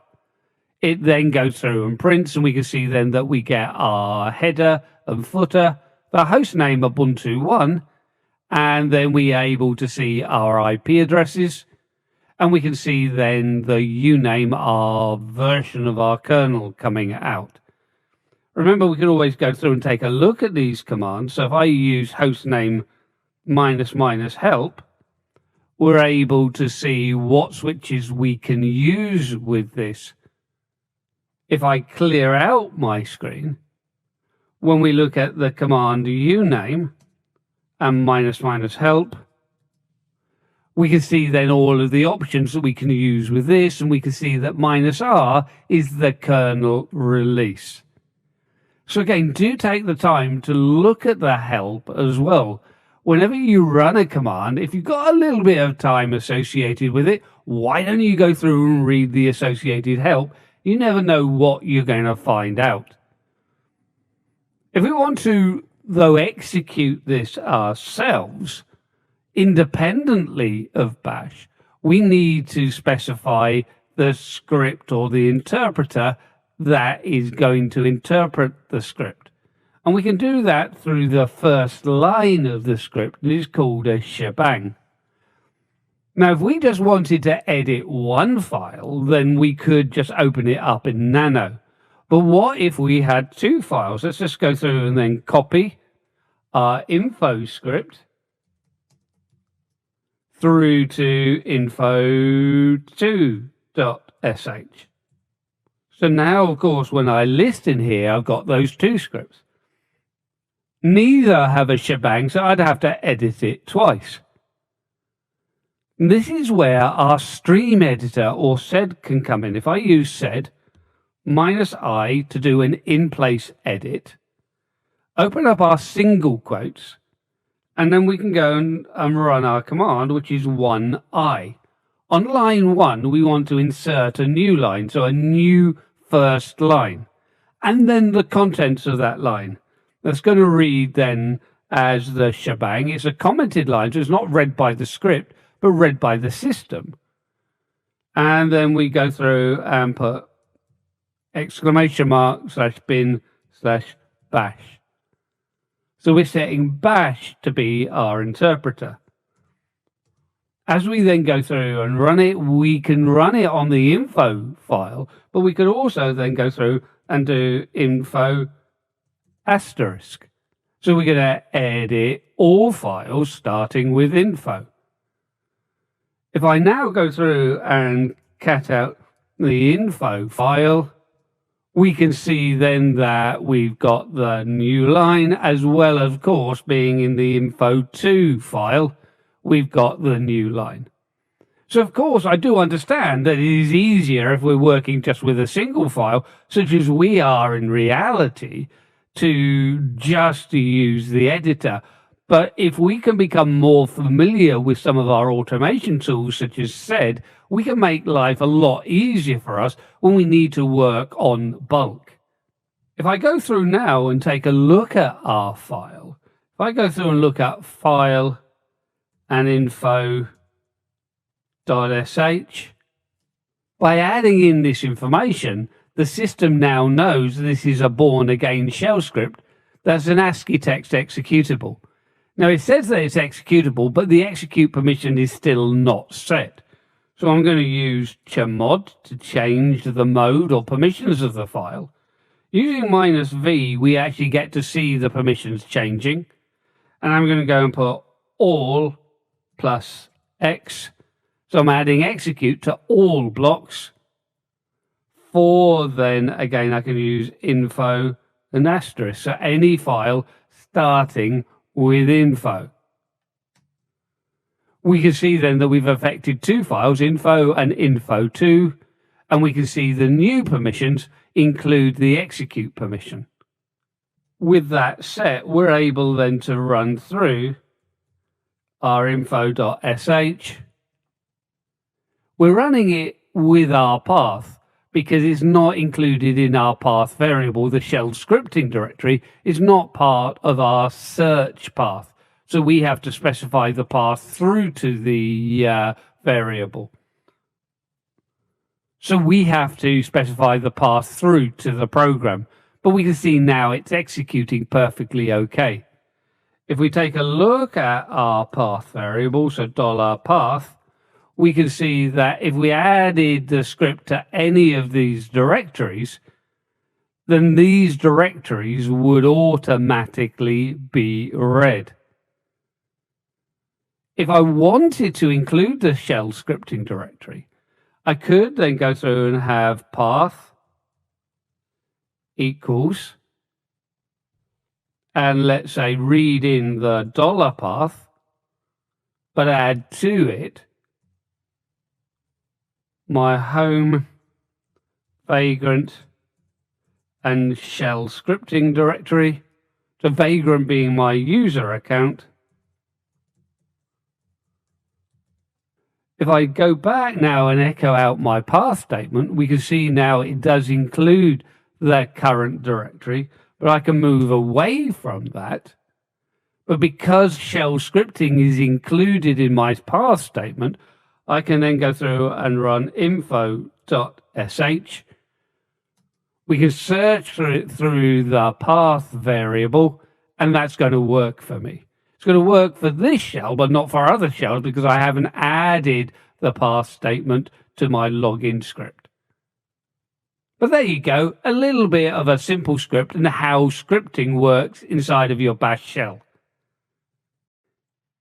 Now, we don't want just a script. We want a rockstar script. And we're going to be able to add variables that makes the script just a little bit more readable and useful. Also, the header and footer, we could see that it was quite difficult to count the exact number of our equal signs. So we can actually produce a line automatically using a looping structure. So if we take a quick look at what we're going to create, is we're going to add in some variables. So info hostname equals the output of hostname, etc. When we're looking at our IP address, we can pull out just the second IP address using the cut command. For our looping structure, we can go through and use a for loop. And we can say for our number I being in 1 through to 25, we can then go through and echo them out. Echo minus n is making sure that we don't print a new line. Otherwise, each equal would be on a new line. We want a line of equals, so we suppress the new line. We can then go through and start printing out our variables, but include some information like host and then info hostname, IP, and then info underscore IP, and so forth. And then we can repeat that same information with our looping structure to print out that line. So we're going to move straight through to our command line and take a look at improving our script just a little bit, adding in loops to generate the headers and footers, and using variables to collect data. And Rockstar script, here we come. Let's move back into our shell scripting subdirectory, and then we can go through and nano our info.sh. Now this works, and we know that it works, but let's go through and try and start improving it just a little bit. As we go through, we can go through and start setting up some variables. Variables don't have to be in uppercase, but very often by convention they are. Info underscore host name. We know now what's going to be contained in our variable by the name of the variable. So it's adding documentation equals and then $. We're looking at the output of the host name command. So that's simple enough, and we can continue as we do this with info underscore IP. Now we saw before that it was producing two IP addresses. We have two interfaces, so the uppercase I is printing both. But we can go through and again look at the output of the command. We were looking at host name minus uppercase I. So that produces our list. But we can then pipe the output just as we would on the command line through to cut. We can look for field 2. We want the second IP address. That's going to be our 192.168 address range, where the field delimiter is a space. And then finally, it's a more simple one. We're back to a simple command with our info underscore kernel. And that's going to equal, we know the deal now, the output of our uname minus R. So that's collected our information, stored it in variables. The variables being very readable, we're able to see what we're printing later on. We can go through then and start printing out our headers and footers. So we can then say for I, this is just a temporary variable, I really just for integer in, and then we can specify a range. We can do that with our brace brackets in 1 through to 25. So 25 equal signs should be more than enough. We can always adjust it if it's too many or too short. we can go into our looping structure.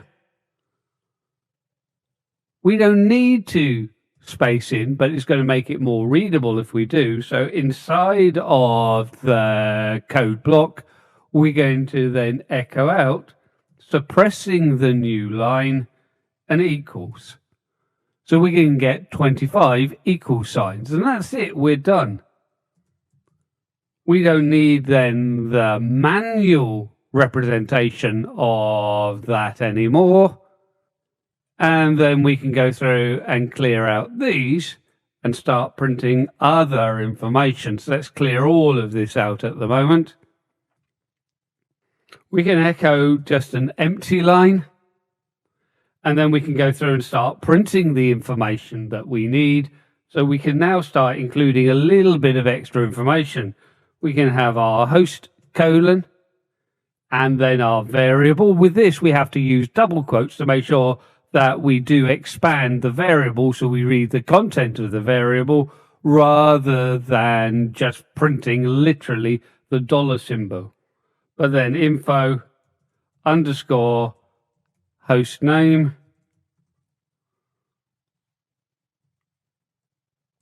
We can echo out our IP and then dollar info underscore IP, and then echo our kernel,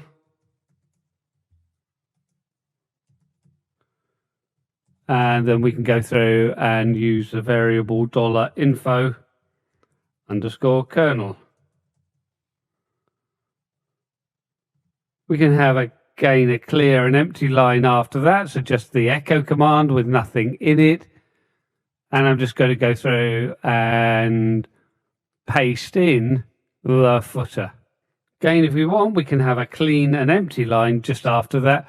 But there's our script. So a little bit longer now, but hopefully it becomes a little bit more readable. And of course, we're only printing the single IP address.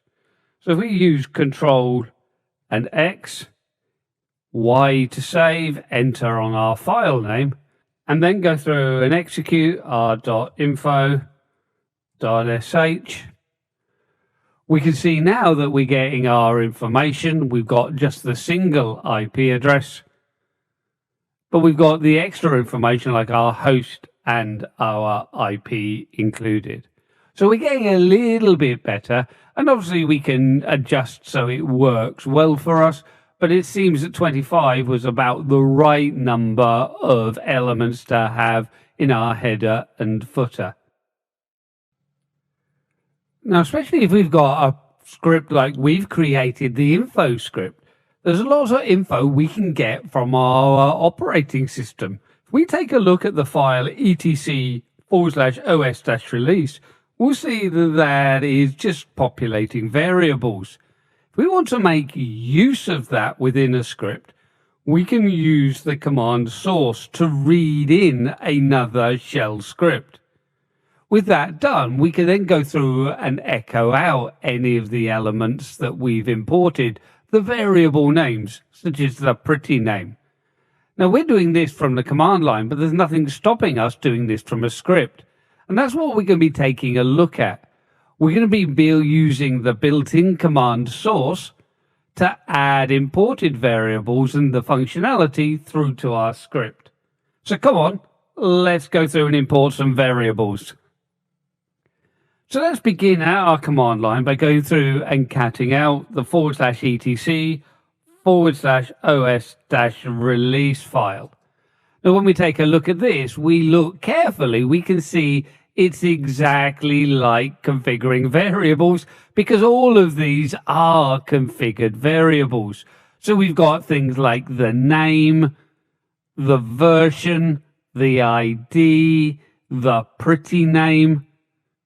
If we want to use these variables, we can use the built-in command source. Again, if I use the escape and dot, we read in our last variable, and that's now set those variables in my current shell. So I can then go through and echo out, let's say $name. When we take a look at that, we've got Ubuntu. If we go through and take a look at, let's say, pretty_name, then we've got our Ubuntu 2004.4 LTS, and so forth with any of the others that we might want to be able to use. So let's clear our screen, so Control and L. Let's go into our Nano text editor and open up then our info.sh.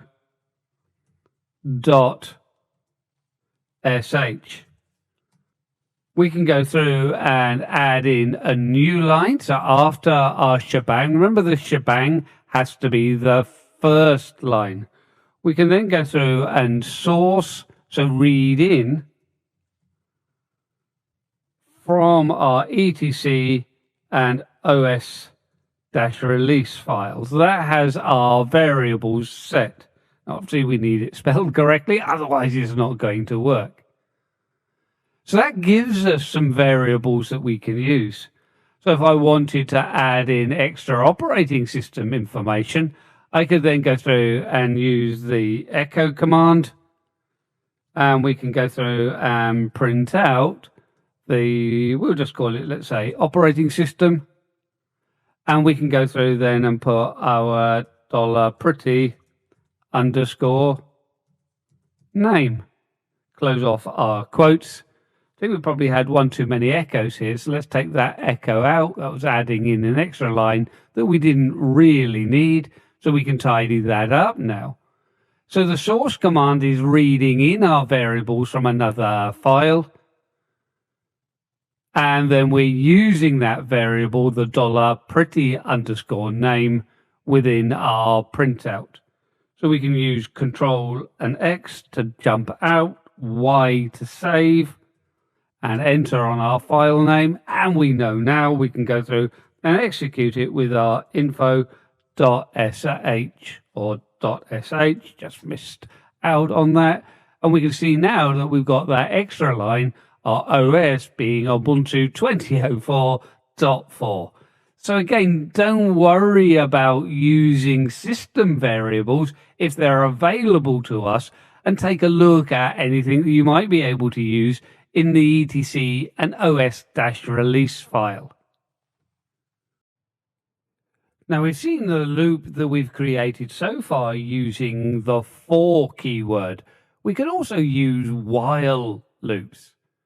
Now this might look a little bit too much to have on one slide, and I do accept that these are not necessarily great ways of displaying information. So we're going to be stepping through this in our script later from the command line, but it gives you in the slides at least a hard copy that you can look at. But don't forget, supplied with the course, we also can download demonstration files along with the Git repository that we took a look at previously. Again, we'll revisit that towards the end of this module. So we're going to move out to our command line now to investigate this password generation script. We're going to be taking a look at using variables, while or until, reading user input, testing the length of entered data. So we want to make sure that we've got a certain amount of characters within our password. We can do so. And we can use if statements to control when the looping structure is ended. So come on, let's dive out to our command line so we can see how this is going to be done. And look at this, a glorious command line. What we're going to learn a heap about scripting. So you can see I'm in my shell scripting directory, a good directory to organize all of my scripts. And we're going to go through using whichever text editor we want. I'm using Nano here. And we're creating a new script, pwgen.sh, a password generation script. We're going to go into this and prompt for user input and see a whole load of features that we can use. But to begin the script, we know what we're going to put in, don't we? Yes, we do. It's going to be our shebang. So the commented line that has the exclamation mark /bin/bash. So that tells us which script interpreter to use. And we're going to begin by configuring a variable. We're just going to call it pwd_OK, and we're going to set it to a value of false to begin with. It doesn't really matter what we set it to, but we're going to be checking for a certain value, and we're going to loop round whilst that value is not met. Now, we're setting this variable to be false. Once our password is OK, we can set it to true. And this is going to control the execution of our while loop. Within our while loop, we can put a test condition. The test condition is defined within our square brackets. So open up your square brackets, and then we can go through and specify that we want to test our variable. So $pwd_OK. Generally a good idea to put our variables in double quotes, so it protects any special characters that might be inside of our variable. And we're going to say whilst it's not equal to, so exclamation mark equals not equal to true. Now we've already seen then that we've set this to false, so we know we're going to go into our looping structure. So in our looping structure, we can set our password. We're going to open up our do loop. So we end our while line with a semicolon, put a new line that contains the word do, and that opens up the code that's going to be contained within our while loop. The first command we're going to put in is to prompt for user input. And we do that using the read built-in command to bash. -s suppresses any echoing of information. We're going to be prompting for a password, so we suppress that. The -p is for the prompt, and we're setting our prompt to be a user guide. So enter a new password. And generally, I'm going to want a colon after that and a space, and then close my quotes. We want a space so it separates the prompt from any of our user input. It just makes it more usable. Now, if we don't specify the variable name, read is going to store that in a variable called reply. We can put a clear and empty line after that, just using the echo command, just to make sure that we are starting a new line. And we can go through then and set our variable of pwd_length.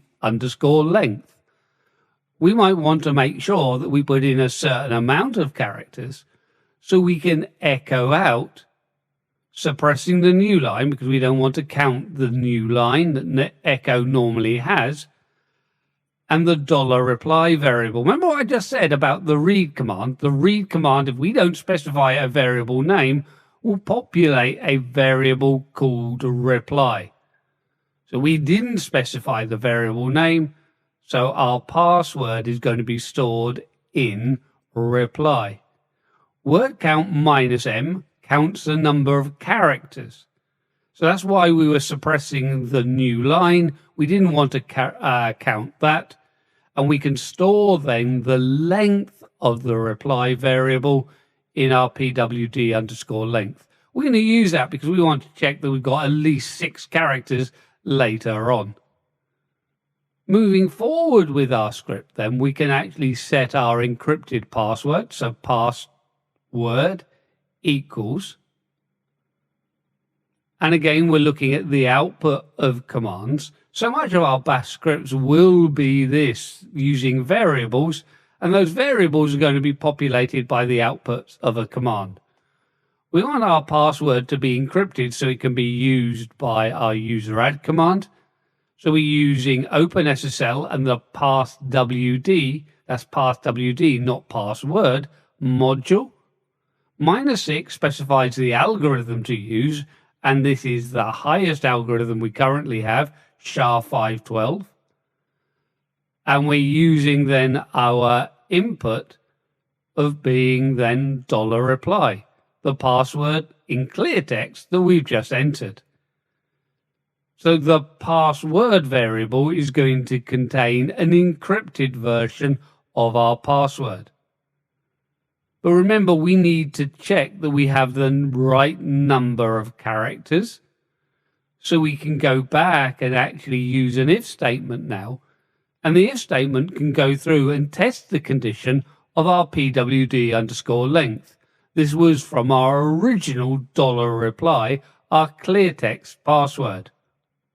Within our if condition, again, we're using those same square brackets for the test that we used within our while loop. We're looking then for our pwd_length. And this time we want to see -gt, so greater than 6. So we only carry out what's inside of our code block if our password is greater than 6 characters. Our code block is defined by the then keyword. Again, we don't need to indent, but indentation is going to make our code blocks easier to read. And we can go through then and specify our pwd_OK. So this is controlling the main while loop. We can set this to be true. We don't need to loop anymore if we've got the correct password length. And we can echo out the encrypted password hash. With that done, we can make sure that our password is just inside of quotes. And with that done, we can end our if statement. Our test condition is done now. So fi, the reverse of if. And don't forget, we still got our do block open. Our do block is ended with the word done. And that's it. That's our script, line by line, character by character. Once we're ready with it, we can do a quick once over, but if it's looking okay, we can use Control and X in Nano to be able to save. And then Y and enter. Now, of course, we've got to set up our permissions. We've got our shebang, but we can then go through and use chmod for change mode, all plus execute. Now we can execute it ./pwgen.sh. The read command prompts for our password, so we enter it. We can see that I must have entered more than 6 characters because I'm getting my password coming back, the encrypted version. But if I run it again and put, let's say, a 4-character password, I'm stuck in the loop until I do then choose to put in a 6-character password. Once again, I've got that 6-character password. We're all okay and up and running. Another really useful feature of our script are passing script arguments. If we take a look at how we can improve our script, we can use $hash to count the number of arguments that have been supplied. We have $1, which would be our first argument, $2, which would be our second argument. $hash is the number of arguments. $0 would be the name of the script. So we're going to dive out to our command line now, looking at how we can improve our script. We can make sure that the script actually exits if our password is too short. And we can only prompt for our password if we haven't supplied it as an argument to the script. So here we are back to edit our file. So I'm going to open it up in Nano. I'm going to start adding some great functionality. So of course the script's been left exactly the way that it was before. Computers are good like that. We leave it in one condition and we come back and find it in the same condition. But we want to add a little bit of functionality. At the moment, we have to go through and enter a password, whereas we could enter a password from the command line as a script argument, in which case we don't want to prompt. So we can test our script argument, so we can use our if statement. Now we've seen that we can use our test condition with single square brackets, but we can also use it with double square brackets. It adds a little bit of functionality and can ease some of our testing. I don't need to quote my variables for a start. And I can then go through and look for $hash being the number of command line arguments, not being equal to 1. We can close off the double square brackets, and don't forget then a semicolon is going to end our if statement, and we can then start our code block with then. So if we haven't provided the argument, we have to prompt for our information. So that's our original read and echo. But we can extend our if statement with an elif or an else. We've just got the one other condition to test for, so we can use else. So if we do have exactly one argument, then we're going to match our else statement. And for this, then, we're going to set our reply variable, because, of course, the reply variable is not going to be set in this instance by the read command. So we can set reply to be equal to $1, $1 being our first argument. $2, of course, would be the second argument. Don't forget $0 would be our script name. We can end our if statement with the fee command. And we're going to make one more change here. Rather than being stuck into a situation where we're looping around if we provide a short password, we can go into the if statement and run an else. So if we don't have the correct number of characters, we can specify that our password is too short. So we're looking for greater than 6. Obviously, if we're not greater than 6, our password is too short. So we can provide a little bit of feedback to the users, which is always good. But rather than keep looping around, we can exit. And normally we exit with a code of 0, which is a success. Anything other than 0 is a failure. So we can go through and exit 1. And we can then determine what happened with our program by querying the exit status. So exit 1, we're saying perhaps is a password too short. We can go through and save our changes, and with those changes made now, we can go ahead and execute. We don't need to set our permissions. Our permissions will still have execute. Now, running a short password, we can see then that we get our password too short and we leave straight away. We can check the exit status by reading the special variable $? And look, it's got that exit code of 1. If we clear the screen and run our script again, but this time type a longer password, we can see then that it's all working fine. If we check the exit status, exit 0 is success. The command didn't come across any errors. But again, if we go back up and try now entering a password, we'll put in then the required number of characters. We're not going to be prompted now for our password because we've provided that as our argument $1. But of course, the same password check, the length check is going to be there. So if we put in, let's say, just 4 characters pass, our password is too short. And again, we're going to be hitting that same error code where we have an exit code of $1. So we're able to implement a little bit more checks into our script and then decide whether it should be used interactively or directly from the command line. Now we're going to go through and look at creating users. We're going to be working at the CLI rather than the script, but we want to be able to show you that we can still use loops from our command line. We're going to loop round creating our users from a list that we supply, but generating passwords from the script that we created. So here we are then back on our command line, and we're going to take a look at using loops at the command line and creating users. We're not going to spend a lot of detail looking at our user creation. We'll see that later. But we're going to begin our for loop. So for user, a temporary variable, in, then the list that we supply. So we've got users Joe, Jill, and Sam. That's the end of our list and the end of our line. So we put our semicolon and run a new line do. We can hit enter to end our line here, and it takes me to the continuation prompt.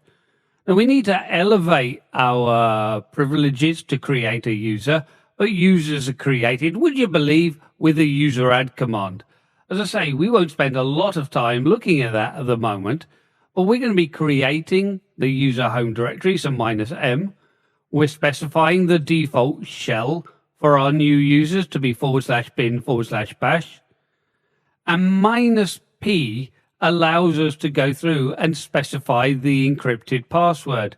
We can't provide a clear text password. It has to be an encrypted password.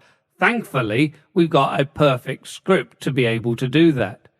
We can go through then and look at the output of our pwgen.sh, and making sure that we don't need to prompt for the password, we can provide the password as an argument to our script. We then need to specify the user account that we are creating, and that's where our temporary variable comes into play. In our looping structure, we said for user, so we're populating a variable called user, or $user as we're going to make reference to it, for each iteration of our script. And that's all that we need to do. It's going to create the 3 accounts with the password set to password 123 ? But the encrypted version. We need to end our for loop with the done keyword. And as soon as I hit the enter key, it's all executed. And as simple as that. Now we can check that work has actually taken place by revisiting our tail command. So tail -n3, show me the last 3 lines from our user account database, which is /etc/passwd. So we can see the 3 user accounts that we have created.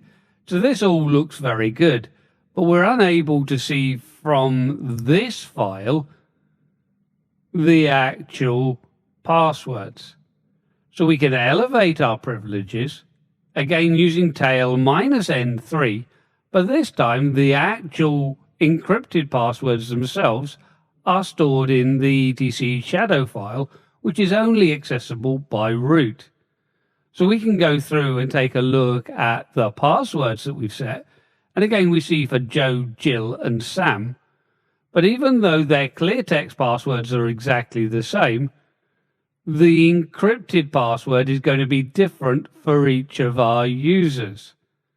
So this is a very important security factor. So we're not storing exactly the same password. So anybody who gets access to this file can't see users who have got the same password.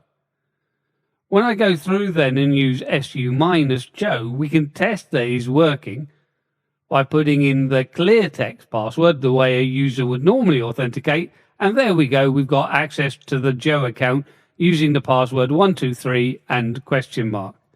I can exit back to return to my Vagrant account, but we've seen then how we can make use of our pwgen.sh from a command line loop, creating 3 users, ensuring they've got 3 different encrypted passwords, but using the same default clear text password. Now we're going to return to our slides now, and I encourage you to do this. So we're going to summarize just a little of what we've seen within this module. Now, both through the course download, but also through my Git repository, you're able to access the sample scripts that we've used. I think it's always a good idea if you can try and create the scripts yourself, but at least you're going to get a hard copy, a file copy of the scripts that we've created. So you can go through and use the git clone command, pointing through to https and github.com, the Urban Penguin, and the repo is lfcs. This will then download into the directory that you've run the git command from and create the subdirectory lfcs. Looking in the lfcs subdirectory, you should be able to use the operating subdirectory representing this course that we're looking at, and from there you should be able to then see the shell scripting directory. So make good use of the resources that are available to you, but don't just copy and paste. But we've been taking a look during this module at shell scripting using bash. We've seen the file command to interrogate our scripts and seeing the difference when we add in the shebang. We can use echo. We also saw that we could suppress the new line with echo -n. With the read command, we're populating the reply variable by default. We can silence the input with -s so we don't see what we type on the screen, great for passwords. And don't forget -p is for our prompt, the message we want to display to our users. We've seen creation of our for loops.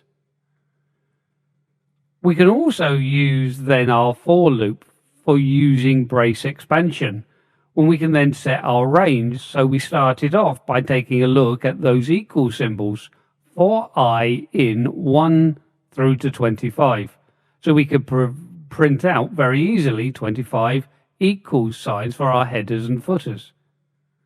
We've looked at how we can use our command expansion. So uname -r being used to populate a variable. And we've seen the source command where we could read in the os-release file, which have a whole load of variables that are configured. We've also seen that we can use while, but we could use until as well. They're really the same structure, but just looking at the reversed test conditions. And we've seen then that each command is going to produce an exit code. We can read that exit code with $? They're just some of the special variables that we've looked at, but we've looked at other special variables such as our argument count, such as $ and hash. But that's it. Hopefully you're going to practice with your shell scripting and find it really useful in your Linux command, let alone being able to do it for the exam. But next up, we're going to be taking a look at how we can schedule tasks in Linux. So looking at things like the @daemon, the cron daemon, as well as systemd scheduled tasks. Hello and a big warm welcome to this Pluralsight presentation. My name is Andrew Mallett and I'm here as your instructor to help guide you through the module Scheduling Tasks in Linux. Now, as we work our way through this module, we're going to be understanding just a little bit more about task scheduling in Ubuntu 20.04.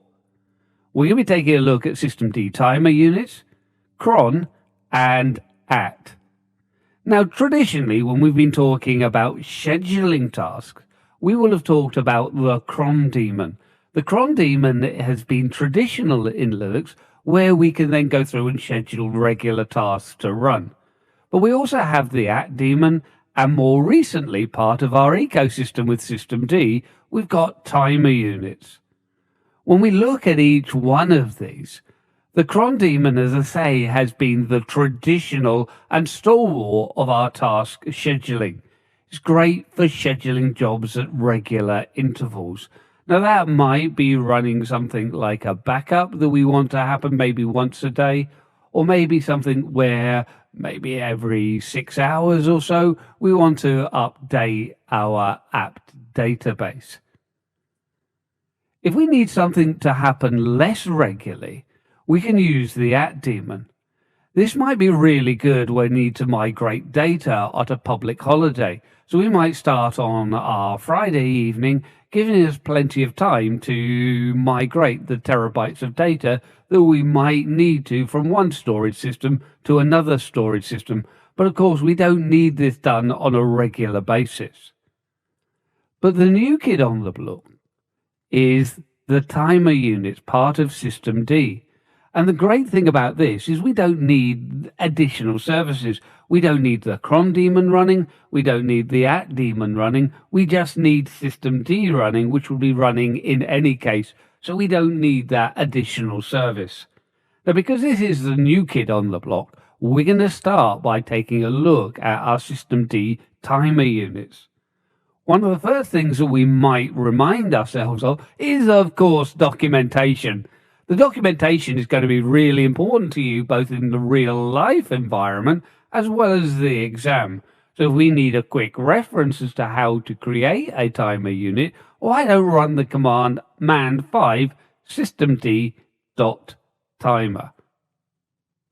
Once we know what to write, we can create ourselves a service unit. Now, the service unit is going to be really simple. Look at this, just 4 lines if you don't include the blank line.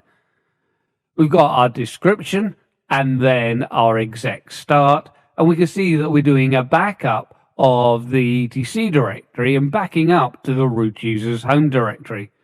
But notice the important thing here is that we don't put the install section, so we can't enable this service unit for auto start, because we don't enable the service unit, we enable the timer unit. It's a timer unit that is going to make reference through to our service unit. And when we look at the details of this, under the timer section, we're going to then run 5 minutes after boot time, then every 24 hours, and we're going to execute the backup.service, the service unit we just saw. We have got the install section here, so we can enable this timer unit. So we enable this timer unit, and then it's going to run 5 minutes after boot, and then once every 24 hours. We've already seen systemd analyze, but there's more we can do with systemd analyze. We saw before we could use it to see how quickly our system booted. But if we use it with a verify subcommand, we can go through and take a look at the correctness and how well we've written our backup.service unit, our backup.timer unit. So we can check for errors. We can enable our backup timer. Now, of course, then we're saying it's going to run 5 minutes after boot. So why don't we go ahead and reboot our system? Once it has rebooted and we've logged back in, we're able then to go through and list our timer units. We should see that the backup timer should have less than 5 minutes to run before it's going to execute.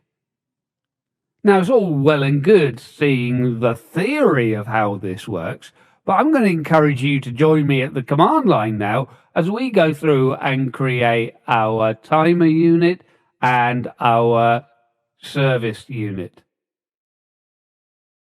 And welcome to our first demonstration, a demonstration where we're going to be working on our Ubuntu One system, and it's the only system we need running for this lab. We're going to be investigating our systemd timer units, and we're going to be creating a new service unit that we will trigger with the timer. So come on, let's find that command line. And here we are then back on our command line, and we can start beginning to learn all about our systemd timers. There are many ways we can learn about timers, but perhaps the first way is to go through and look at the timers that we have on active on our current system. We're able to list those timers and get a lot of really cool reported information about when they last executed and when they're next due to execute. So systemctl and list-timers, and we can see then that we've got how long they have left until they next run, when they last executed, how long has passed, the unit file itself, and which service unit they are going to activate. So we get some really cool information.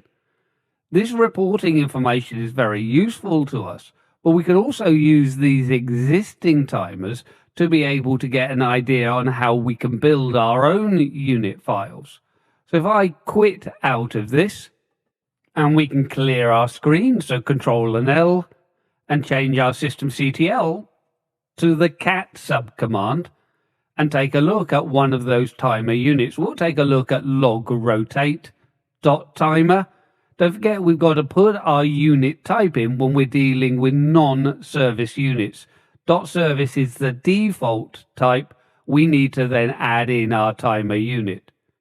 Straight away, we can detect then our timer section, and we've got on calendar equals daily. So we're going to be running, well, you've guessed it, once a day.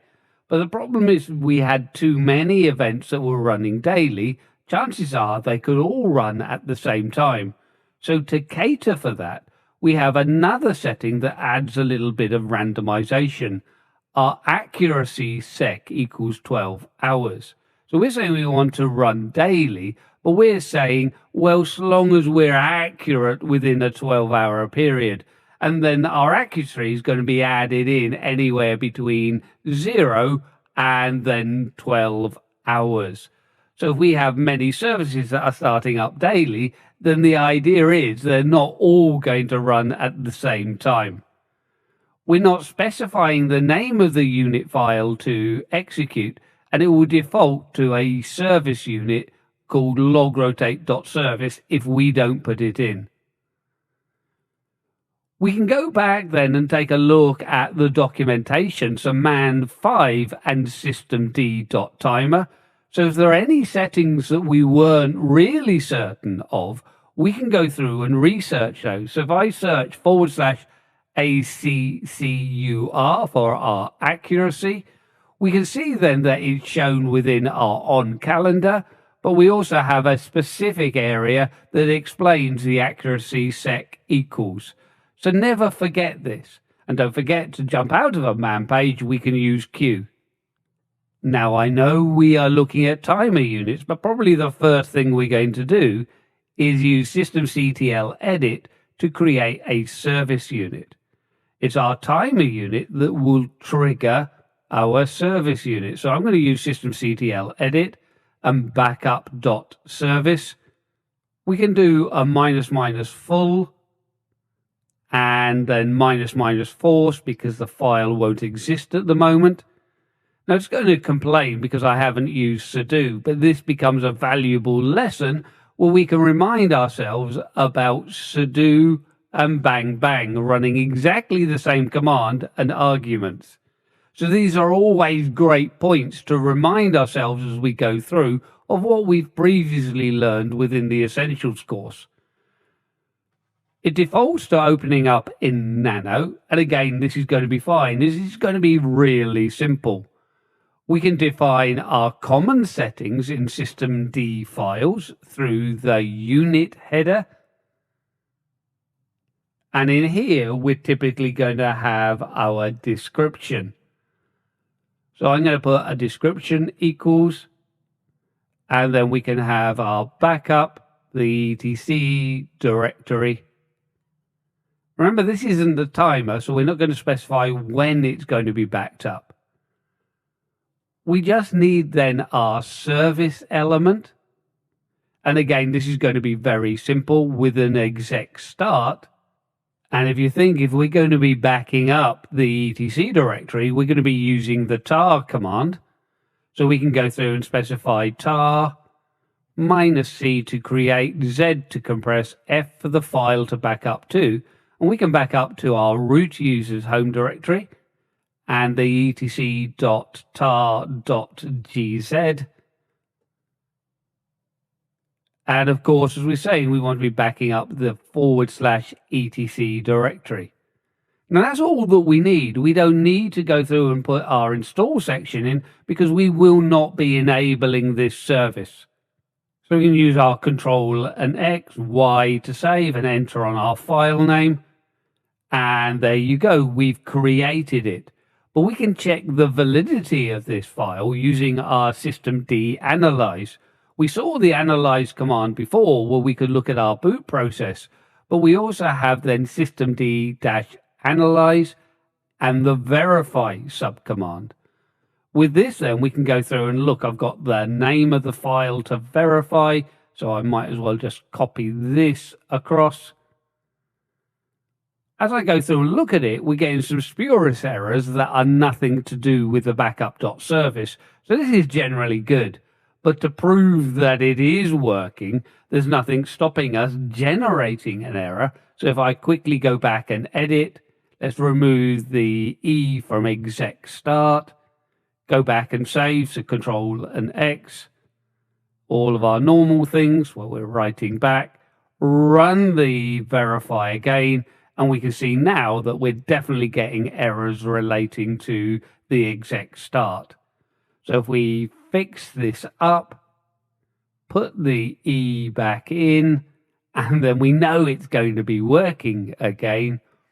When we go through and verify now, we can actually then prove that the verify is working because we're not getting the errors that we saw before.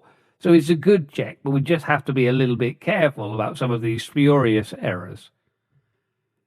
Now, we're not going to start or enable our backup service.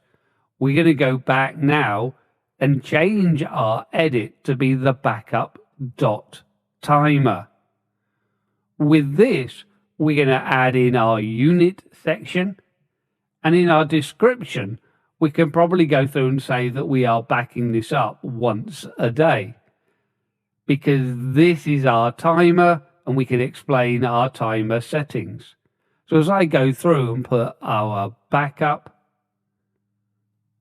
daily, the etc directory, and again, we know the spelling of the description doesn't really matter, but we might as well tidy it up. And again, we don't need much else in, but we need to put in our timer section. It's the timer section that controls when we execute. So we can go through and put our on boot sec equals, and then we can set it to 5 minutes. So 5 minutes after boot. And we can make sure then that it runs regularly by putting an on unit active sec. But if we change this to activate sec, we can build in an error so we can verify this error as we go through. And I'm just going to put in 24 hours. Remember, this should be on unit active sec. And we can go through and specify the unit. Now, we will default to looking for a backup.service, but I would prefer to explicitly put it in just so we've got a little bit of documentation. Under the install, we do want to enable this. So on system startup, we will be then running the timer unit. And we're going to put it wanted by the multi-user.target. Targets, remember, are grouping our services together, and we can use our control Linux and jump out and save our file. Now remember, we built an error into this, so if we go through and verify the backup.timer, then again we can see that we're ignoring because we don't understand that section. So if I go back and change that from activate sec to active sec, so let's drill back, edit our file again, correct the error. So this should be active. So we want to run 5 minutes after boot, but then 24 hours after the service was started. So it's going to be running once a day, but it's also going to run 5 minutes after boot. As we go through and check it again, it all seems very good. Now remember, it is this timer unit that we need to enable. So sudo and systemctl enable, and then our backup. If we don't do the minus now, it's not going to run at this moment. But we don't need that to happen, because what we're going to do now is actually go through and reboot our system. By rebooting our system, we can prove then that the enabled timer unit is going to fire automatically. So connecting back into my system and taking a look at our systemctl and list-timer, we're able then to see, look at the top line there, we've got 4 minutes and 36 seconds left, and then our backup timer is going to activate our backup.service. So we can see how our timer units can be created, as well as the reporting information that we get back from those units. As we pointed out at the beginning of this presentation, the very traditional way in Linux to manage regular scheduled tasks is through the cron daemon and cron tab files. We have both the user crons and the system crons. We'll begin by taking a look at our system cron. If we go through and take a look at the file /etc/cron tab, this is our main system cron. From here, we can go through and search for the commented lines. We're explicitly looking for lines beginning with a comment. This is then going to show me the documentation. Now, ideally, we don't write through to this file, because if ever the cron daemon is going to be updated, the cron tab file might be overwritten. So we're normally going to use the extension directory /etc/cron.d. And in here, we can create our own cron files. We can use then the editor of choice. I just happen to be using Nano here. And we're creating a file called test. Inside of that, the entry looks a little bit cryptic, doesn't it? But it's not too difficult once we get used to it. And don't forget, the grep command that we issued earlier would have shown me the documentation. But here, the first column represents the minute, and we're saying every 10 minutes. The next column is the hour, so we're saying every hour. The next column is the day of the month. This will be 1 through to 31, and again it's every day of the month. Then we're looking at the month, 1 through to 12. And finally we have the day of the week. This then can be set to 0 through to 7, and that's not a mistake. Sunday can either be 0 or 7. We're running as the root account, running the date command and appending to the file /temp/date. So once this has been running then for a little while, we should have multiple entries, each showing the date the entry was made inside of our temp and date file. But this is our system cron tab, and it's managed by the root user. But each user can manage their own cron tab file, and that's done through the cron tab command.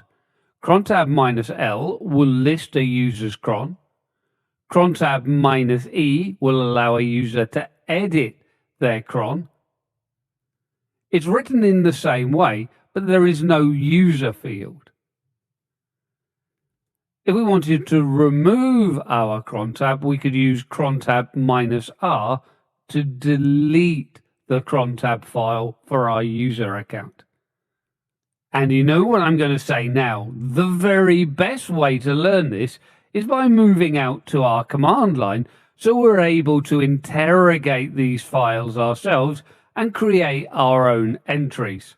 So in the next clip, we're going to dive out to our command line so we can learn a little bit more about regular tasks being scheduled using the cron daemon.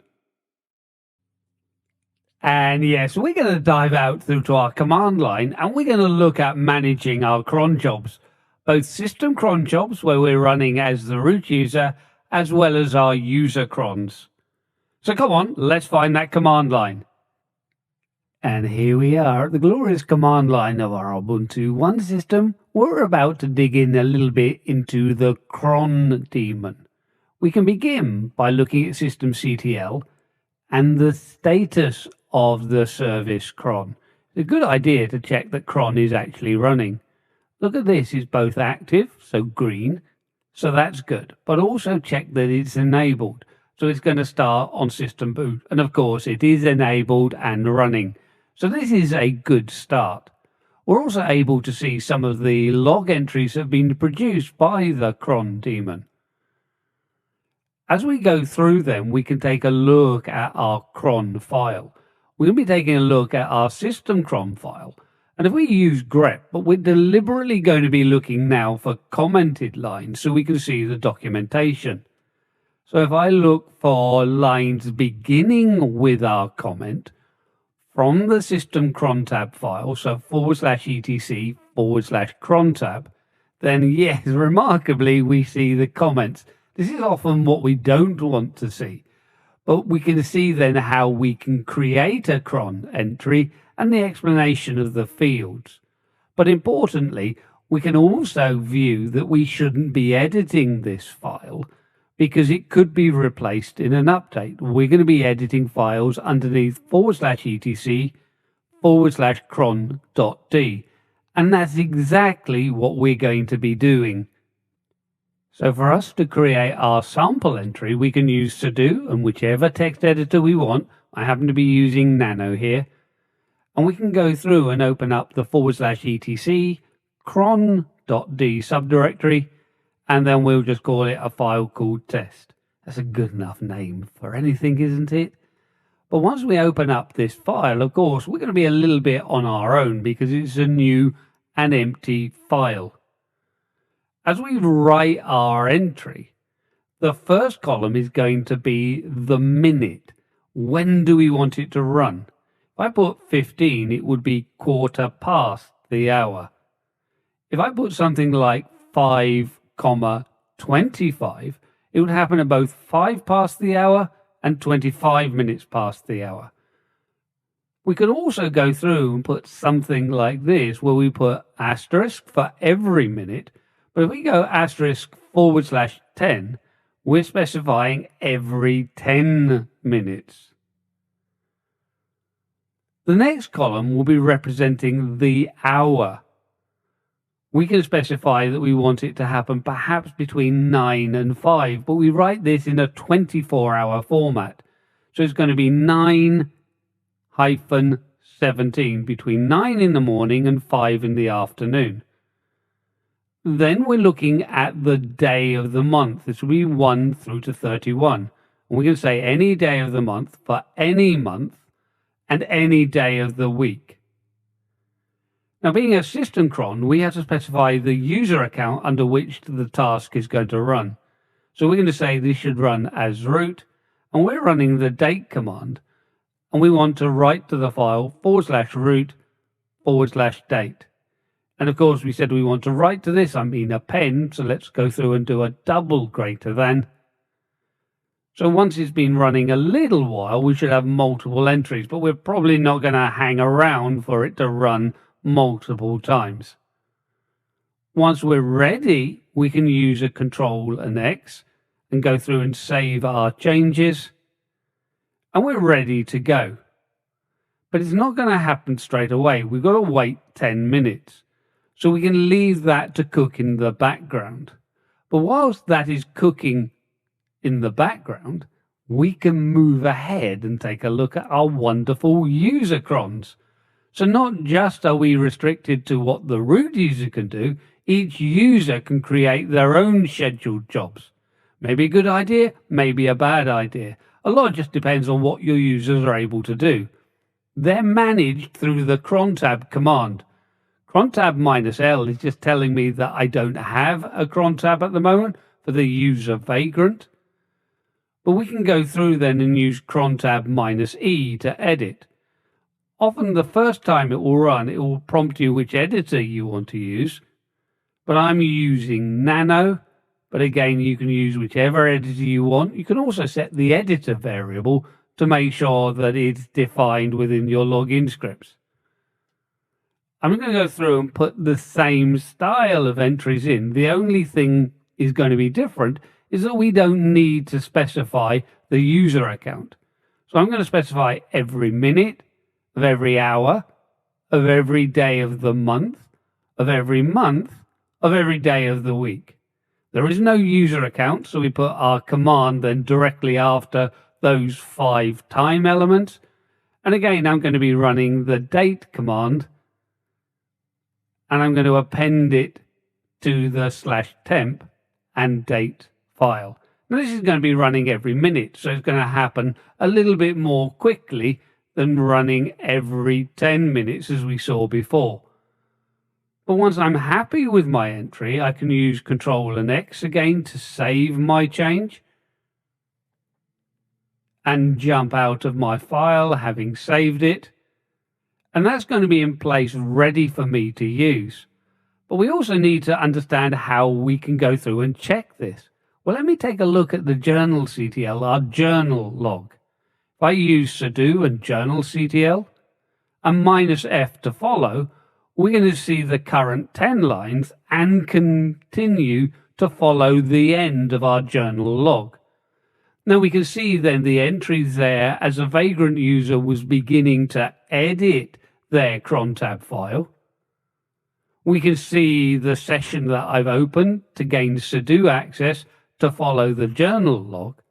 But within a minute, I'm going to be able to see my job actually executing. And this is why we're following it. We can see then from cron, our Vagrant user, the command, and what they've actually issued. So we've created a new session for Vagrant in the background. I can use Control and C to stop following my file. Now at this stage then we've verified that our job has run for our user. I'm ready now to remove that, so cron tab -R. That way I don't have to worry about every minute we're writing through to the file. So let's clear that and get that tidied out of the way. But we also need to check from our root user's perspective that the system cron had run. So if I look at sudo -I, if I go through and run ls, well, we can see the system timer job that's run the backup, our etc.tar.gz, but we don't have the date file just yet. Remember, that should be running every 10 minutes, but it runs on a 10-minute segment. So if I go through and look at the current date, we're going to be able to work out when it should be running. So a very quick execute of the date shows me it's 13:34. So that means it should be running at 13:40 on the 10 minutes. Now, I don't want you guys to necessarily be waiting, so I cut a little bit of time out. When we look at the date now, it is 13:40. And when I do a listing, we can see then I've got the date file. And of course, then as I cat out the date file, we will see that it was written to at 13:40. So how's that? There you go. We've got our cron system up and running, and we understand about our cron tabs. Now, if we do need to schedule a task, but that task is likely to be only run once, then probably we need to be looking towards the at daemon. We need to make sure that it's running and enabled. ATQ will allow us to query any at jobs that we have. We can specify jobs by using a simple time structure such as at noon or at tea time or at midnight. We can also specify it with a more accurate date and time notation. But once we've created our job entry, it's important to know that we use Control and D for Delta, Control D, to be able to end the editor. But looking at a more formal notation, here we're specifying, obviously you can see 10:51 on July 25th for 2023. But again, once we get into the editor, we can add any tasks that we want to run at that date and time, and then use Control and D Delta to be able to exit the editor. ATQ, again, is going to list any jobs that we've created. If we need to delete, let's say, that second job, we can check the job number, it's probably job number 2, but run ATRM and then the job number. If we want to look at the job detail, we can use AT -C and then the job number. You'll get a very verbose output, but towards the bottom should be the details of our job. Let's move out to our command line and look at working with at.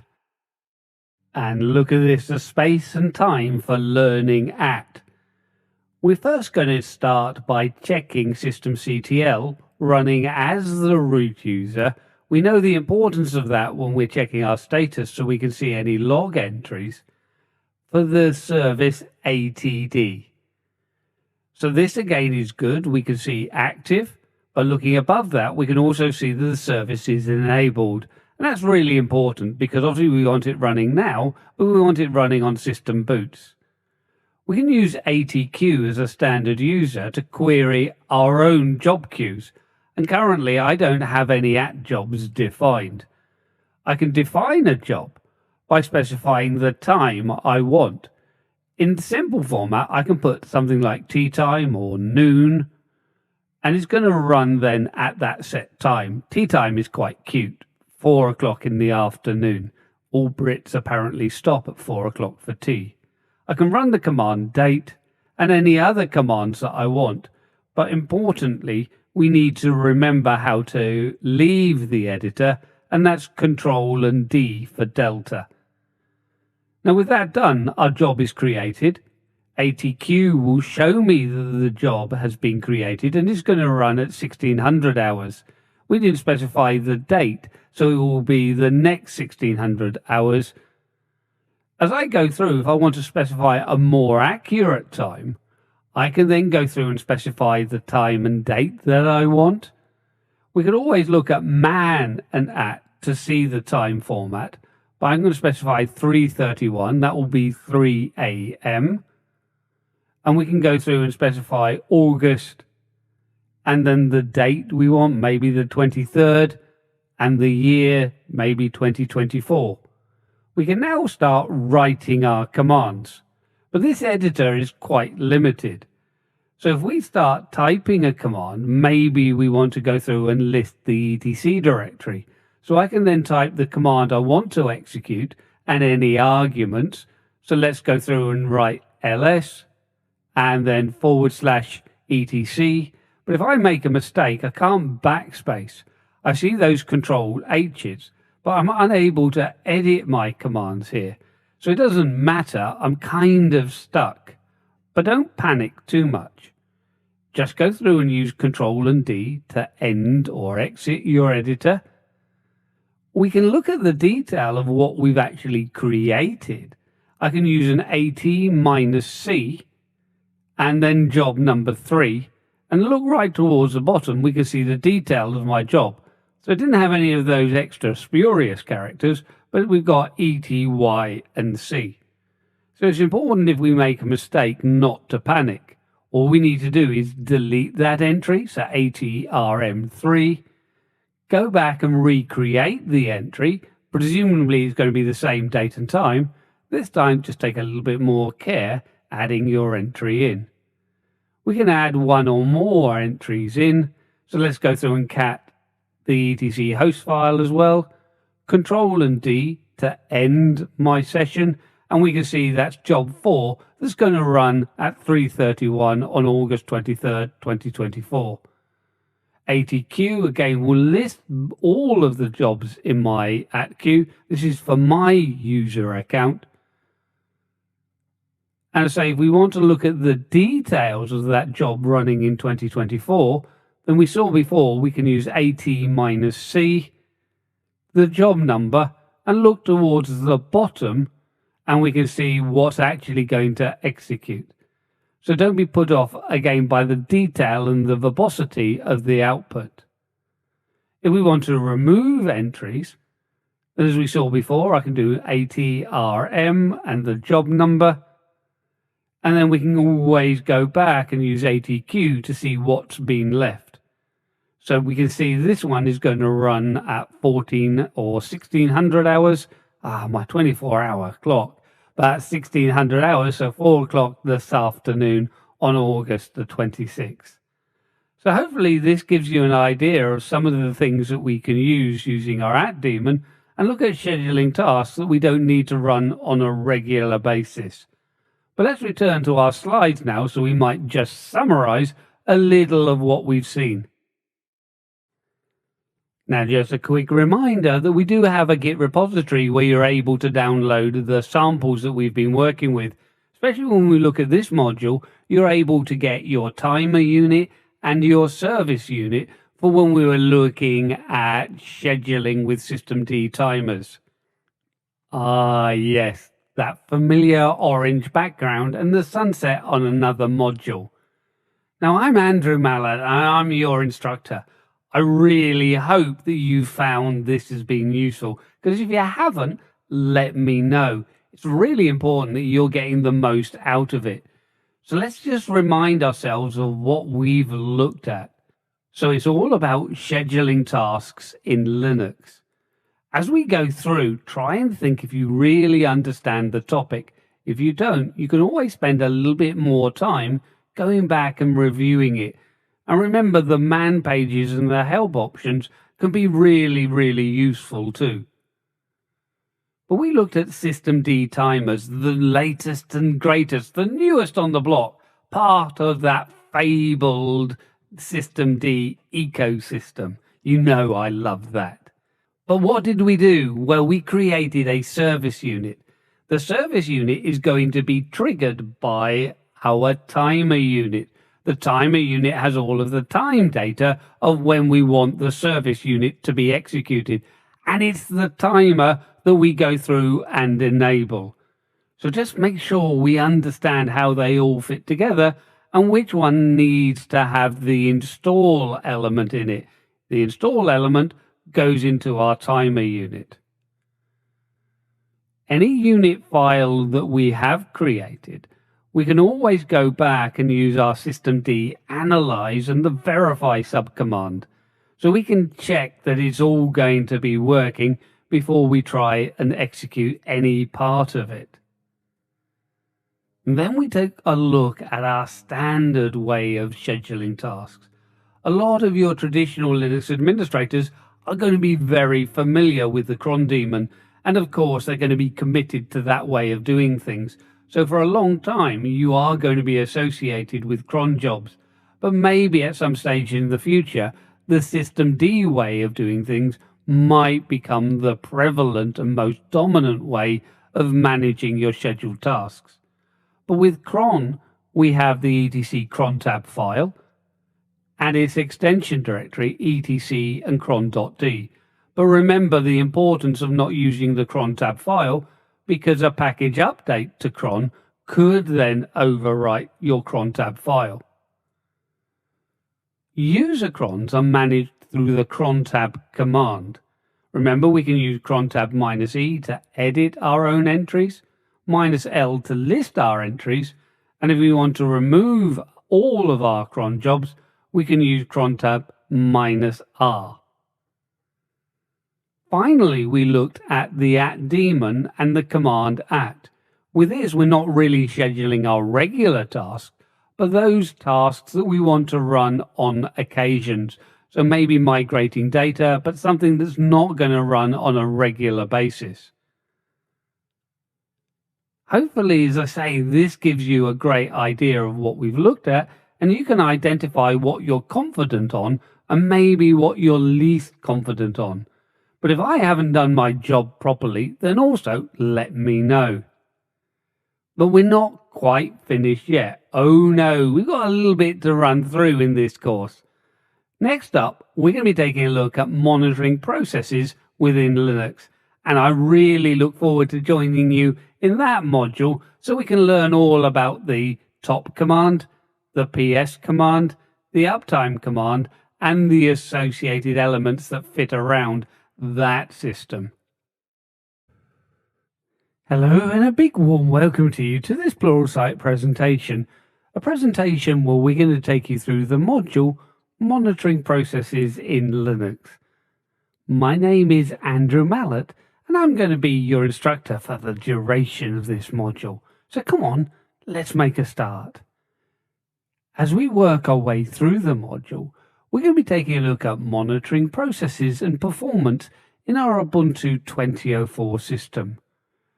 We can begin by taking a look at an issue we've already identified with the multipath daemon that we have in our Ubuntu Vagrant image. We're going to be taking a look at viewing the processes by CPU and memory utilization, listing our process status, that's the ps command, sharing our CPU more nicely by making use of the nice and renice commands, and we'll be looking for how we can search and end processes. Now, to begin with, as I say, we have a little bit of a problem.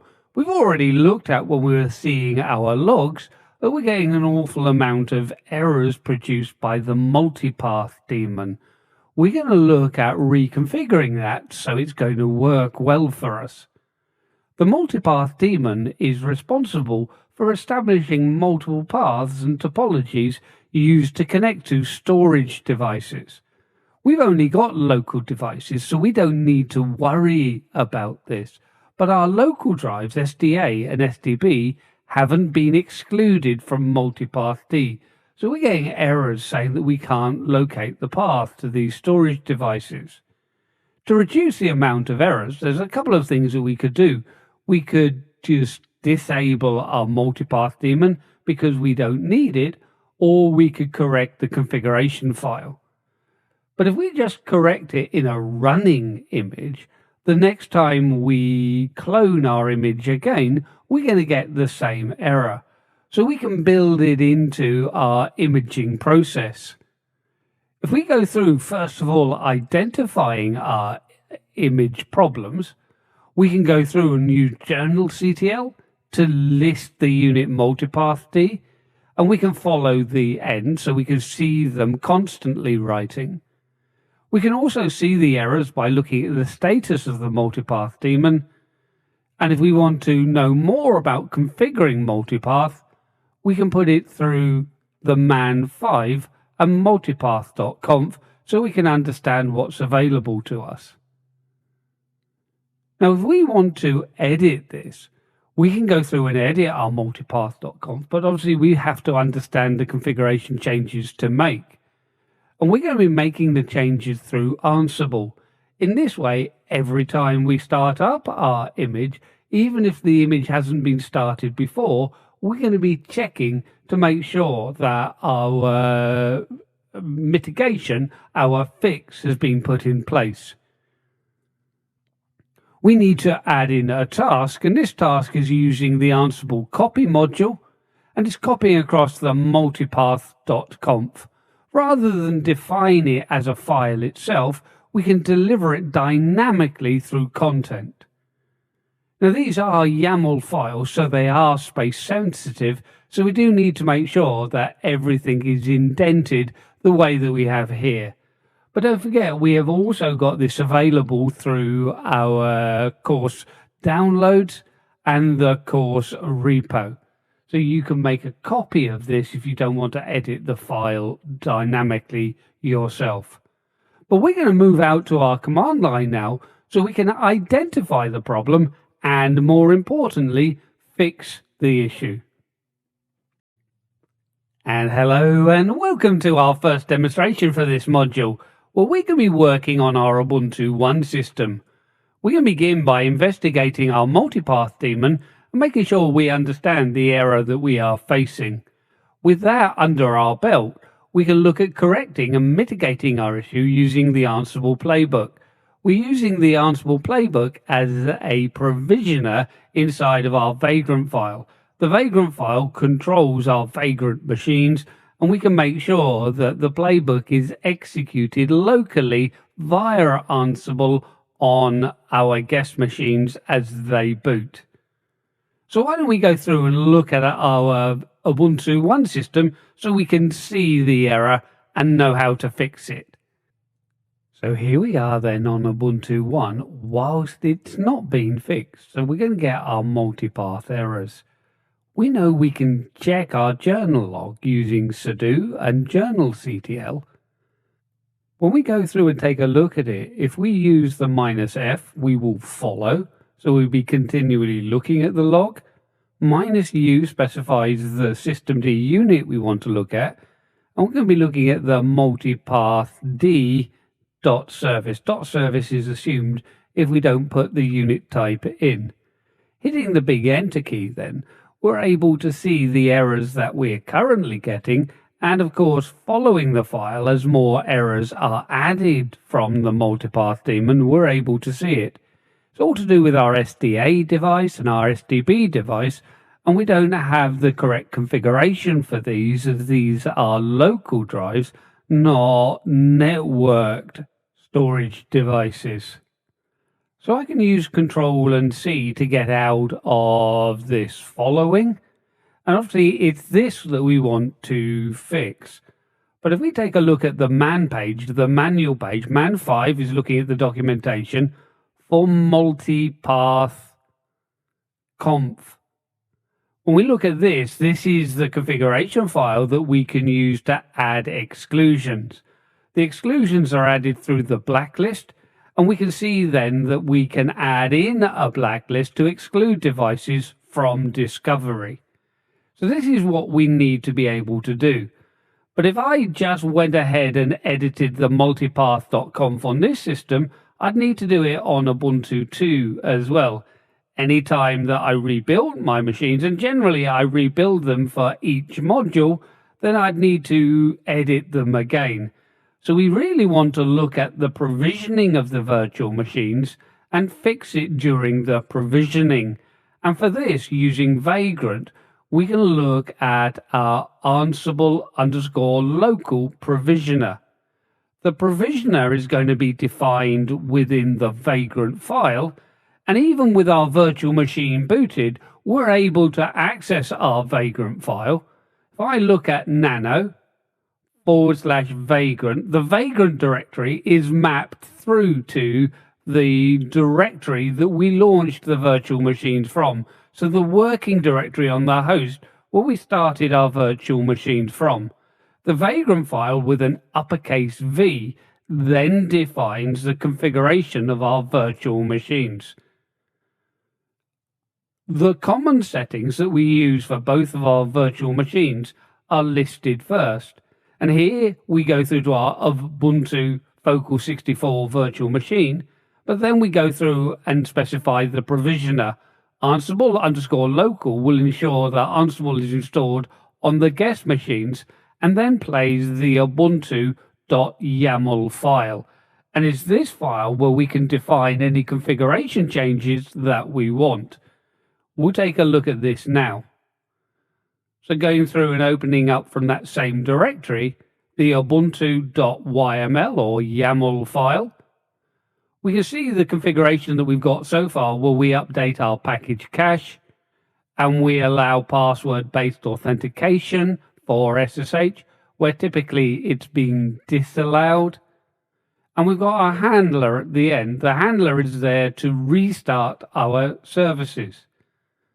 So I'm going to add in a new task. Now, all of these tasks and the format of a YAML file are white space sensitive, so make sure that they're all lined up nicely with spaces. So we're adding a new task. The name we're just going to put as edit multipath. We're going to be using the copy module from Ansible, and copy should be lined up with the name of the task. Inside of our copy module, to specify that we are working with properties of copy, we're going to go through and line up with the P, so 2 spaces inside of copy, and we can go through and add in the destination. The destination is going to be the file that we need to edit, so /etc/multipath.conf. And rather than use a source file that we can copy across, we only need to specify a few lines, so it's easy done through content. Content is followed by a vertical bar.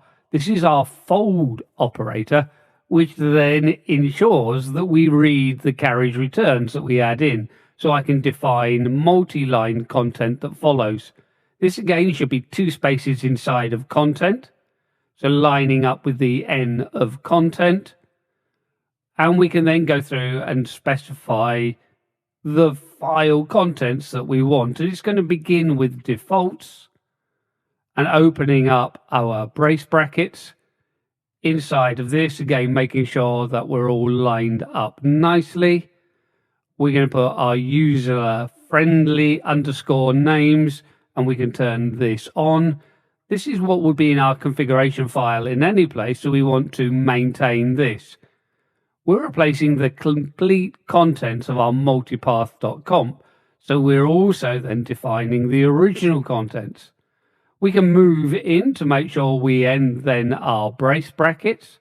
That needs to be lined up with the left-hand side of the file, which is the D for defaults. Then below this, we're adding in our new content, and this is our blacklist And with this, we're going through then and adding in the dev nodes, the device nodes that we don't want to be included in our configuration. And with this, we can say beginning with node name is beginning with SD and then A or B, A through to B. And then we can close off our regular expression. So this is going to work for us, device SDA and SDB. We can close off then our brace brackets. And that's our content defined. The last thing we want to do is going to be a property of the task. So we want this lined up with our name and copy is the notify. With notify, we're going to specify that we want our service to be restarted, and that's the multipath service. So we're going to go through and just call the handler restart MP. We want to make sure that notify is lined up with copy and name. And when we look at that, we're probably one space out, so just make sure that it's lined up nicely. As always, though, these files are available to you through the course downloads or through the course repositories. So we can add in a new handler. Handlers, unlike tasks, don't run automatically, only when they are triggered through the notify. So we can call this then restart MP. It must match the name that we've assigned underneath the notify. It's going to use the service module. With this, and we have specified the name of the service to work with.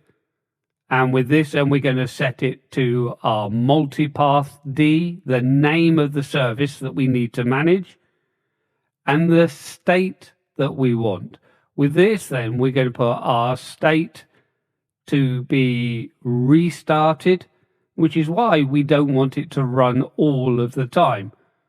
We only want it to be restarted the once, not every time the playbook executes.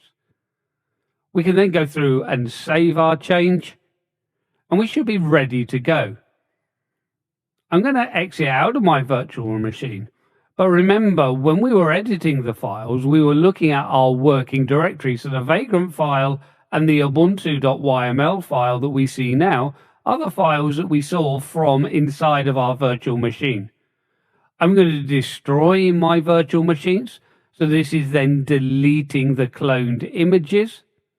And then I just need to bring up my virtual machine again. This will reclone it and then run our provisioners. So we can see as we go through, we're installing Ansible into the guest machine. Once Ansible is installed, then we can see the playbook is executed. So we see the update of the package cache. Once this has been updated, we'll run through the rest of the tasks, and we should be able to see then the configuration going ahead to allow password-based authentication with SSH. And then, as we can see, we're editing the multipath configuration and then restarting both the SSH daemon and the multipath daemon via the handlers. So we should be up and running now. It just then leaves us to go through and make sure that we can connect back into our virtual machine.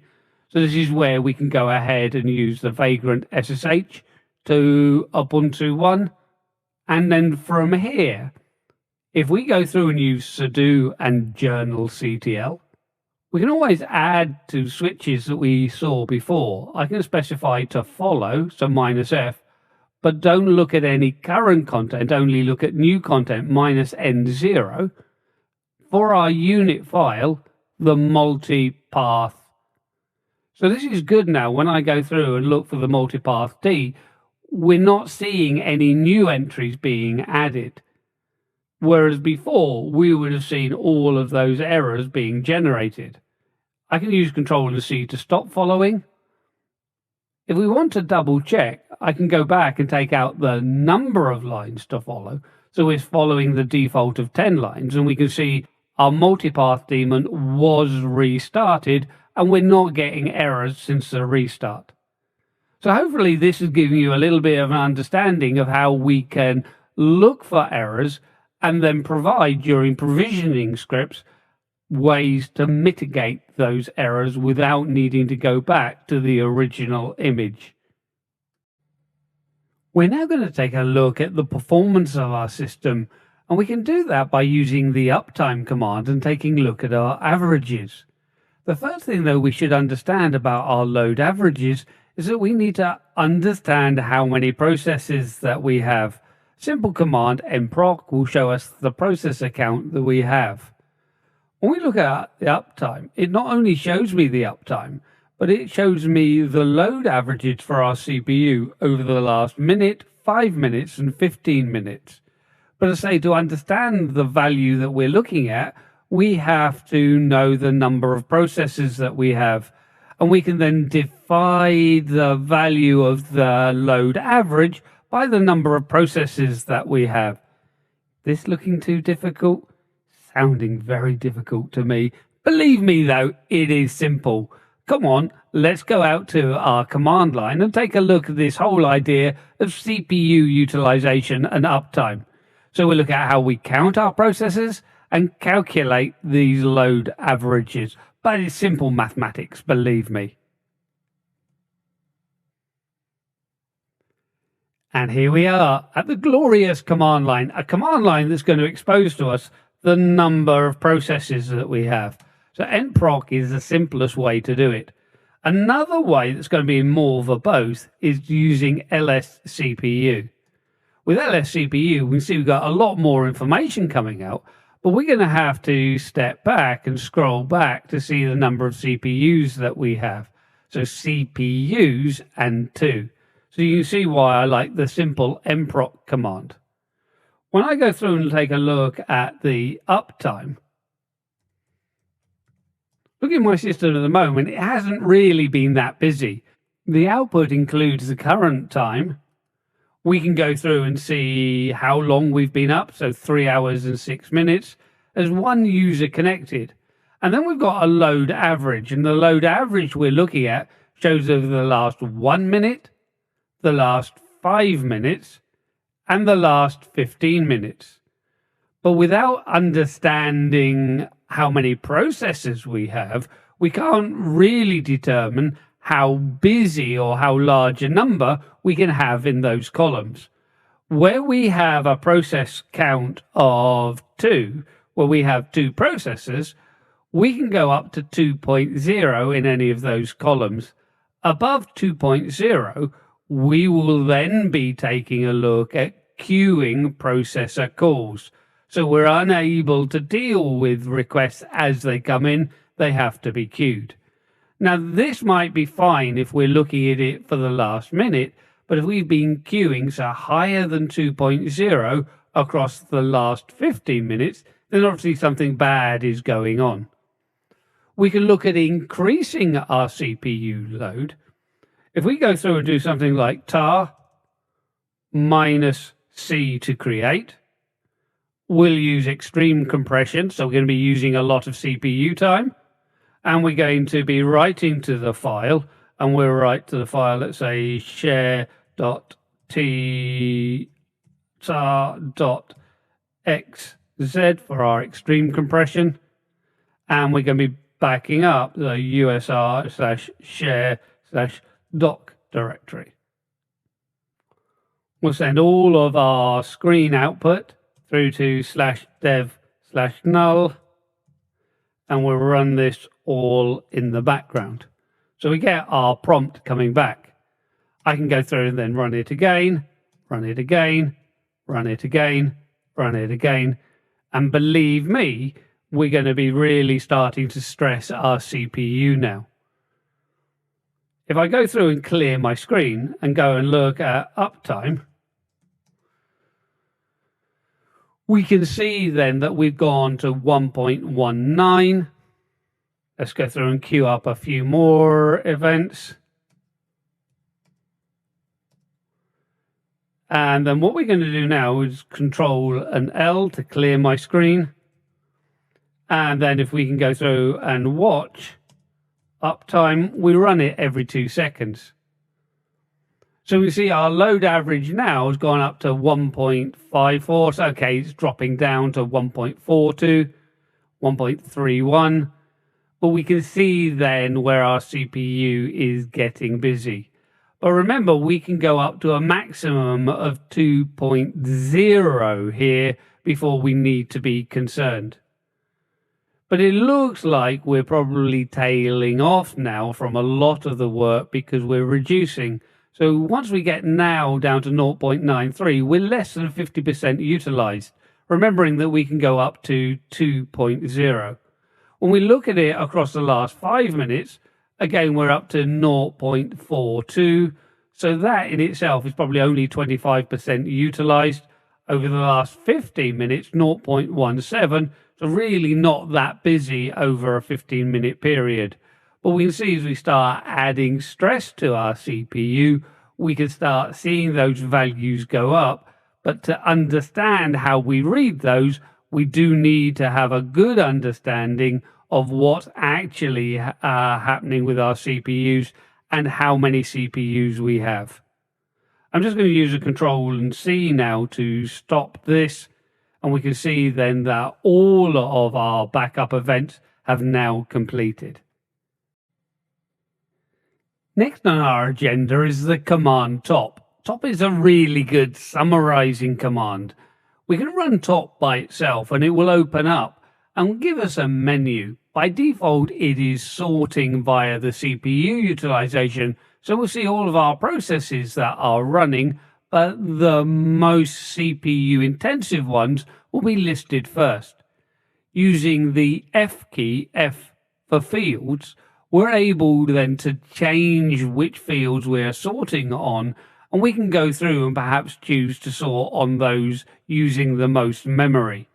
But again, the best way to be able to see this is to dive out to our command line, a command line that I encourage you to visit too, so we can see how to use the top command, using top and sorting by memory utilization, as well as the default CPU utilization. And here we are, and all we need to do is type the command top, T-O-P. Now look, we get a summary straight away. We get to see our uptime information. We get to see how many tasks are actually running on our system, our CPU utilization, and our memory utilization. But because we're sorting all of our processes by default using CPU utilization, that probably is changing quite a lot. So we can see that our display is changing reasonably frequently. The moment it seems to be system D that's taking most processing time, but it can change very quickly as we start looking at other processes, such as top, which is taking most now. If I hit the key F, so I'm just moving my finger to the F key, pressing the F key, we can then see the fields. We can choose to include more or less fields, but for the moment, I'm just going to arrow down. So we've selected % memory, and I'm going to use the key S for sort. With that done, I'm going to use then Q to jump back. And now we're sorting based on memory utilization. And this tends to be a much more static display, as the memory utilization is far more consistent than the CPU utilization. And we can see it's the Snap Daemon, one of our package managers, that seems to be taking the most memory at the moment. But we can also see there's the unattended upgrade, the path, the multipath daemon. Again, it might be an idea if we don't really need the multipath daemon to disable that service if we don't really need it to be running. Once we're finished, we can change back if we want. So F, and then up arrow key to our CPU, and then S for sort, and then Q, and we're back now sorting on CPU utilization. When we're finished, we can use Q to jump out of the top command. Working with Linux systems, we've typically been able to see our process status using the PS command. Typing PS by itself will list processes involved in our current shell. Using ps minus f, we're able to do a full listing, but it doesn't quite stop there. As well as a full listing, we also have a long listing, the minus L. We can combine them together as well. If we want to see all processes, we can use minus E. So minus E for everything, if you like, and that's going to be processes within your current terminal, as well as other processes, even if they're not associated with terminals. Those are typically our background services that will be running. If we want to look at a particular process, remember process ID 1 is going to be system D. System D manages all of our other services. We're able to use then minus P and the process ID number. Each process will have its own process ID. Typically, we've been used to searching the output of ps minus ELF to look for a process. So if we wanted to look for all processes running the bash shell, we could go through and use grep and bash. Now that's okay, but there is a newer tool, pgrep. If I use pgrep bash, we can go through and search for all processes with bash, but we don't show the actual search process itself. So it's a much better, more efficient way of doing it, one command, and giving us a more effective result. As well as pgrep, though, when we want to end processes, we can go through and start up a process. Here, it's just a sleep process waiting for 1,000 seconds. We're running it in the background, and that's what the ampersand does at the end. Rather than going and looking for the sleep process with our pgrep or even our ps and then searching the output for sleep, we can actually combine all of that together in pkill. Pkill will go through and terminate the sleep processes. The default signal that is being sent is a terminate signal, but we can go through and investigate other signals by looking at the kill command itself. Kill minus L will list all of the signals that kill itself can send. pkill is just an extension of the kill command being incorporated with ps and grep. Again, to get the best understanding of this, we're going to dive out to our command line to get some great hands-on experience. We'll be listing and ending processes using the ps command, pgrep, and pkill. And here we are at our glorious command line. A command line we can begin by typing ps. Typing ps, we can see then our bash shell and anything else that is running inside of our shell. Now that includes the ps command, but obviously the ps command now has finished its execution. Any process that is currently running is going to be listed underneath the /proc directory. So if I go through and run a listing of the /proc directory, we're able to see a whole load of numbered directories. They represent our current running processes. Now we've got some magic that can happen here. We can actually move into our own bash shell directory by doing a cd /proc. So that then takes me to my proc directory, but we've got a magic variable $. $$ contains your current process ID. So even though, of course, our bash shells are all going to have different process IDs, the magic is now happening as we expand that variable. We see this taking me into the directory 14931. Now this is all very good, and it gives us an opportunity to be able to look inside of this directory. We generally don't manage our processes from inside of this directory itself, but it is available for us to go through and take a look at. It helps our understanding, if nothing else. But let's move back into my home directory, clearing the screen. If we want to look at a little bit more, we can go through and maybe look for our bash process. Typically, we've been using the ps command by itself. We can start extending this a little bit by having a full listing or a long listing. Now we can see then they give different interpretations of essentially the same thing, giving more detail with our long listing, but we can combine them together to get a long and a full listing. And this way we keep our user names rather than having the user ID number. If we want to look at all processes, not those just below my bash shell, it doesn't matter the order that we put it in, but we can put E in here for everything. And we're looking at all of our processes, including those ones that aren't associated with a current shell. Clearing the screen again will take me out of that. If I wanted to then go through and search for my bash shell, I can go through and run the grep and look for bash. Now this is good. I've got my result coming back, but not only has I got my bash shell, we've got the search process, my grep for bash coming back, because that in itself contains the bash string. So it's okay, but we have to be very careful about our results. Incorporating these two commands together, we get a magic command called pgrep. If I go through then and pgrep for bash, you can see I only get the process ID coming back for the bash shell. We don't see the independent grep process. So this is a much more efficient way of running it.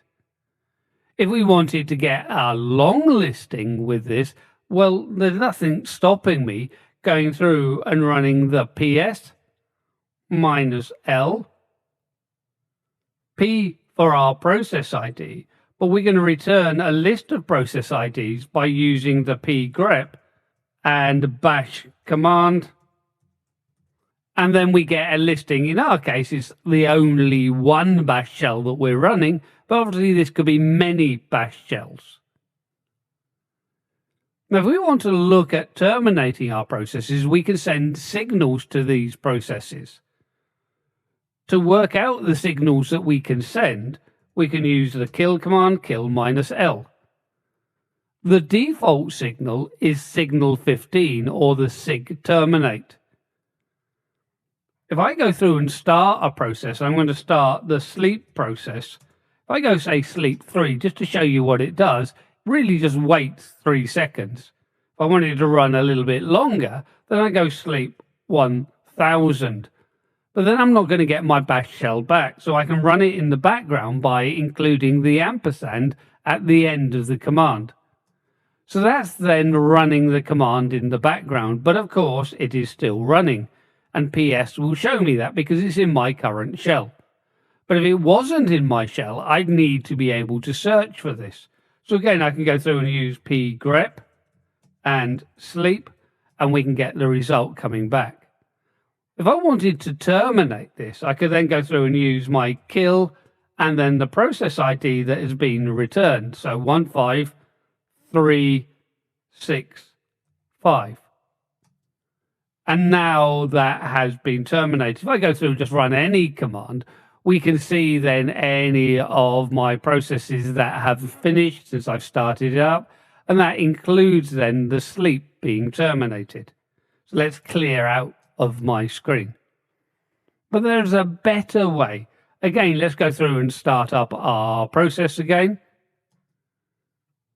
And if I just go through and use the pkill and sleep, it then just sends the terminate process to the process ID that sleep is running, or multiple process IDs if we've got multiple sleeps running. As I say, the default signal is -15 for a terminate.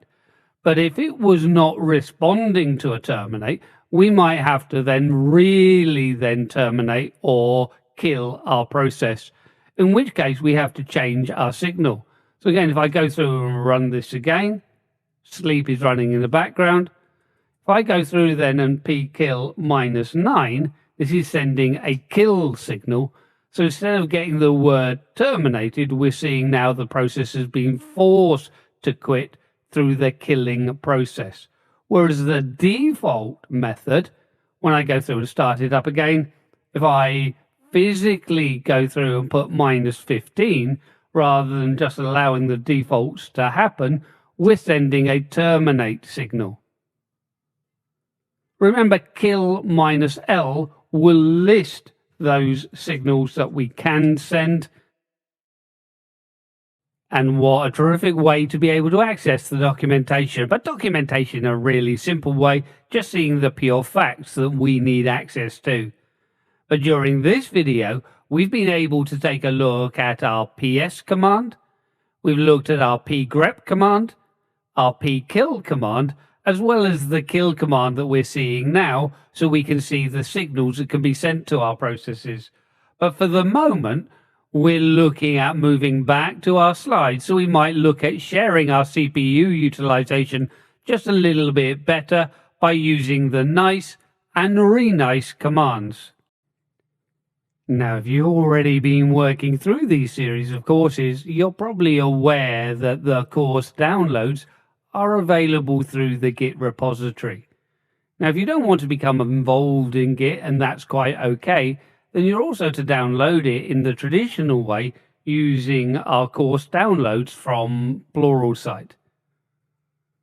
We've been running through a course where we've been looking at monitoring Linux. And of course, you're now at that sunset page where you can congratulate yourself on what we've looked at. But only if you can remember what we have actually looked at. And what was that? Well, we started off by correcting the multipath daemon in Ubuntu 20.04. In our image, the vagrant image that we were working with, we have to exclude our SDA and SDB drives so that the multipath daemon doesn't try and build a topology of a network to connect to these storage devices. We needed to write through to our multipath.conf, and we were choosing the Ansible playbook to correct this. Now, you don't really need to understand Ansible for the Linux Foundation exam, but being able to understand Ansible is going to help you probably in your Linux career and maybe any DevOps options that you might want to look at. So it's not a bad thing to become involved in. And our course repository or the course downloads can help you both with the vagrant file as well as the playbook if you need a little bit help getting those set up. We then took a look at the uptime command. Not only can it show us how long our system has been up, but it shows us our load averages. But to be honest, those load averages we won't understand unless we know the number of processes that we had. In my virtual machine, I had 2 processes, so that would allow me a load average of up to 2.0 before I start queuing requests through to my processor. And remember, with uptime, we see our load average over the last 1 minute, 5 minutes, and 15 minutes. We then moved on to our process status command PS, and we saw that we have options, -L for a long option, -F for a full option, as well as the option -P to list for a particular process ID or set of process IDs, and -E to list everything. We could use pgrep to search processes, and pkill to search and terminate processes. And don't forget, kill -L can list the signals that we could use to send through to our processes. And that's it, an end of a terrific module where hopefully you've gained a lot of understanding. But if there's anything you feel a little unsure of, then please connect to me. I'm at the Urban Penguin on Twitter or through the discussion fora. Also, if you need to spend a little bit more time going back revisiting the videos, really invest in your learning and make that time well spent. But when you are ready to move on, I'm going to welcome you to the next module, a module where we take a look at securing Ubuntu using AppArmor, a mandatory access control list that we're going to find commonly in Ubuntu and SUSE. Hello and a big warm welcome to this presentation from Pluralsight. My name is Andrew Mallett and I'm here as your instructor to help guide you through the module Securing Ubuntu using AppArmor. So when you're ready, sat comfortably, we're going to begin. And we're going to begin by just taking a little bit of an overview, a look of what we're going to be seeing during the module. So we're going to be understanding more about AppArmor, what it is, why we want it, and application security. We'll be installing any additional utilities that we want beyond the standard packages that are installed by default. We'll be looking at creating AppArmor profiles. Profiles then define what we are protecting. And we're going to be looking at how we can protect our own applications, and the process would be the same if we wanted to build profiles for any standard applications as well. When we look at AppArmor, AppArmor is a mandatory access control set, a MAC, application security that is promoted by both SUSE and Ubuntu. We'll actually see that many of the tools are authored by either Canonical and or Novell. Novell were the ex-owners of SUSE Linux. AppArmor works directly with the Linux kernel.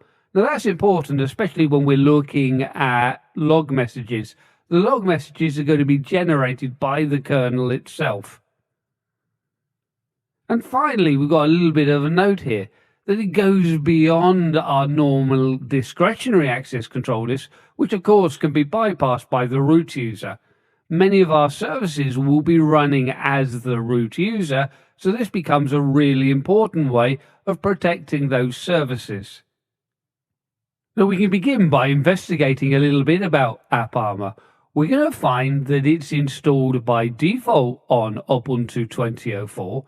So we can go through and look at a systemctl and status AppArmor, and we'll find that the service should be installed and up and running.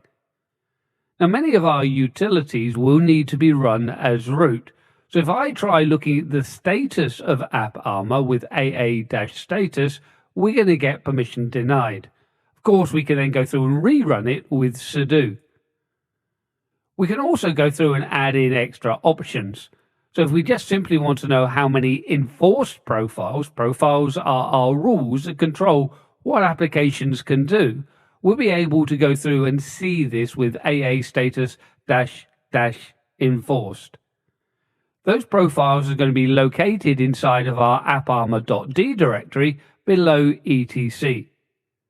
If we take a look at one of those profiles, we'll be able to use dpkg-s to look at the owning package, and we'll see that the package that installed that was AppArmor itself.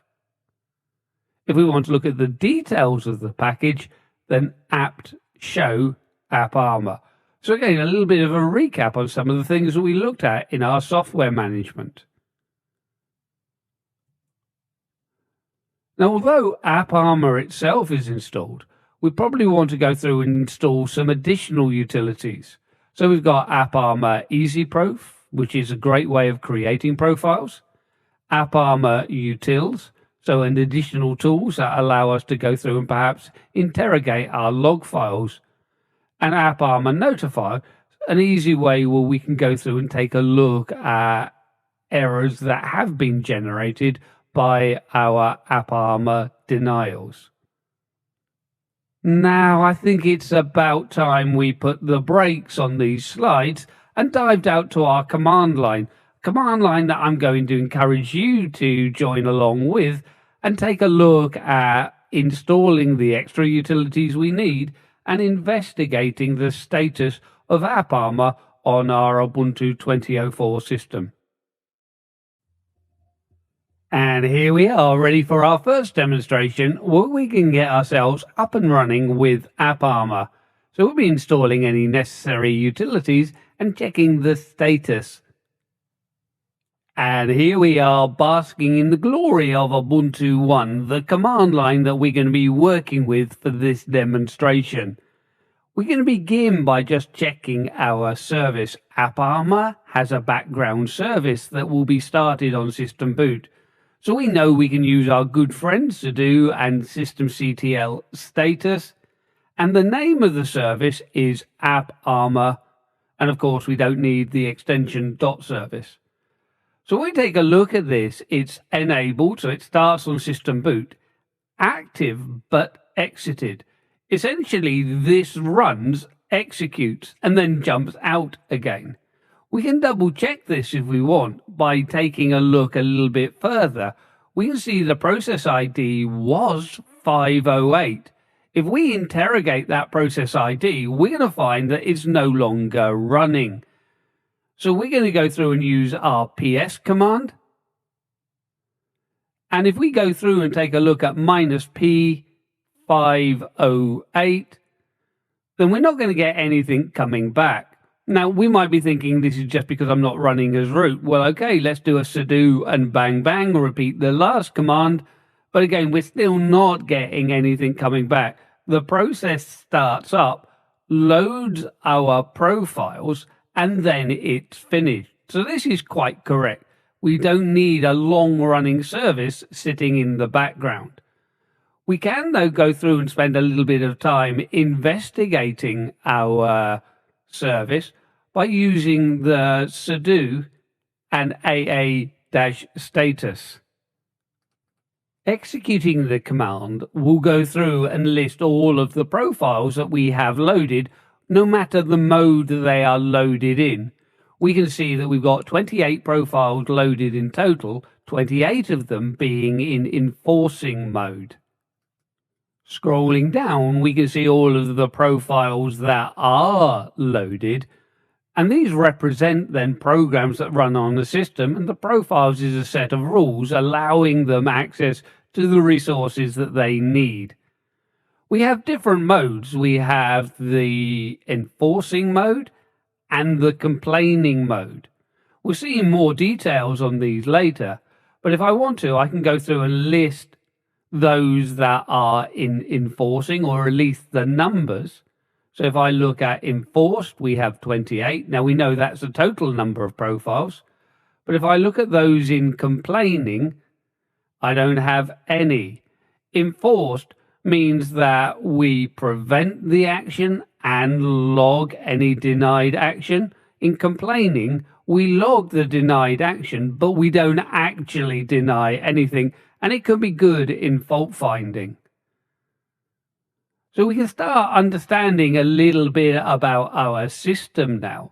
And we can use the AA command, but we can also go through and use the app armor_status. So there are two ways to access these commands. It's really our choice and makes no difference. It's just different ways to access exactly the same program. So don't get confused amongst this. I tend to stick with the AA because it's shorter. If I go through and take a look at all of the commands that begin with AA, we see at the moment I've got a relatively small set. We can increase the amount of utilities that we have by going through and installing additional programs. So I can use my apt install.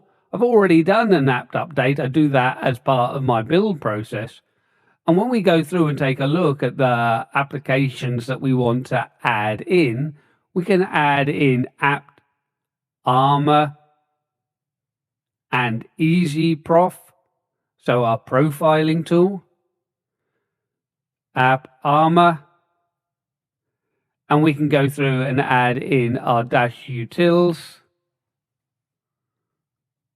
And the final one that we're going to add in is app armor-notify. Now, the notify is actually going to add in quite a lot of programs. Kind of, if we want to see this, I might choose to remove the -y option, so we will get to see everything that is being added in. App armor-notify can work with our graphical utilities as well, and as such is going to install a lot of the graphical environment, whether we want to use it or not. We don't have to use the graphical environment, so I'm not going to be too bothered about this, but just letting you know it's going to take a little while for it to run through. I'm choosing Y to accept the installation, and we can leave this to cook through for a little while. Now, once our deep roasted command line has completed its installation, we're able to go back and investigate some of those AA commands, so AA-, and then just hit the double tab key. So if I go double tab, so tab, I'm able to see now that we've got a heap of extra commands, all beginning with AA, so extra AppArmor utilities that we've been able to install. Now, we won't be using all of these, but we're going to be investigating some of these commands as we go through and dig deeper into understanding AppArmor. So come back and join me soon. Now, when we're looking at AppArmor and trying to understand what AppArmor is all about, we could work with standard programs that we have on our system, but that would be too boring, wouldn't it? Why don't we go through and create ourselves a simple Python script and then look at controlling what that script is actually allowed to do? So the first part, of course, is to create the script. We can go through and use whichever text editor we want. We can use Nano, but if you're more competent, you might prefer to use Vim. But remember, especially in practical exams, don't get yourself tied down with the type of editor you should be using.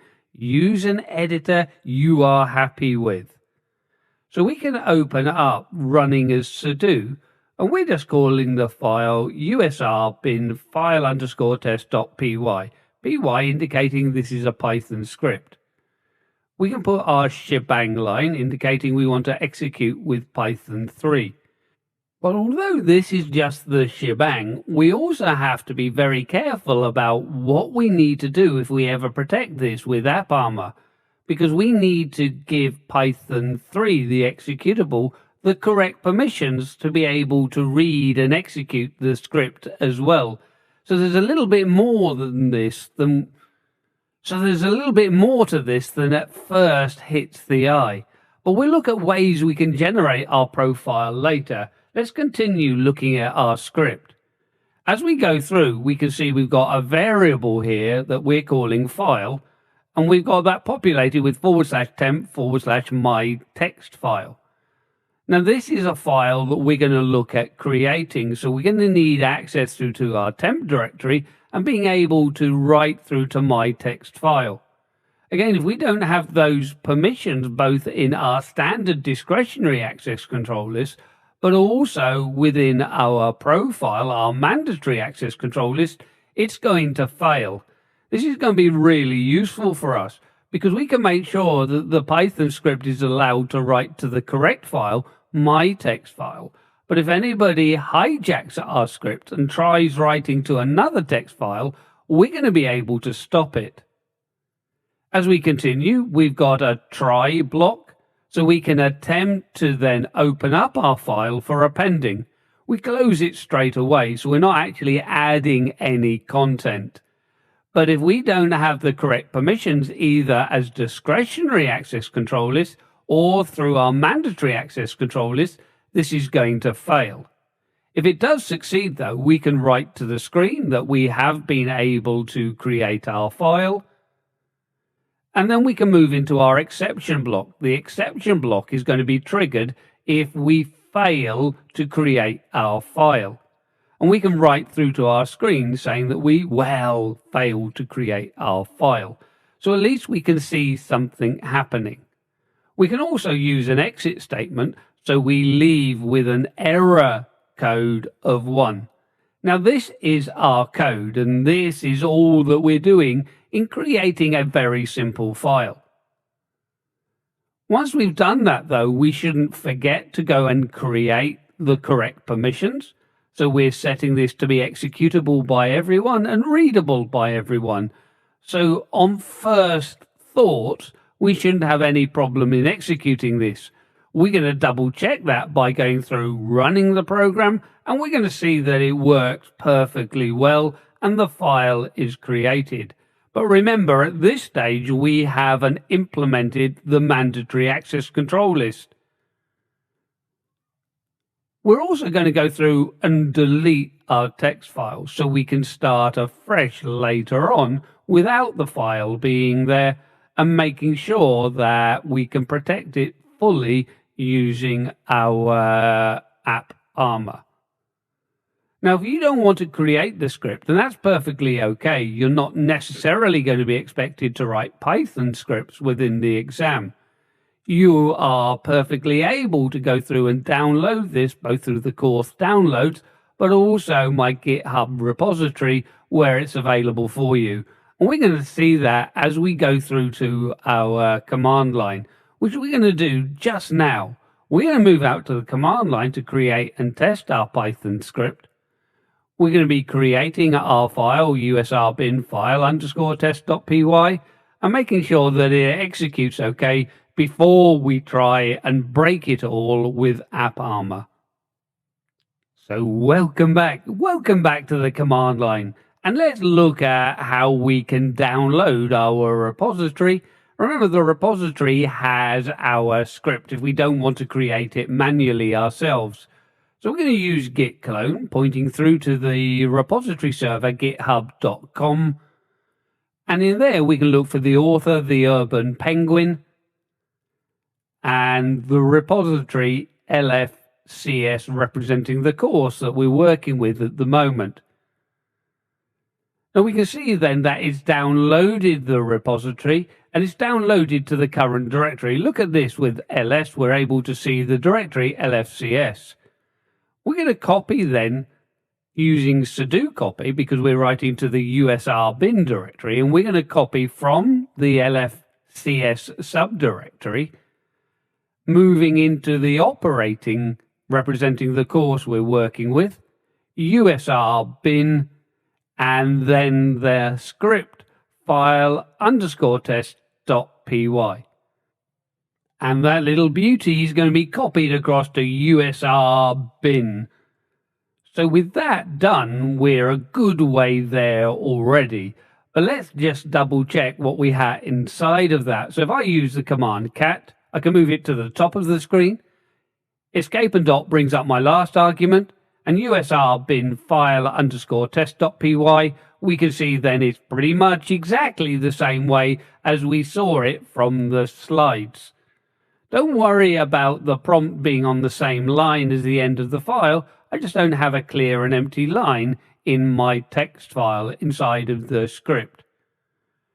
But this is the script. But of course, this script we need to have the correct permissions to.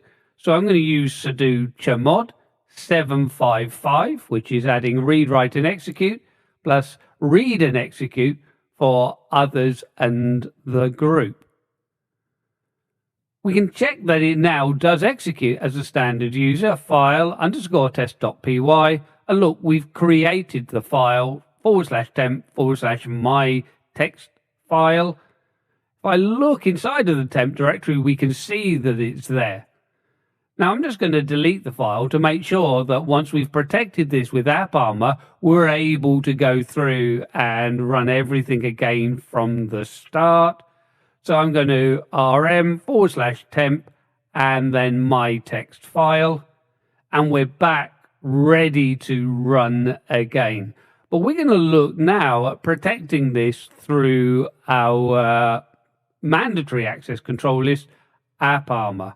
So let's move back into our slides so we can really understand how we work with and create profiles to control the execution of programs on our system. Although in the background we do have our AppArmor service, the service is not long running. The service is there purely to load our AppArmor profiles, and the profiles are a set of rules that allow and disallow certain actions through AppArmor. Our profiles can be set to be in enforcing mode, and that's the default mode, where the rules are enforced and violations are logged. We can also set a complain mode. With this, there is no rule enforcement, but violations are still going to be logged. And this can be really useful when we're trying to get a new profile up and running, or if we're trying to debug an existing profile. The profile itself contains a set of rules, and this then contains the access that they are allowed to certain resources. These might be library files or other types of files within your system. But this is the content, the rules make up the content of our beloved profiles. When we're looking at creating an AppArmor profile, these are just text files. We could technically just create it ourselves, but there is an easy way to generate a profile, and that's using AA EasyProf. Now this just writes to our screen, so it's not going to do a lot. So I'm redirecting through to sudo and T, so we're writing to the screen, but also then the file. The file needs to be in our apparmor.d directory, and we can see that we've called it here usr.bin.file_test.py. The extra dots in the file name are actually representing the directory path where the executor would be. So just be very careful that we have got the correct file name when we're creating the profile. We can go ahead and check the enforced profiles. Our enforced profiles won't have changed. We've just created a profile, but we haven't loaded it. Now we could either restart our service, but that would be unnecessary because we have a supplementary command called our apparmor_parser. We can use either the option -A in this case to add a new profile into our running set, or we can use lowercase r. Lowercase r is always a good option because it can be used whether or not the profile already exists in memory. It's there to replace the existing one in memory, whereas -A is there just to add it if it's not in memory. So we can read in then our profile, now checking our enforced list, and we should be back up to +1 now as we've added in a new enforced profile. But in doing so, we've kind of broken our script. If we try and execute it, we're going to see now that Python 3 doesn't have access to execute our file. Now this is strange because we just saw that it was working perfectly. Nothing has changed other than apparmor. We can check our logs. Remember, all of our apparmor denials are coming from the kernel, so we use journalctl-k to print from our kernel log. -g allows us to search using grep, and here we're looking for apparmor denials, so apparmor equals quotes denied. Perhaps an easier way though, but it won't recap what we looked at with journalctl. There has to be a reason to throw journalctl in this just a little way, but if we're looking at the specific way to look at is using then AA-notify. -s is really since, and since 1 day. -v for verbose, so we can see a little bit of details about the errors that have been produced. Now that we know about what's going wrong with our system, we can look at fixing it. We could manually try and fix it by adding in rules to our profile.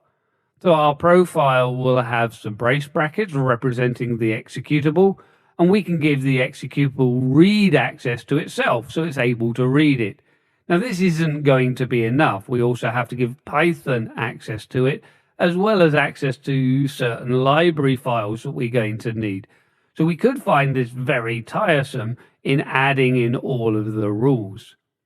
But there is a very easy way that we can go through and create our profile.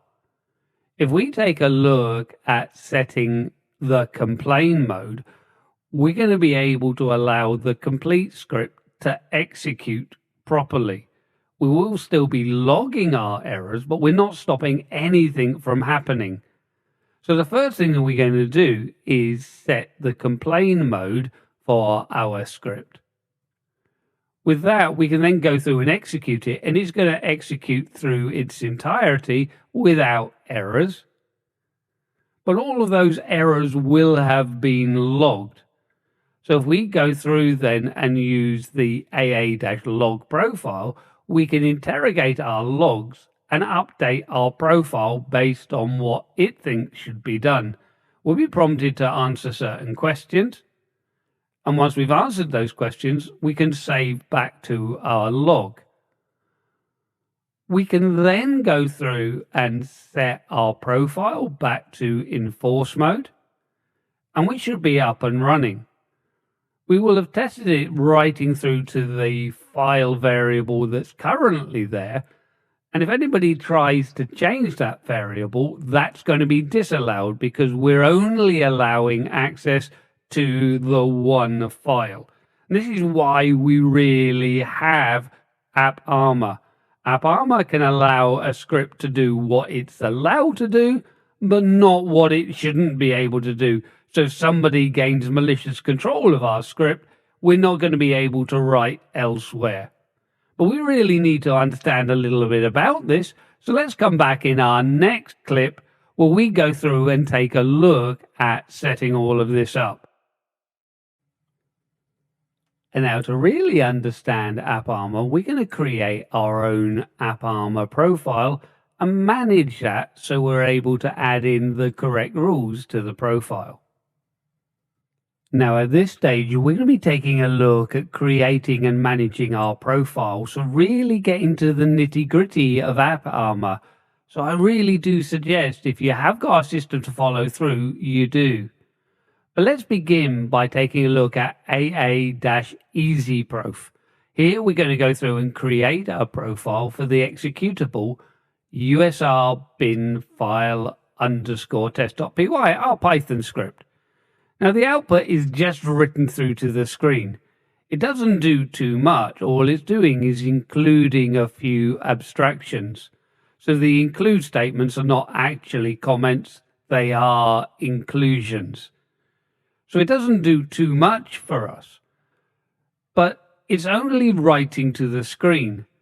So we need to make sure that we redirect. So we're piping the output through to sudo and T. T will also write to the screen, but importantly, we can elevate our privileges so we're able to write to the file /etc apparmor.d. We can go through and take a look at our apparmor.d directory where our profiles are going to be stored.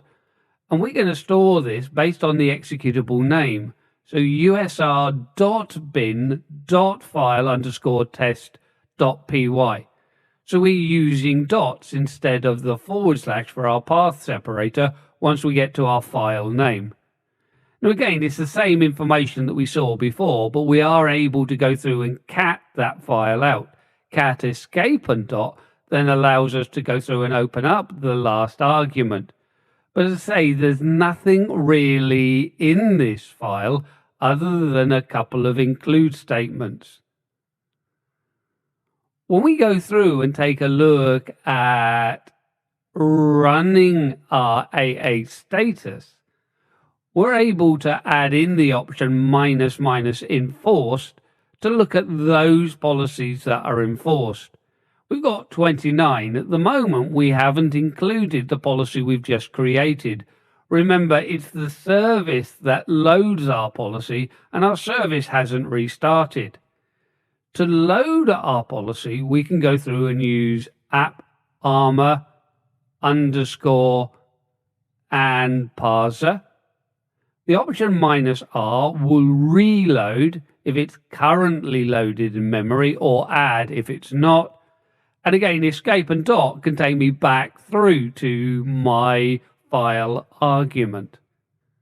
With that done, when I go through now and look at enforce, we now incremented from 29 to 30 with our new rule in place.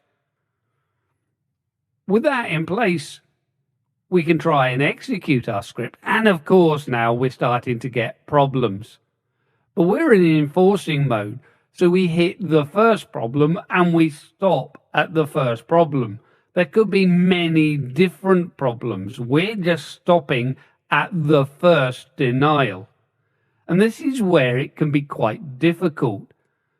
A way around this, though, is to set our profile into that good and well-named option, complaining.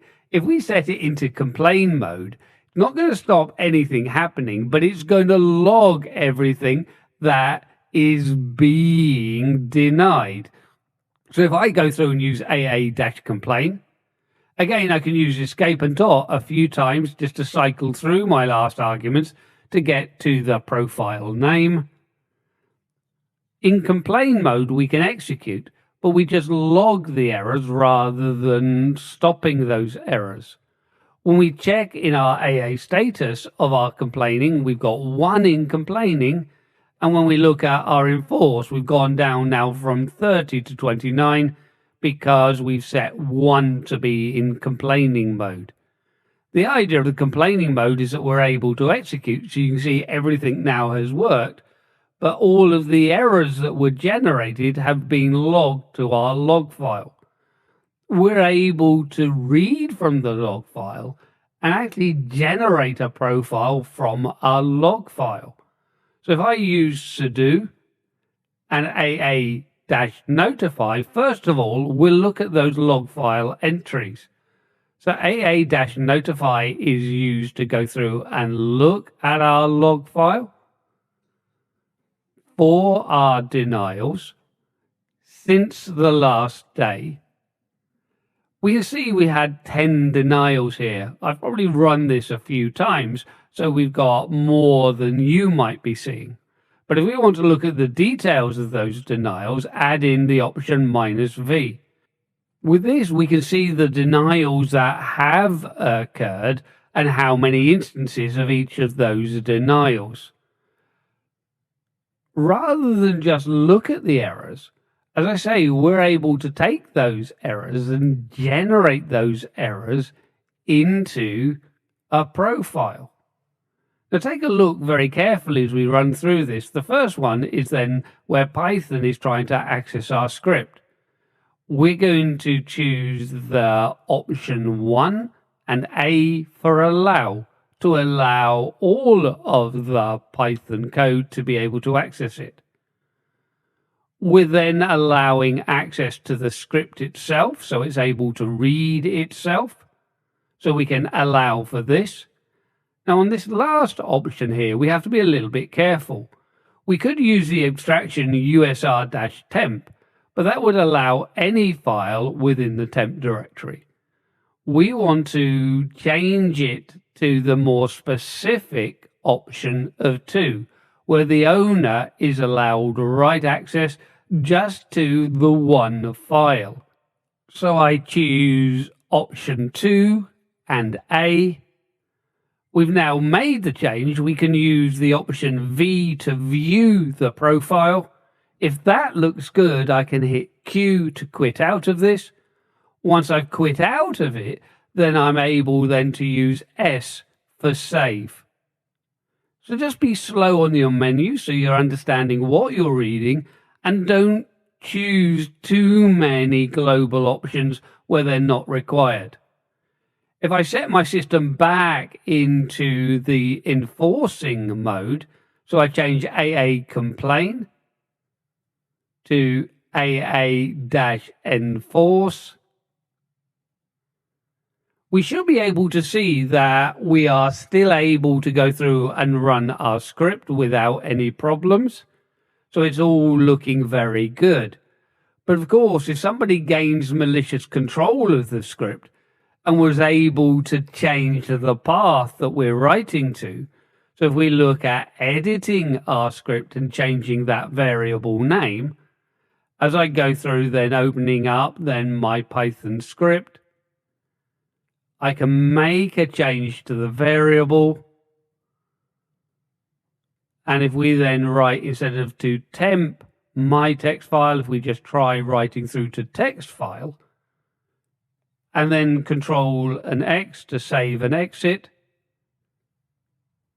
Now as I go through and execute my script, we're going to find that it no longer executes, failed to create the text file. Everything else is allowed. It's just that final write that's not allowed. And to prove that it will still affect irrespective of who you are, if I try and run it with sudo and file_test, even for the root user, it's preventing the write happening. So we're able to control access through our mandatory access control list app armor to make sure that everything is protected in the way that it should. And look at this, the sunset on another module, but not just another module. You've reached the end of this course, so a really hearty congratulations and thank you very much for persisting with this and ensuring that you're learning so much. I really do appreciate the effort that you've put in. But in this module, we were looking at AppArmor and introducing to you the mandatory access control list known as AppArmor on Ubuntu 20.04. AppArmor consists of profiles. Profiles are text documents that control rules that certain programs are allowed to have access to. We were looking at our logs, and that's var log and syslog in our Ubuntu system. Everything that is being logged is coming directly from the kernel. But to be able to read that log, we can use our AppArmor utilities. So we can go through and use the AppArmor-notify to go through and look for log entries. We have different modes that we can configure our profiles in. So our profiles are enforced by default, but we can also set them to be complaining. When we're setting them to be complaining, we don't stop anything, but we log all violations.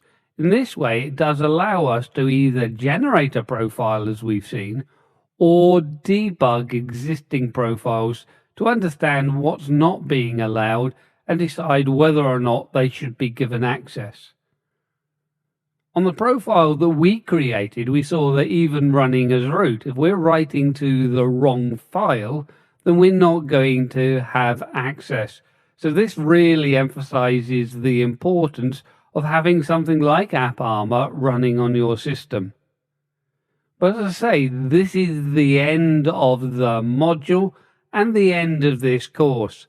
You've done a great job getting here, and you need to give yourself a fantastic congratulations, and I look forward to welcoming you to the rest of the courses that make up the Linux Foundation Certified System Administrator track.